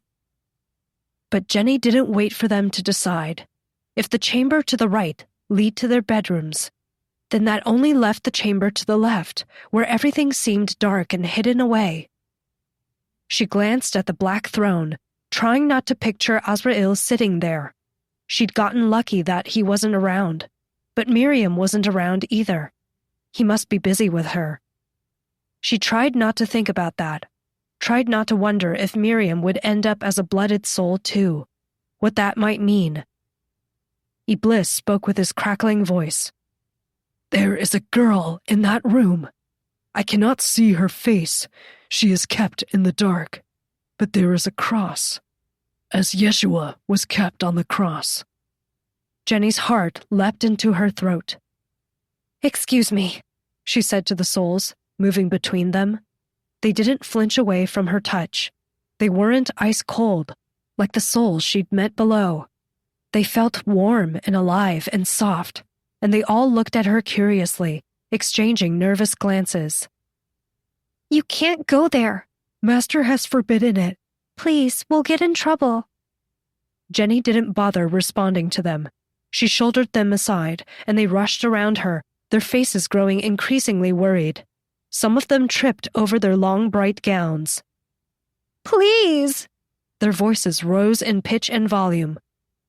I have to, said Jenny, whose mind was flashing red every time she pictured Susan on the cross. She almost swiped at one of them. No! A soul grabbed Jenny's arm. Fingernails dug into the cracked scales of her arm, but she shook them off. More hands grabbed at her shoulders. Men and women, their faces young and earnest, stared at her. You can't go in there! Don't go in there! Jenny threw them off and pulled out her hatchet, turning slowly in a circle. Stay back. Immediately, the souls gave her space, falling backward, nearly tripping over their flowing gowns. Jenny felt sorry for them, for what they were going through, but she wouldn't let them get in her way. I need to find her, okay? So stay the fuck back. The souls looked like they might cry. Then one of them broke away, running in the direction of the bedrooms, and the others did the same. A flurry of footsteps. She watched their flowing dresses and bright faces vanish behind pillars and back into the bedchamber. Some of them stayed back, watching Jenny from the shadows, whispering among each other. She didn't have time to make sense of their strangeness. Turning around, she marched toward the other room, a weighty feeling gathering in her legs with every beat of her heart. As every step took her closer. A cross. Iblis had seen a cross in there. Would Azrael show up? Would these souls be a problem? Jenny didn't care. Her feet felt heavy as she walked past the pillars. Torchlight flickered overhead, and a horrible, twisting anxiety filled her throat as she neared the opposite end of the throne room. Iblis fluttered close by. He might have said something, but it didn't register in Jenny's head. Coming to the open doorway, she stared into the dark room. Unlike the rest of the torchlit palace area, this place was too dark for her to see anything, but she could hear the soft sounds of someone's labored breathing. And then she heard a voice, a strained, raspy voice full of disbelief and shock and pain. Jenny? Chapter 39. Brown Hair. Jenny tried to speak, but her words lumped in her throat, each one sticking to the next. She remained at the enormous entrance, the arch so far over her head it didn't really feel like a door, more like the entrance to a separate palace, another world. The room was dark, but she got the sense it was immense. She could just about make out several silhouettes as her eyes adjusted. The largest was the T-shape in the center of the room, towering just as Yeshua's cross had in the world of death. A tremor ran up both of Jenny's legs. Suddenly, she felt weak, as though she'd been trapped inside a pillar of salt for ages, and all her muscles had atrophied. What are you doing here? Croaked Susan. Her voice was so strained, so broken, like she'd been screaming or crying for ages. Her breath was loud and raspy. Jenny's voice broke as well. Hot tears ran down her cheeks, and the more she blinked, the more tears seemed to fall. She didn't know what to say. What was she supposed to say? The last time Jenny had seen Susan was when she'd held her corpse on the cafeteria floor. Somehow, that felt like so long ago. She'd traveled through worlds, fought ghouls and demons and harpies, and none of that changed the fact of what she'd done. The horrible thing she'd done. I bit through her throat. I killed her. And now, here she was, not with the other souls, but separated and nailed to a cross. And why? Why is Susan here? The room is empty. The girl is alone. I will keep these souls distracted. Jenny swallowed hard, still trying to find words, trying to find the courage to step into the room. Stay away from me, hissed Susan, and Jenny saw the silhouette of a person wriggling on the cross, followed by a muffled cry as though Susan was screaming but biting her lips, trying to hide her pain. Go away. You're not real. Just leave me alone. I don't know what you want from me. How many times do I have to tell you? I don't have it. I don't know what you... Sue. Jenny tried again, her eyes burning with tears, emotions surging to every part of her face. She couldn't stand hearing Susan screaming like this. Had Azrael been torturing her? I don't know what you want. I don't know what you want. I don't know what you want. Susan kept screaming, kept thrashing against the cross, screaming until her voice broke. And that was more than Jenny could take. She swept across the room and activated Valicent light. Golden warmth illuminated the enormous chamber. It was a giant room, cube-shaped, with Susan on the cross in the center and heavy curtains on the wall and some other statues or something. Jenny didn't care for anything else. She couldn't take her eyes off Susan. Susan stopped screaming. She was stuck on the cross, her arms outstretched, nails pushed through her palms. She had one foot over the other, with a third nail driven through them. The cross looked exactly the same as Yeshua's. Susan even had a crown of thorns digging into her forehead. She looked so much like she had on the cafeteria floor, except the blue was gone from her hair. It was brown again, just as it had been all those years ago when they'd met, and Jenny had shyly said hello, and Susan had beamed, radiant and wonderful and welcoming. Tears freely spilled down Jenny's cheeks. Her shoulders shook as she held up her glowing arm, rainbows swirling around her fingers and wrist, the light catching on Susan's face, on Susan's tear-stained cheeks, on the blood running down her nose, on the spittle on her chin.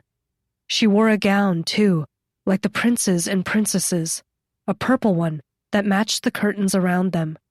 But it was torn in several places, exposing soft skin, and the tearing pattern looked very particular. She'd been whipped. Whipped, and much worse. She couldn't stop shaking. "Is that you?"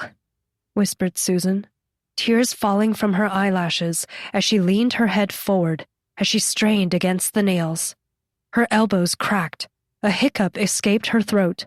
She kept blinking hard with her entire face. "Is that really you?" Snot ran down Jenny's lips. She balled her hands into fists, and when she tried to speak, all she managed was a pained cry. She sniffled and tried again. "Yes, it's me. It's me. I found you." Susan sobbed. He told me everyone's looking for you, and that they were going to destroy you and me, and that—" She broke down crying, softly this time, eyes shut tight, shoulders shaking. "I didn't know what he was talking about. He kept asking me about you, about what we did, and—" "I'm going to get you down," said Jenny in a small voice, reaching up to touch Susan's feet with valescent light. But the two of them flinched. Susan felt ice cold to the touch, and Susan looked as though Jenny had burned her. "I'm sorry," whispered Jenny, biting her bottom lip and staring at Susan. Susan blinked away her tears. "It's okay. You didn't hurt me." Jenny almost laughed. "You don't have to lie to me. I'm sorry.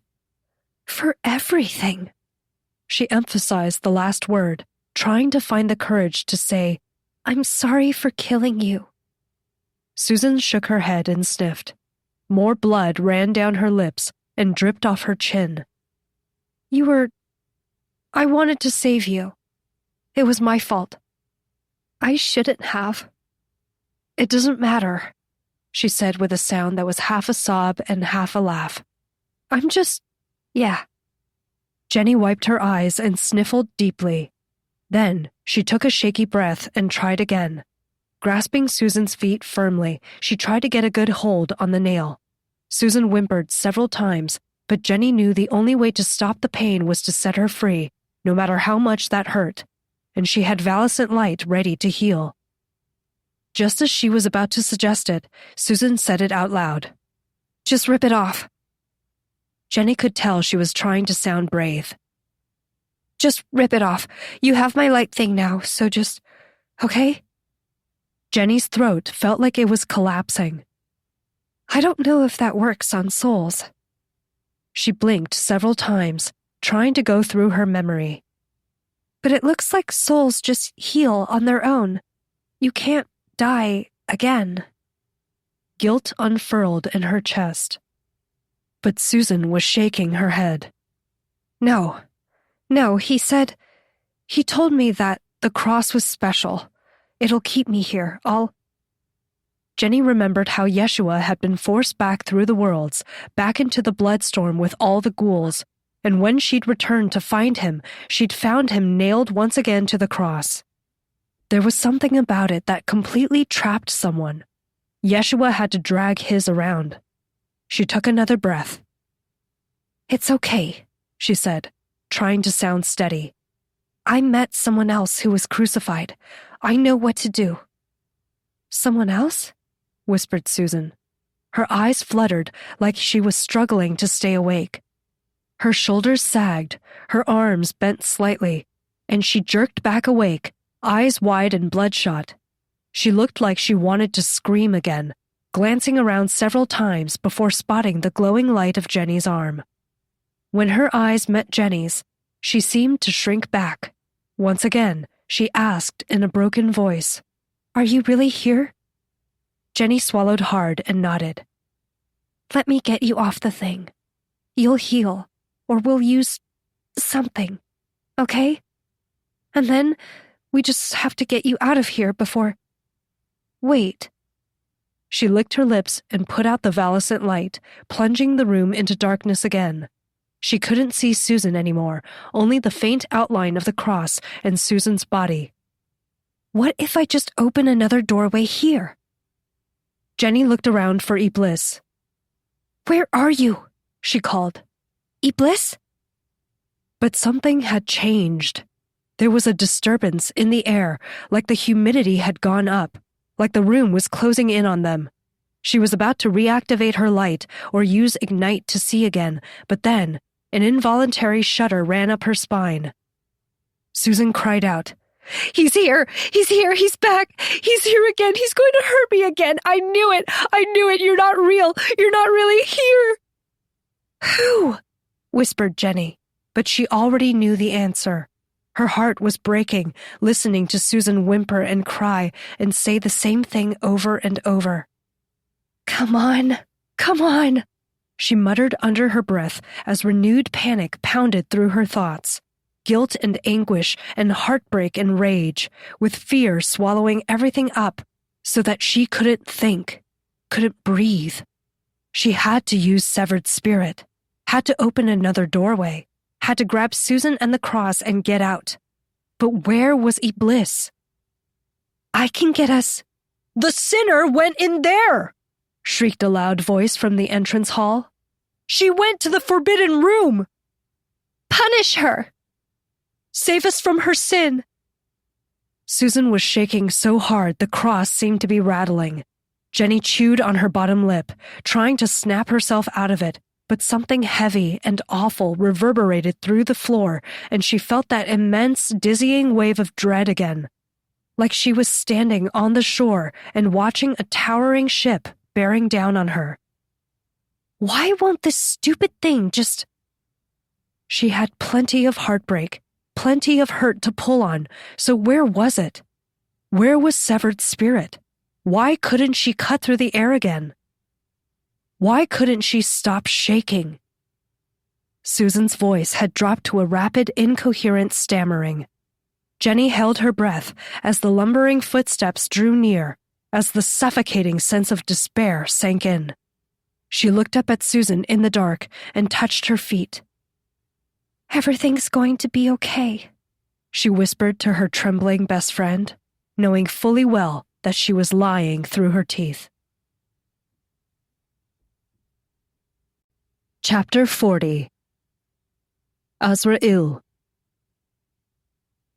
Heavy footsteps came to a stop right at the entrance. Jenny was too afraid to turn around.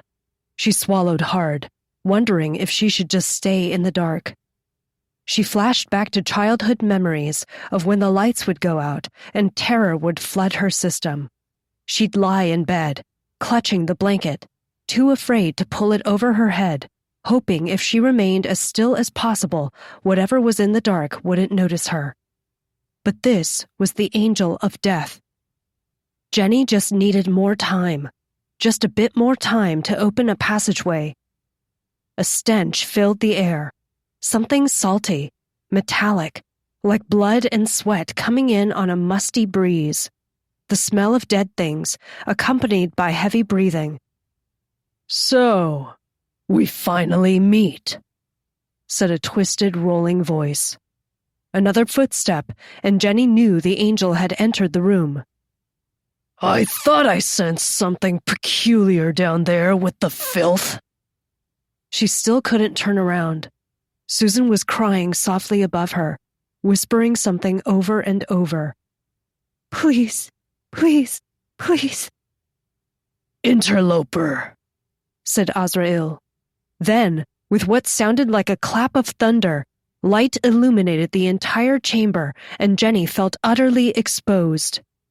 In the clarity of the bright light, the walls turned marble white, the velvet curtains took on a glamorous royal sheen, and she saw that the room was filled with weapons. Swords and axes, great big shields made from steel and emerald and gold, hung from the walls, mounted like trophies. No wonder my siblings could not find you. A desecrated human, sneaking into the afterlife of all things. What brought you here, I wonder? She looked up at Susan, who'd shut her eyes, screwing up her face and muttering something over and over, her body trembling as though she was freezing. Sweat glistened on her sickly pale skin. The thorns dug into her forehead. Jenny turned around, trying to swallow the rising fear. It was just like with that desecrated angel she'd fought back in the school. It's just fear, she told herself. Something that triggers fear. Something to make you afraid. Don't be afraid.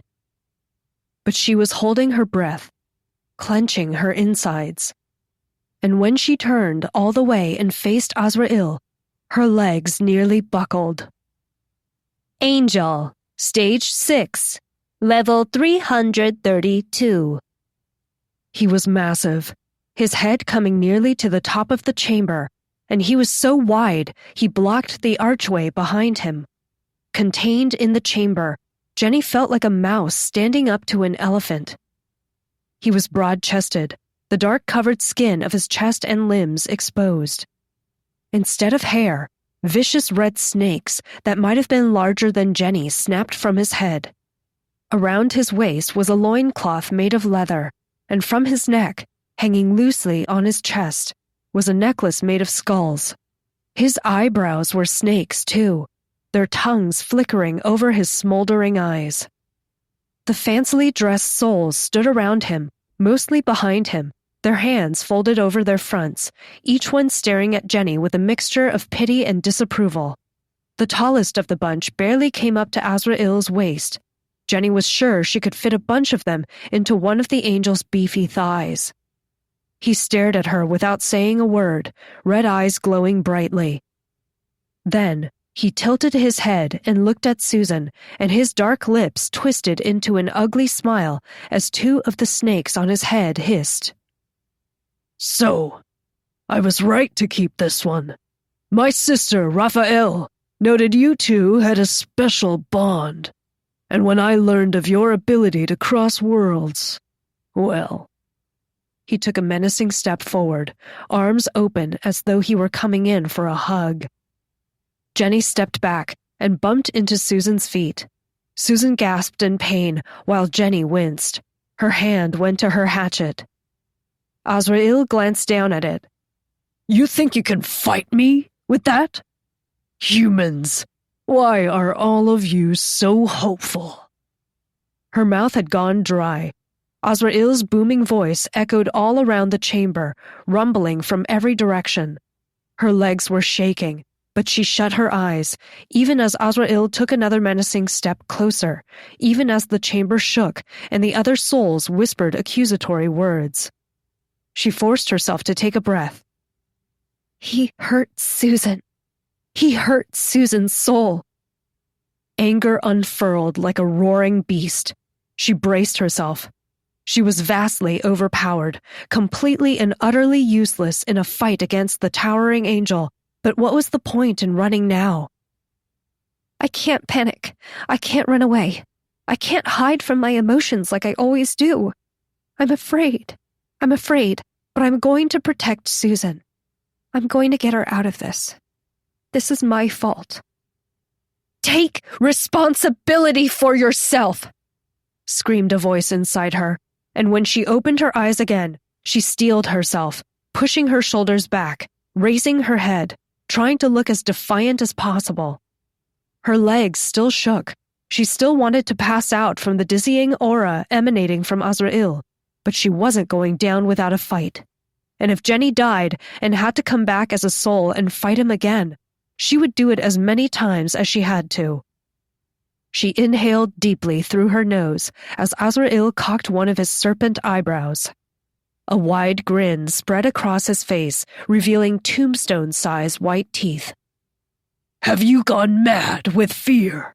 What hope do you have against me, mortal? His wings unfurled behind him, 4 of them, each one curving and hooked like bat wings. The serpents on his head arose, forked tongues aimed at Jenny as they hissed, as they all eyed her down.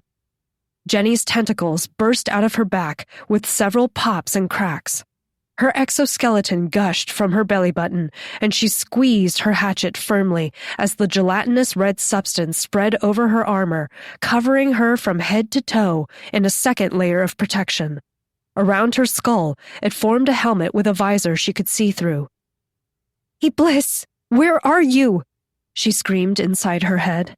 Having the demon's powers added to her own would go a long way, but even then, it wouldn't be enough. The angel was just too strong. What she needed was a distraction, something to catch Azrael by surprise. Maybe if she attacked the souls hanging by the entrance with their pretentious gowns and their judgmental faces. The angel was just waiting, as though daring her to attack. But if she could get away for just a few minutes, if she could use severed spirit and open another passageway. Azrael closed the distance between them in a flash. Jenny didn't even have an opportunity to flinch. 1 second, he was near the entrance. The next, he was right in front of her and Susan, towering over them with his menacing aura. Jenny barely came up to his loincloth, and she had to crane her head to look upward and meet his burning eyes. Her throat felt tight. Sweat ran down her back. Susan cried out behind her. I will offer you 1 chance, mortal, said Azrael in his low, rolling voice. Join my collection, my princes and princesses. Be my living consort, and I will spare you and your beloved. Jenny blinked. What? Azrael's lips curved up into an evil smile. A snake hissed and snapped its fangs. I want a mortal bride, and you are easy on the eyes and clearly powerful. I will even safeguard you from my siblings. The souls at the entrance whispered loudly. Jenny glanced at them in utter confusion when one cried out in protest. That was when Azrael struck. He moved so quickly, for someone so large, she almost didn't realize what happened. It was her tentacles who picked up on the movement, the shift in the air. In a split second, she used instant acceleration, throwing herself out of the way as a fist the size of a semi-truck hit the floor. Instantly, the floor collapsed into a large crater. Jenny rolled away as the entire chamber, maybe even the entire floating castle, shook. Chunks of the floor rose up from the impact, and the weapons on the walls and curtains clattered all around. The cross teetered backward, unstable, before landing with a crash as Susan screamed. Azrael turned around, eyes burning. So, what will it be? That was merely a taste of my strength. What hope do you have against destiny, interloper? Saliva glistened on his chin. Was he drooling? Sneering? You will be the perfect trophy for all my troubles in his name. Chapter 41. Beat down. Every inch of her tentacles could feel the angel's might. This was nothing like the desecrated angel she'd faced in the cafeteria. That fight felt like it had been years ago, a lifetime ago. She glanced at Susan, feeling her pain, tasting her blood in the air. But her tentacles picked up on something else, a grotesque, ugly sensation. The cloth around Azrael's waist was different now. It was made from human skin instead of that of the tarnished angels. Her tentacles shuddered, and mentally, she did a count. She had 6. She had all 6 of them. They'd come out so easily, so readily, she'd almost forgotten she'd been without them for so long. Azrael wiped his chin. He picked Susan up by the bottom of the cross, holding her upside down so that her chest fell slightly away from the wood, causing her face to distort in pain as another scream came out of her throat. The sound was wrenching Jenny's heart open. She took a step forward, anger and hurt clashing like a thunderstorm inside her. Let her go! She shouted, knowing it was futile, knowing it was exactly what Azrael wanted. The angel grinned again, a big toothy grin, and shook the cross instead, as though he was trying to flick an insect off a stick. That was more than Jenny could stand. Stomping forward on one foot, she launched her hatchet with all her might. Savage throw. The obsidian face flashed in the bright light as the hatchet spun faster than it ever had, hurtling towards Susan. Azrael raised an arm to block it nonchalantly, as though it was as harmless as a mosquito, but Jenny activated her new skill instead.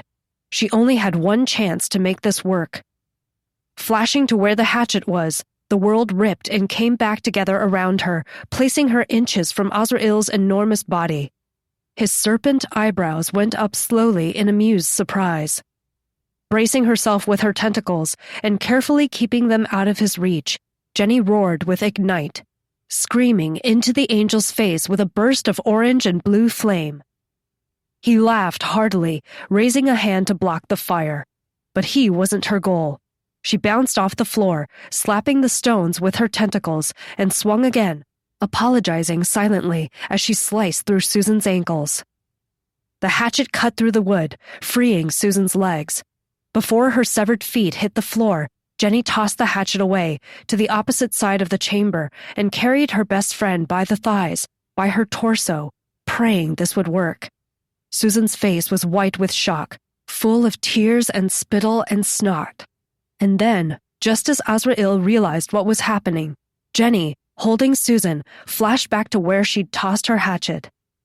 Susan's hands tore through the nails, a horrible scream swirling around Jenny, and then the two of them collapsed on the floor on the other side of the room, littered with polearms and great swords and shields made of sapphire. It had worked. She could use instant swap and take whatever she was holding with her. Susan lay on top of Jenny, bleeding all over, from her torn hands, from the stumps of her legs, shaking and crying while Jenny held her tightly. I got you now. Her heart was pounding. She was banking on Susan's soul to heal itself, just as Miriam's had from being eaten, just as the other souls had from being torn apart by angels. And a moment later, golden light shimmered across the wounds, repairing the flesh and regrowing her feet. Susan was whole again. All that was left now was opening a passageway and somehow getting Susan and the cross out of this world. But a deep, ugly laugh rumbled through the chamber. Jenny sat up, holding firmly to Susan, who was resting her head on Jenny's plated chest, both of them breathing hard. Susan's feet had finished growing back, pink flesh expanding from the ankles. Azrael hadn't moved. He was still holding the cross, where bits of flesh stuck to the sides, where the broken bit lay on the floor with Susan's feet still attached. "Do you really think she can go anywhere?" asked Azrael with a cackle. He clutched his belly and tilted his head back with a laugh. "She's mine forever, to the end of time. There is nothing you can do about it." Jenny gritted her teeth as Susan shook in her arms. She almost wanted to ask Susan to find some armor and weaponry off the floor to fight with her, but Susan was in no state to fight. And then she remembered how hungry Yeshua had been after coming off the cross. Did she have to feed Susan? Would Azrael even allow her to? Her desecrated flesh wouldn't work anyway. It had only made Yeshua sicker. All she could do was get back to Yeshua and get some help. It didn't even seem like Azrael was taking this fight seriously. So far, All he'd done was laugh and boast and play around, like this was all a big joke to him. He knew that Jenny posed no threat at all. He knows I can't do anything to him. But the rage burned so hotly inside Jenny, she didn't know what to do. Kill, kill, kill. She wanted to cut his smug head off. She wanted to rip every single snake from his scalp and tear off his skin, and a part of her considered what Azrael had offered, to become his human bride, to play it safe until she could get away. But the other souls had had their minds warped. They were just like the harpies. Their free will had been taken away. They were his playthings, nothing more. Revulsion made her stomach twist. She wouldn't let him do that to her, or Susan. And if she could find Miriam, then... Her tentacles shuddered, all 6 of them, an ugly realization traveling through their lengths. Her eyes went to Azrael's loincloth and realized where the skin had come from. I will make the offer one more time, came his low voice from the other side of the room. He knelt and picked up the piece of cross that Jenny had cut off. It looked like a broken pencil in his giant hand, but he held it to the rest of the cross, and with a burst of golden light, it reattached itself. The cross was whole again. He tore the feet from the wood and held them up, eyeing them like they were a snack he'd picked up from a platter. Then, with a red-eyed glance at Jenny and Susan, he popped Susan's old feet into his mouth. Loud crunching noises filled the chamber before he swallowed. You can't set her free. Not as you are, he said. Join me instead. Why fight? What do you hope to achieve? Jenny didn't respond. You can be my bride instead, he continued. My princes and princesses will serve you, as you will be their queen, and I will let you keep your toy as well. She's not a toy, Jenny hissed between clenched teeth. Azrael smiled again, a sickly sweet smile, and raised one of his serpent eyebrows. But she was my toy all this time. Heat flashed in front of Jenny's face. She burst forward with instant acceleration, anger burning so hot in her body she thought she'd explode. And that's what she did. She used a full-bodied ignite, blue flames erupting from her chest and arms and head as she smashed into Azrael's broad chest with all the force she could muster. She felt like a comet colliding with a planet. And she'd hoped to have just as big of an impact, something cataclysmic. But Azrael didn't even budge. She bounced off his chest, her tentacles catching on the floor and her fire sputtering out as she realized he was completely unfazed. An instant later, his foot was above her, and if she hadn't rolled away with her tentacles, she would have been crushed. His heel smashed through the floor. But he wasn't done. He lunged forward, grabbing 2 of her tentacles, and swung her against the wall so quickly, so suddenly, she didn't even get to scream. Her exoskeleton-covered head, her back and legs, smashed into the thick wall, burrowing into the stone. She came to a stop, buried halfway through the wall, dust and debris raining down around her, the weight of the castle pressing against her. Before she could inhale, Azrael's hand, his fingers like enormous worms, dug through the wall and grabbed her. Jenny activated Ignite again, but the fire didn't faze him one bit, and in the next moment, he'd flung her into the floor. Another crater blossomed as a scream died in her throat. Blood sprayed out of her mouth, and she collapsed, lying there like a crumpled piece of cloth. Pain erupted all over Jenny. Her exoskeleton had cracked open, her tentacles flattened against the broken floor. Azrael straightened up. He spoke solemnly. What hope do you have against me? I am the conqueror of mortality. I bent the demons to his will. It was me.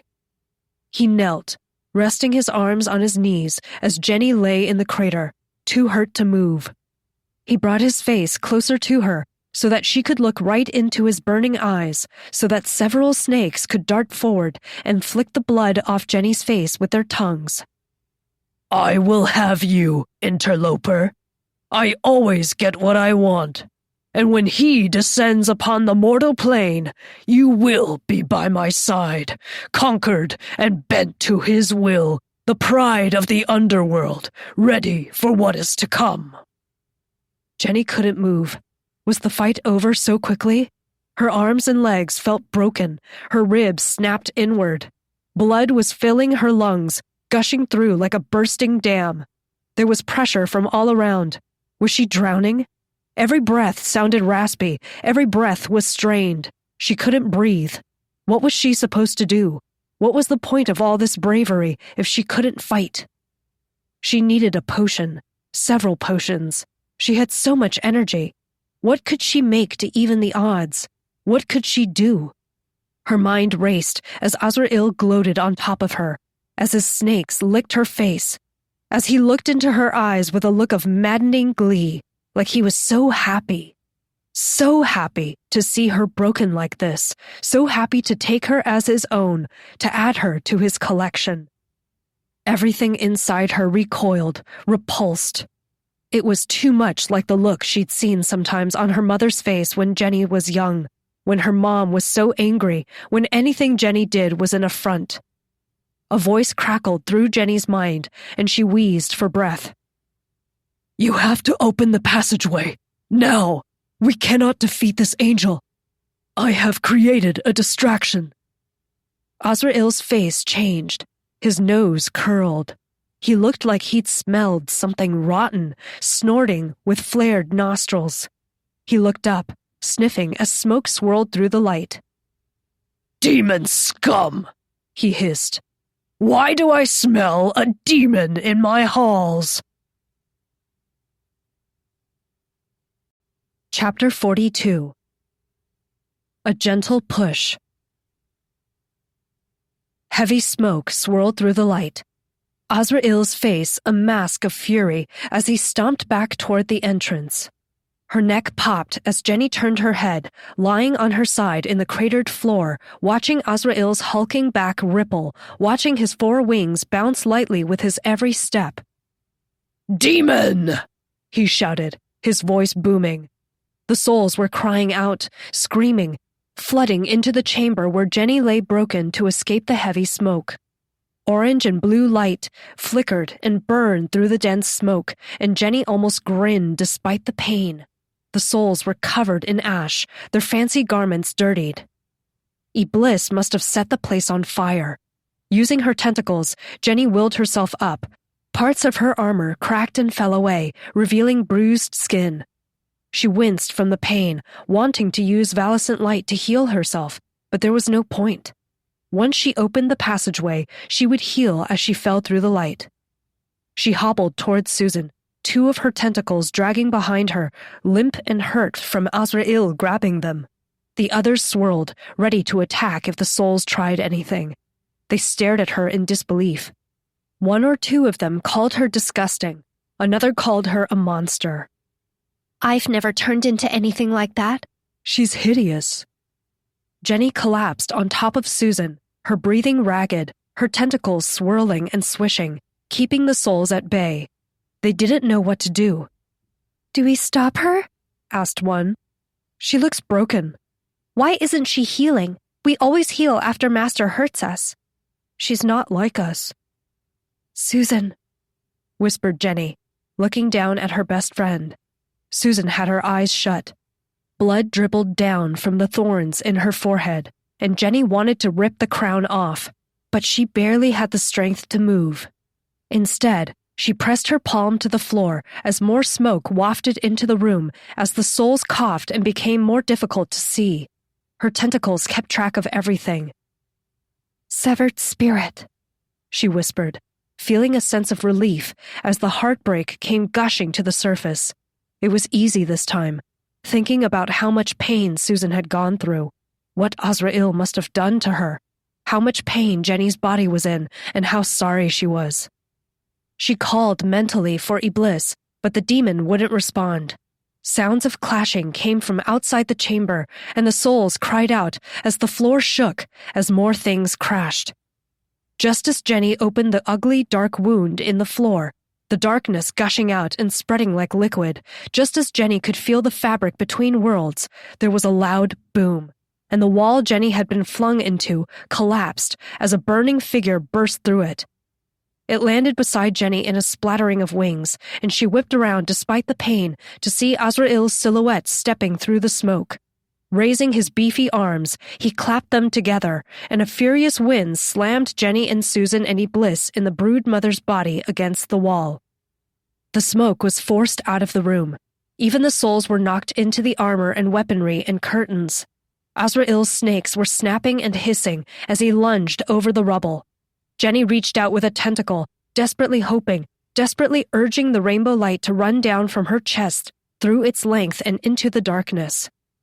She saw Azrael's eyes go wide. She felt his anger, his bloodlust, felt the bodies of everyone in the room, could taste the sweat and blood, could feel the sheer ugly wrath of Azrael. And then, the darkness beneath them erupted into golden light. Colors streamed out, reds and greens and oranges. She saw the souls staring wide-eyed, saw Azrael snarling, startled, one hand raised to block the light as he stared in disbelief, squinting, lips curling. She clutched Susan tightly, wrapped another tentacle around the cross and around Iblis, and sank into the light. Instantly, the colors, soothing and gentle, began to heal her wounds, her broken ribs, her bruised arms, her face. She clutched tightly onto Susan and Iblis and the cross as they sank deeper and deeper. Just as she was feeling safe, just as she thought they'd gotten away from Azrael, something tugged on Jenny's tentacles, wrenching her back for a second, like a parachute caught on a breeze. She screamed, bubbles of light erupting from her mouth. Susan's body swung, and then there was a violent sense of pulling and pushing that threatened from all around, like they all might be ripped apart. Jenny felt wildly around, trying to feel the worlds ahead and above, below. Which one was the demon world? But colors streamed past her eyes. Colors swirled around her and her tentacles, and then she saw Azrael's face bursting into the light, dragging himself after them. A giant. A monster. And the look on his face, he wanted her. He wanted her so badly. But the largest pull was from the material world, the center of everything. She pulled Susan close and stared at her limp form. Her brown eyes, surprised and afraid and so full of warmth, the healing light glistening all over. "I found you," she wanted to say. "I found you." And then she shoved Susan away with her cross. Her mouth parted in shock, in fear, and Susan tried to swim, tried to hold on to Jenny's tentacle, but Azrael was closing in. This was the best move. Jenny was sure of it. There was going to be more fighting, and this way, Susan wouldn't be caught in it again. No matter what happened, she couldn't let Azrael take her again. She kicked backward into the world of demons as Susan rocketed away through the light and into the material world, vanishing alongside her cross with a sparkle of blue and yellow lights. There was a tremor of rage as rivers of blood-red light swished around Azrael, and then Jenny fell through the light as well into the demon world, falling from some height. Cold air stung her right away. Snow stinged her exposed skin as she fell through the sky, her limbs and tentacles trailing behind her. Her heart hurt so much she couldn't breathe. She landed in a heap on the ice and snow. She was back in the world of demons, but the shimmering light of the passageway overhead wouldn't close. It hovered in the air, one of her tentacles reaching back into it, still stuck inside. It was lifting her slightly, keeping her from breaking free. It was Azrael. He was inside the light, holding onto her tentacle as though it were a leash, refusing to let go. With a flash, she summoned her hatchet and cut through her tentacle. Blood spurted out, spraying the ice and snow, and the length of the tentacle snapped back toward the light, vanishing with a spray of blood that rained down on Jenny. Still, the light didn't close. She couldn't close it. And then, Azrael's enormous ugly head appeared. He had the other end of Jenny's tentacle in his mouth, and as Jenny struggled to close the passageway, hoping to cut the angel in half, he emerged fully. The resistance stopped all at once. The passageway closed shut, and Azrael hovered in the air, wings beating in sequence as he chewed on the tentacle in his mouth. He spat it out, and it fell to the ground. "So this is how you've been evading Raphael's eyes," he said loudly. He looked like a celestial object, some kind of moon or satellite taking up too much space in the sky. "And what have you done to that soul?" He spat the words out. Jenny could feel the waves of rage rippling through the air. "A soul in the material world? Do you have any understanding of what you've done?" Jenny shut her eyes. Even the snow seemed to wince from Azrael's shouting, but Jenny felt a sense of hopeful satisfaction. "I got her away from you." The brood mother's body stood, flames leaking from the hole in its cheek, and Iblis whispered something. Her tentacles picked up motion, vibrations in the icy ground. They weren't too far from where she'd opened the bridge to the world of death, where deaths were marching into this world along with ghouls housing demons. And Yeshua was racing across the ice toward them, his hair and beard flowing in the breeze, stuck with ice and snow, his purple robes billowing. On his face was a look of pure anger as red lightning crackled around him. "Azrael!" he roared. "Failed one," said Azrael with a laugh before swooping down. Yeshua leaped into the air, and the two of them collided, an explosion of ice and wind and red lightning crackling all around, hurtling Jenny and Iblis away. Chapter 43. Failed One. Jenny tumbled away, her face scraping, her broken exoskeleton crumbling away. The light had healed her body up, all her bruises and broken bones, but it had left her exoskeleton as it was. It hadn't healed her tentacles either, as though the light was making a statement that this wasn't a part of her. And now, she only had 3 tentacles left, the torn one blown in some other direction by the explosive fight between Azrael and Yeshua, and 2 others crushed beyond use. Iblis, in the broodmother's body, stirred, flapping, fire blooming from the torn-up wings, fire leaking out of the holes in the harpy's cheek. Blue flames curled out of the eyes as he stood shakily to his talons and stretched his wings. Jenny wiped her eyes and stood as well. With a flash, she summoned her hatchet back. Maybe the 3 of them together could stand a chance.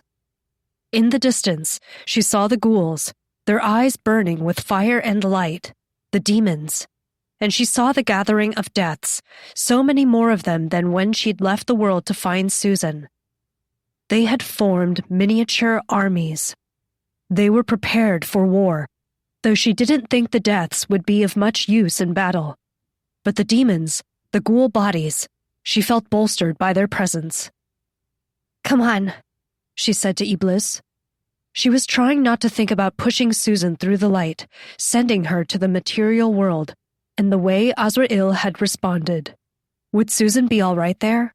Would she just be a ghost or something? No, it wasn't helpful to think about that. Susan was out of Azrael's reach. That was the important thing. Jenny was betting the angel couldn't just go into the material world and take Susan. That had to be why he was so angry. Red bolts of lightning burst out of the commotion ahead, crackling along the ice and bursting into clouds of steam and vapor. Azrael was like a mountain hidden by fog, moving in and out of visibility with the wind from the blows exchanged with Yeshua, who darted around the enormous angel, a blur of purple and red light. Several Yeshuas burst out of him in various directions, striking heavy blows that knocked Azrael every which way. The angel bellowed in rage, a shout that seemed to shake the entire world, and slammed his fist against the ground. This time, the world did shake, and it was very much like the earthquake Jenny had felt way back when this all began. A huge, ugly fissure cracked through the ice, and Iblis took to the air, flapping with burning wings that were falling apart. Jenny raced below him, using Ignite to set herself on fire before leaping forward with instant acceleration. Azrael turned to swipe at Iblis, his enormous fingers missing the burning harpy by inches. Yeshua drove a fist into Azrael's belly, while two other Yeshuas grabbed the angel's legs and slowed him down as Jenny rocketed toward the angel's face like a meteor. She slammed into him with her hatchet, trying to bury the obsidian edge in the angel's face. It caught him on the nose, but instead of slicing, the hatchet bounced off, jerking Jenny backward so that she was horizontal, the momentum robbed. In a split second, the angel moved. His elbow came crashing down on Jenny's armor and exoskeleton-covered belly, slamming her into the ground. With a cry, she crashed onto one of the Yeshuas, then collapsed on the ice.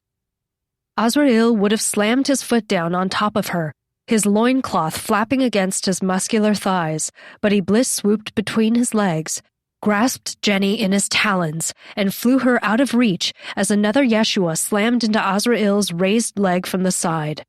This knocked the angel off balance, and Yeshua grabbed Azrael's head, trying to bring him down. The wind knocked out of her. Jenny adjusted her ribs with some valescent light before she wiggled out of Iblis's talons, the hatchet flashing back to her hand. She couldn't hurt his body, but what about his wings? With the angel wrestling with two Yeshua, Jenny dropped down, just as she'd done to defeat the first harpy, except, this time, she added instant acceleration. Her hatchet cut through the webby part of one of Azrael's wings, slicing through it like she was cutting through fabric. The other three beat furiously, drumming up a furious wind which slapped her away, but not before she noticed something spraying out. At first, she thought it was blood, but it didn't splatter her face or the snow. It sparkled like the demons did, glittery red and floating before evaporating. The angel bled with light. "Well done!" shouted the Yeshuas in unison as Azrael howled, grasping his torn wing. She'd cut nearly all the way through, and it hung off like a torn page from a book. Azrael snarled and lunged for her, using that insane burst of speed to catch her just as she landed. The Yeshuas shouted again. Iblis struck Azrael in his snake hair with a blast of fire, but his enormous fingers closed around Jenny and raised her so quickly to his face she couldn't help but cry out. Enormous teeth flashed. His burning red eyes were filled with such anger, such malice, and she couldn't help but see her own mother again on his face. A memory from when she was young and she'd done something that kids do. She'd messed up. She'd broken something, and her mother always took it personally. How could Jenny do that to her? Who did Jenny think she was? And she'd scream, try to scream Jenny's head off, and she knew the angel would bite her head off. She opened her mouth to shout, to hit the angel in the throat with a burst of ignite, but something blue and feathery streaked past her into Azrael's open mouth. "Arrgh!" shouted the angel, dropping Jenny and slapping at its mouth. A huge surge of blue flame burst inside, spilling from his nose and ears and even his eyes. Jenny landed hard, everything aching from how hard Azrael had squeezed her. Smoldering feathers floated down, burning out, and she cried out, "Iblis!" Azrael lumbered backward. She saw Yeshua leaping to strike Azrael in the back, red lightning snapping around his arms. She'd strike too. She'd do something. She threw her hatchet at one of the wings, then burst forward with instant acceleration, aiming for the flap of human skin he wore, aiming right between his legs. Again, he screamed as bolts of red lightning pierced his torso, as her hatchet ripped through another wing, as fire roared in his mouth, and Jenny struck something soft and squishy between his legs. Sparks of blue light rushed out of Azrael's mouth.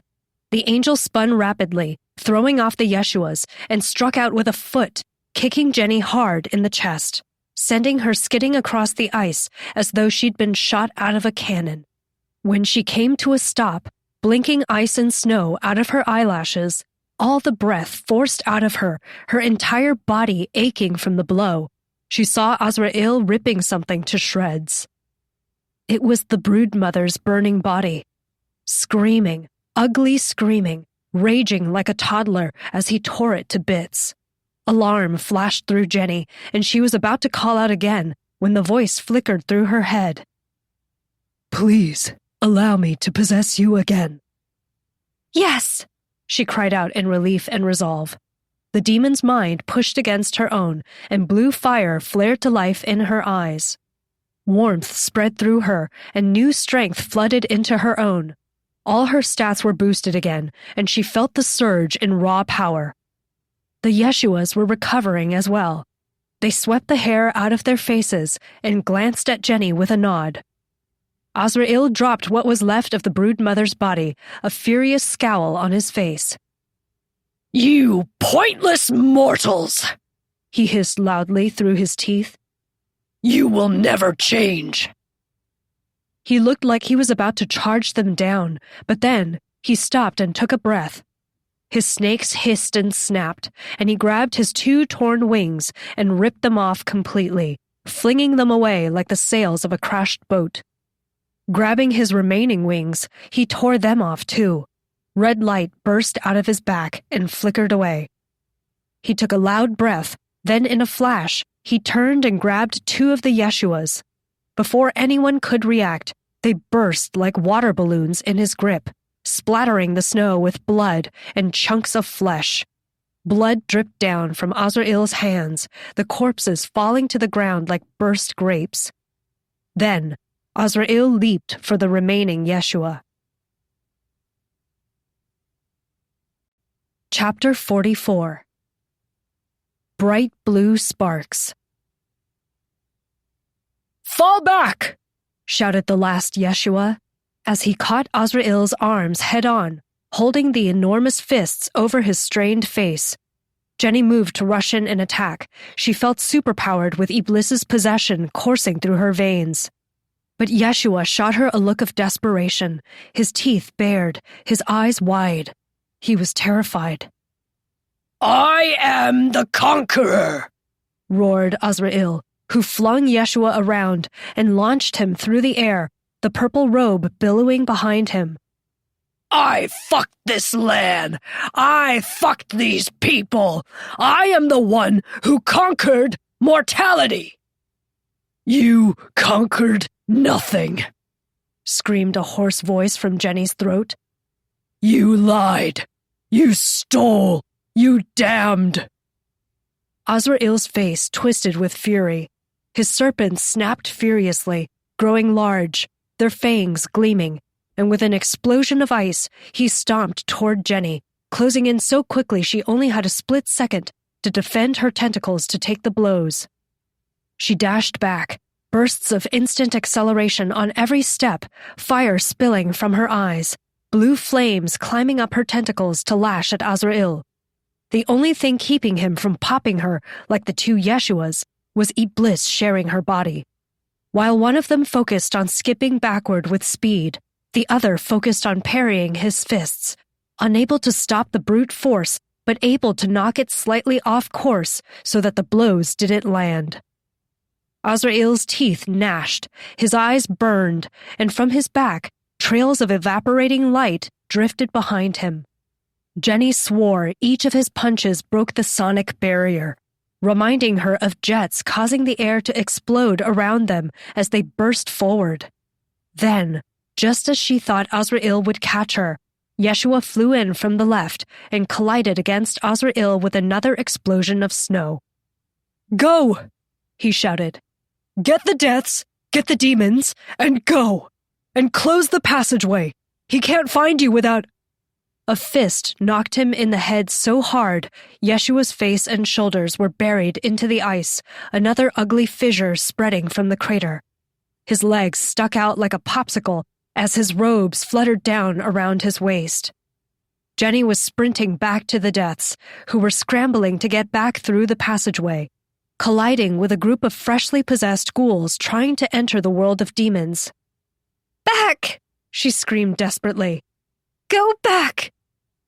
Her thoughts were racing with a plan. She would get everyone back through the passageway, take Yeshua's cross with her, and even as Yeshua held Azrael back, once the passageway closed, he'd be forced back to them in the world of death, leaving Azrael here. Red lightning erupted somewhere behind her, but just as she caught up with the crowd of deaths, Azrael rushed past her, a mountain blurring by. He rammed into the crowd, sending the bodies of purple-robed deaths flying, screaming, bursting open the ghouls. Sparks flew away from the broken bodies as Azrael roared so loudly that it vibrated through the entire world. And then he reached up. With his fist, almost in a cloud, he grabbed something and wrenched it down. A burst of cold air, colder than any winter air she'd ever felt before, came gushing down from the sky, a hole spreading in the clouds to reveal darkness. Iblis screamed inside her. He recognized this attack, but it was too late. There was nobody who could stop it. The cold gushed down like a waterfall, cascading around Azrael's enormous body like a fog rolling down a mountain, enveloping all the deaths and ghouls around him like trees caught in a devastating avalanche. Jenny sprouted burning wings, her tentacles snapping as she flew above the spreading coldness, watching as the ghouls froze in place, the fire in their eyes dimming to a faint glow, the deaths screaming as glistening dark rock climbed up their legs, enveloping them again in pillars. Once everything settled, the clouds filled in the hole in the sky once more.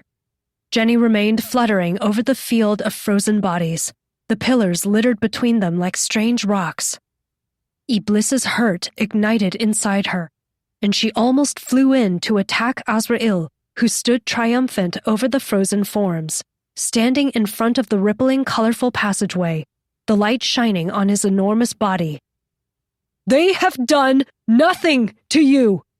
shouted Yeshua from somewhere below her, leaping forward, red lightning propelling his feet as he seemed to take leaping bounds in the air. More lightning sizzled to form a sword in his hands, and with a burst of speed, he collided against Azrael, the tip of the red lightning sword emerging from the other side of the enormous angel's body. But Azrael didn't even flinch. Light traveled up from the wound as his fingers closed around Yeshua's throat, lifting him up. The sword evaporated inside him, exposing an ugly wound straight through his chest. Iblis shouted, his static voice louder than ever. "He needs to be saved! I will give you an opening!"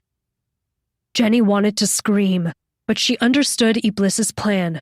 They were sharing the same body. He'd fly into Yeshua's body and attack, while Jenny would grab the cross and burst through the passageway.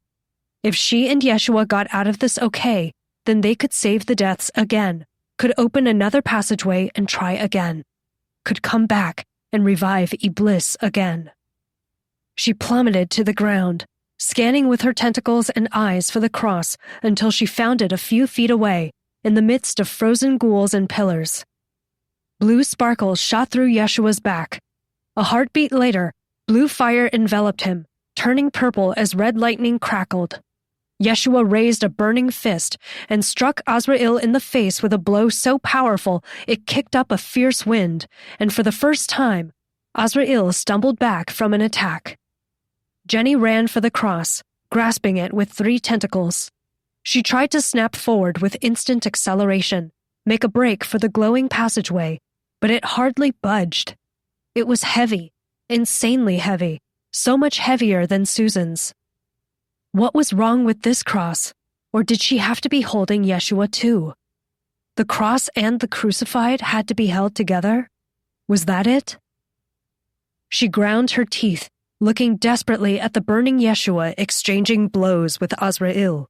One of the wings Azrael had torn out blew past Jenny, and she took a step forward, dragging the cross with her tentacles, guiding it through the pillars and frozen ghouls, her heart aching for the deaths and demons frozen inside. She could see their lights, their dim flames like distant stars, but there was nothing she could do for them right now. "We'll come back for you, I promise." "Begone from him!" came a cruel shout. and Jenny looked up to see Yeshua plummeting. Blue sparks erupted upward. It was Iblis, forced out of Yeshua the same way Yeshua had once forced the demon out of Jenny. Then, Azrael's hand shot out and closed around the hovering blue sparks. There was a blinding flash of light, brighter than anything Jenny had ever seen before, so bright that it seared her vision, and she collapsed on the ground, letting go of the cross. And she knew. She just knew. Iblis was dead. The ground rumbled. Heavy footsteps approached her, and she looked up, tears streaming down her face, freezing on her cheeks, to find Azrael towering over her, a look of pity and disgust on his face. One of his hands was scorched black, burnt and crumbling. In the other, he held Yeshua, whom he dropped on the ice in front of Jenny.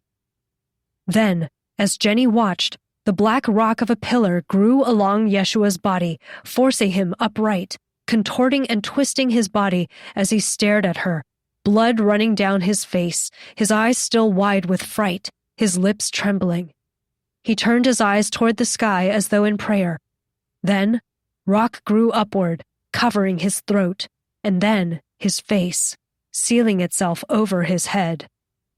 They had lost. Chapter 45. Jenny and her death. Jenny didn't have the strength to even cry out. Azrael picked her up like a rag doll before grabbing the cross. For him, it didn't seem heavy at all. Her head swung, her hair and tentacles blowing in the cold breeze as Azrael paused in front of the passageway she'd opened. "The world of the damned," he said with a laugh. "What hope did you have, my beautiful little interloper?" She was too hurt to respond. She'd failed. They'd failed. They'd lost. If there was any solace, it was that Azrael didn't have Susan still. Susan had gotten away. "A soul in the material world," he said. Then, he took a step into the passageway and the world of snow and ice, the world of frozen demons, and the world where Yeshua and hundreds of deaths were stuck in pillars made of salt vanished. Light bent around her. Greens swirled and chased purples by her face. She shut her eyes. Tears bubbled up from behind her eyelids and slipped away. She felt the light seeping through her body, healing her insides. But what did it matter? She knew what was coming, what Azrael would do to her. She'd always known she would be punished, and she deserved it. She'd known that ever since she was a kid. But Susan got away. Susan got away. I got her away from him. The light snapped shut, and Jenny was thrown onto wet ground with a splash. It was thick and hot and disgusting, the metallic stench clogging her nose and lungs immediately. She opened her eyes, feeling her insides clenched with fear as Azrael towered over her in the dark world, blood raining down his enormous form and running down his limbs. In his burnt hand, he held the cross. "You were trying to save him, weren't you?" he asked solemnly, almost understandingly. "I pity you. The failed one has corrupted your mind, but fear not." With a lumbering step, he raised the cross and plunged it into the world as though he was sticking a dagger into the ground. The rain stopped immediately. There weren't any ghouls swimming around, and the deaths and demons had done a great deal of work clearing much of the land.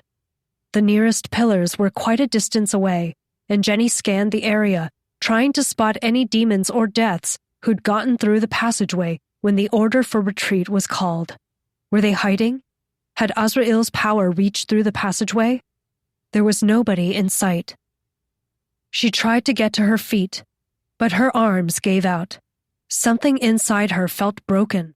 She was exhausted, completely drained. Reaching down, Azrael grabbed her head with two meaty fingers and held her up, pressure squeezing the sides of her temples as his broad grin came into view. The blood rain had stopped, but a few drops slithered down the side of his nose and ran down his lips. Her tentacles hung uselessly. "I almost bit your head off in my rage," he said. "And what a shame that would have been." His tongue came out, jet black and larger than Jenny, and before she could scream, he'd licked her from her toes to her forehead. Her exoskeleton, or what was left of it, burned away. Her armor dissolved, and she cried out as she was left naked and bare. "Imagine I had killed you," he whispered, eyeing her greedily. He looked like he wanted to lick her again, but it was his snakes that snapped forward and flicked her body with their tongues all over. Her arms, her hips, her thighs, her ankles. "Fuck you," she managed to spit, even though she was trembling, even though she was terrified he'd pop her head like a grape. His lips curled into a sinister grin. "I love a human with spirit. That is why I have decided you will be my bride, my queen, the queen of the underworld. And this way—" He moved her away from his face, pressing her back against something hard, something wooden. She couldn't help but whimper. "This way, I can keep you here, on the failed one's cross, until it is time." "No," gasped Jenny, wanting to protest, wanting to beg, a part of her ready to be his bride if it would mean being spared. But then she remembered finding Susan in that chamber, finding Yeshua in this world, losing their minds with pain. She wasn't going to beg. She bit her bottom lip till blood ran down her chin. "What spirit?" laughed Azrael. He waved his burnt hand, and 3 points of golden light appeared, spiraling and spinning until they solidified into 3 gruesome-looking nails, each one as thick as Jenny's arm. "Don't scream," she told herself. "Don't scream. Don't scream. Don't give him the satisfaction. Don't scream." With a flick of his fingers, the nails darted forward. Her arms were slapped back against the cross, spreading them wide. She bit her lip so hard, she bit right through it. The nails shot through her palms, through her feet, and dug into the wood with a loud, horrible snap. Blood dripped down her hands. Blood streamed down her feet. Blood ran down her chin, her chest, her navel, and down below. Azrael released her head and admired his work as she hung from the cross. "Now you cannot harm destiny. I am certain the holy tablet has changed, that my sister has secured his plan." All Jenny managed was a pained whimper, red tinging her vision, the pain so much she could hardly breathe. "I will inform my siblings I have detained you, interloper. They were so concerned. But now, destiny will proceed as planned." He laughed, a deep, cruel laugh that shook his entire body, and then he brought his face close to her own. The snakes licked at her lips, at her chest. There was another burst of golden light, and a circle of thorns appeared. Gently, almost lovingly, he placed it on top of her head, and she shut her eyes, trying not to make a sound, as the sharp spikes dug into her skin, into her hair, settling into place. "I will come back for you once the work is done. Once all the worlds bask in his glory. Then I will claim you, my bride, and we will preside over death for as long as he deems fitting." He held his fingers to her belly. Something moved from his flesh, his meaty, hot flesh, and pushed into her belly button, squeezing through her insides and into her. "Now you can heal too, like the souls, like the failed one. You will stay here, perfect until we are bound in matrimony, and the womb who birthed the Antithesis will be conquered." Jenny's mind was numb.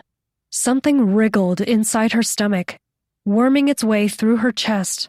Her mouth hung open. Every breath hurt. What was he saying? His words almost sounded far away, muted, like she was dreaming. Everything hurt so much. What the fuck was he talking about? Matrimony? Why did he want her so bad? The antithesis? She blinked, breathing deeply, ignoring how each slight movement pulled against the nails, ignoring whatever was wriggling in her belly. "You're pathetic," she said, her voice hoarse. Every breath ignited a new round of pain in her hands and feet. She so badly wanted to use severed spirit again, to no longer feel any of this, but she was already desecrated. What could she do? "What did you say?" snapped Azrael. That fury flashed in his eyes again. "That's right. Get angry. Kill me. You want to die. You want the pain to end. You want to be free of this. Then your soul can go find Susan and... What delusion are you convincing yourself?" "How dare you!" said Azrael, curling his lips. "I'm not pathetic. You mortals are the pathetic ones, thinking you can fight against your creators, rebellion against he who created you." He leaned in close, his mouth opening wide to reveal his teeth, and then he screamed, his hot breath billowing over her body. "Why don't you just accept your place in the worlds?" Jenny hawked up some phlegm, as much as she could. It was easy with how badly she wanted to cry, with all the snot in her nose, and spat right into his open mouth. "Ah!" he screamed, and he looked ready to pummel her, to punch her with his truck-sized fist and end her right then and there. But he composed himself. He stood straight. "I will return once the material world has fallen. And believe me," he snarled, "I will find your friend, and I will add her to my collection, and she will hang from my palace, and every time you refuse to do as I ask, if you do not satisfy my every desire, I will take it out on her." "Fuck you!" screamed Jenny, but Azrael stepped back into a pool of darkness opening beneath his enormous feet. It was just like the liquid she'd found on the cafeteria floor from where the angels had crawled through. Just like the darkness that opened up when Jenny used severed spirit on the worlds. And he was gone, leaving Jenny alone in the dark, empty world she'd found herself in after leaving the survival challenge. After leaving Susan's corpse. It was quiet. It was quiet and she was alone, hanging from a cross, refusing to cry as pain racked every inch of her body, as the stillness of the world seemed to threaten her from every side, as the dark, heavy clouds above seemed to mock her, as Azrael's voice rang through her head over and over, what he might do to Susan. Unable to stop herself, knowing it wouldn't help, she sucked in a deep, painful breath and screamed at the top of her lungs. The thing in her stomach pushed against her skin, and she whimpered, stifling her scream. It wriggled again, a bump rising past her rib cage, and she couldn't hold back anymore. She shut her eyes and screamed and screamed and screamed, fire bursting out of her throat, fire catching all over her skin, unable to do anything to the wood that bound her in place. Fury burned inside her, coiling around the pain and fueling her fire. "I will kill him! I will kill him! I will kill him!" "Who are you going to kill?" asked a small voice, and Jenny stopped screaming. Tears blurring her vision, she looked down at the ground, where a boy stood in front of her, a stricken look on his face. He couldn't have been older than 8 or 9. "Death, level 0. She blinked away the tears, squinting, wondering if she was finally losing her mind. The boy looked familiar, too familiar. He looked just like she had as a child, the same round, pale face, the same dark hair, the same sad look in the eyes. He wore a purple robe, and beyond him she could see a large gathering of many, many deaths. Yeshua and the others must have freed so many while she'd been in the world of souls. They must have been hiding here, or they had gone through the passage. Were there any demons? She couldn't see. And who was the boy? But even before she asked her question, she knew who he was. Who are you? Jenny took a deep, shuddering breath, blood running down the side of her face. I think I'm your death, said the boy, raising his hand and waving slowly. Hi. This escape from reality has been a Podium audio production. If you enjoyed this audiobook, we would love for you to rate and review it. Head to podiumentertainment.com for more next-level stories. Sign up for our spam-free newsletter to stay up to date on what's coming. You can also join our party of listeners, fans, and noobs on social media, including Reddit. Don't be a casual. Follow us. You have been listening to All Her Demons Are Burning, Book 2 of All His Angels Are Starving, produced by Hannah Grenfell, written by Tess C. Foxes, performed by Jennifer Zhang, a member of SAG-AFTRA. Text copyright 2025 by Tess C. Foxes. Production copyright 2025 by Podium Audio. All rights reserved.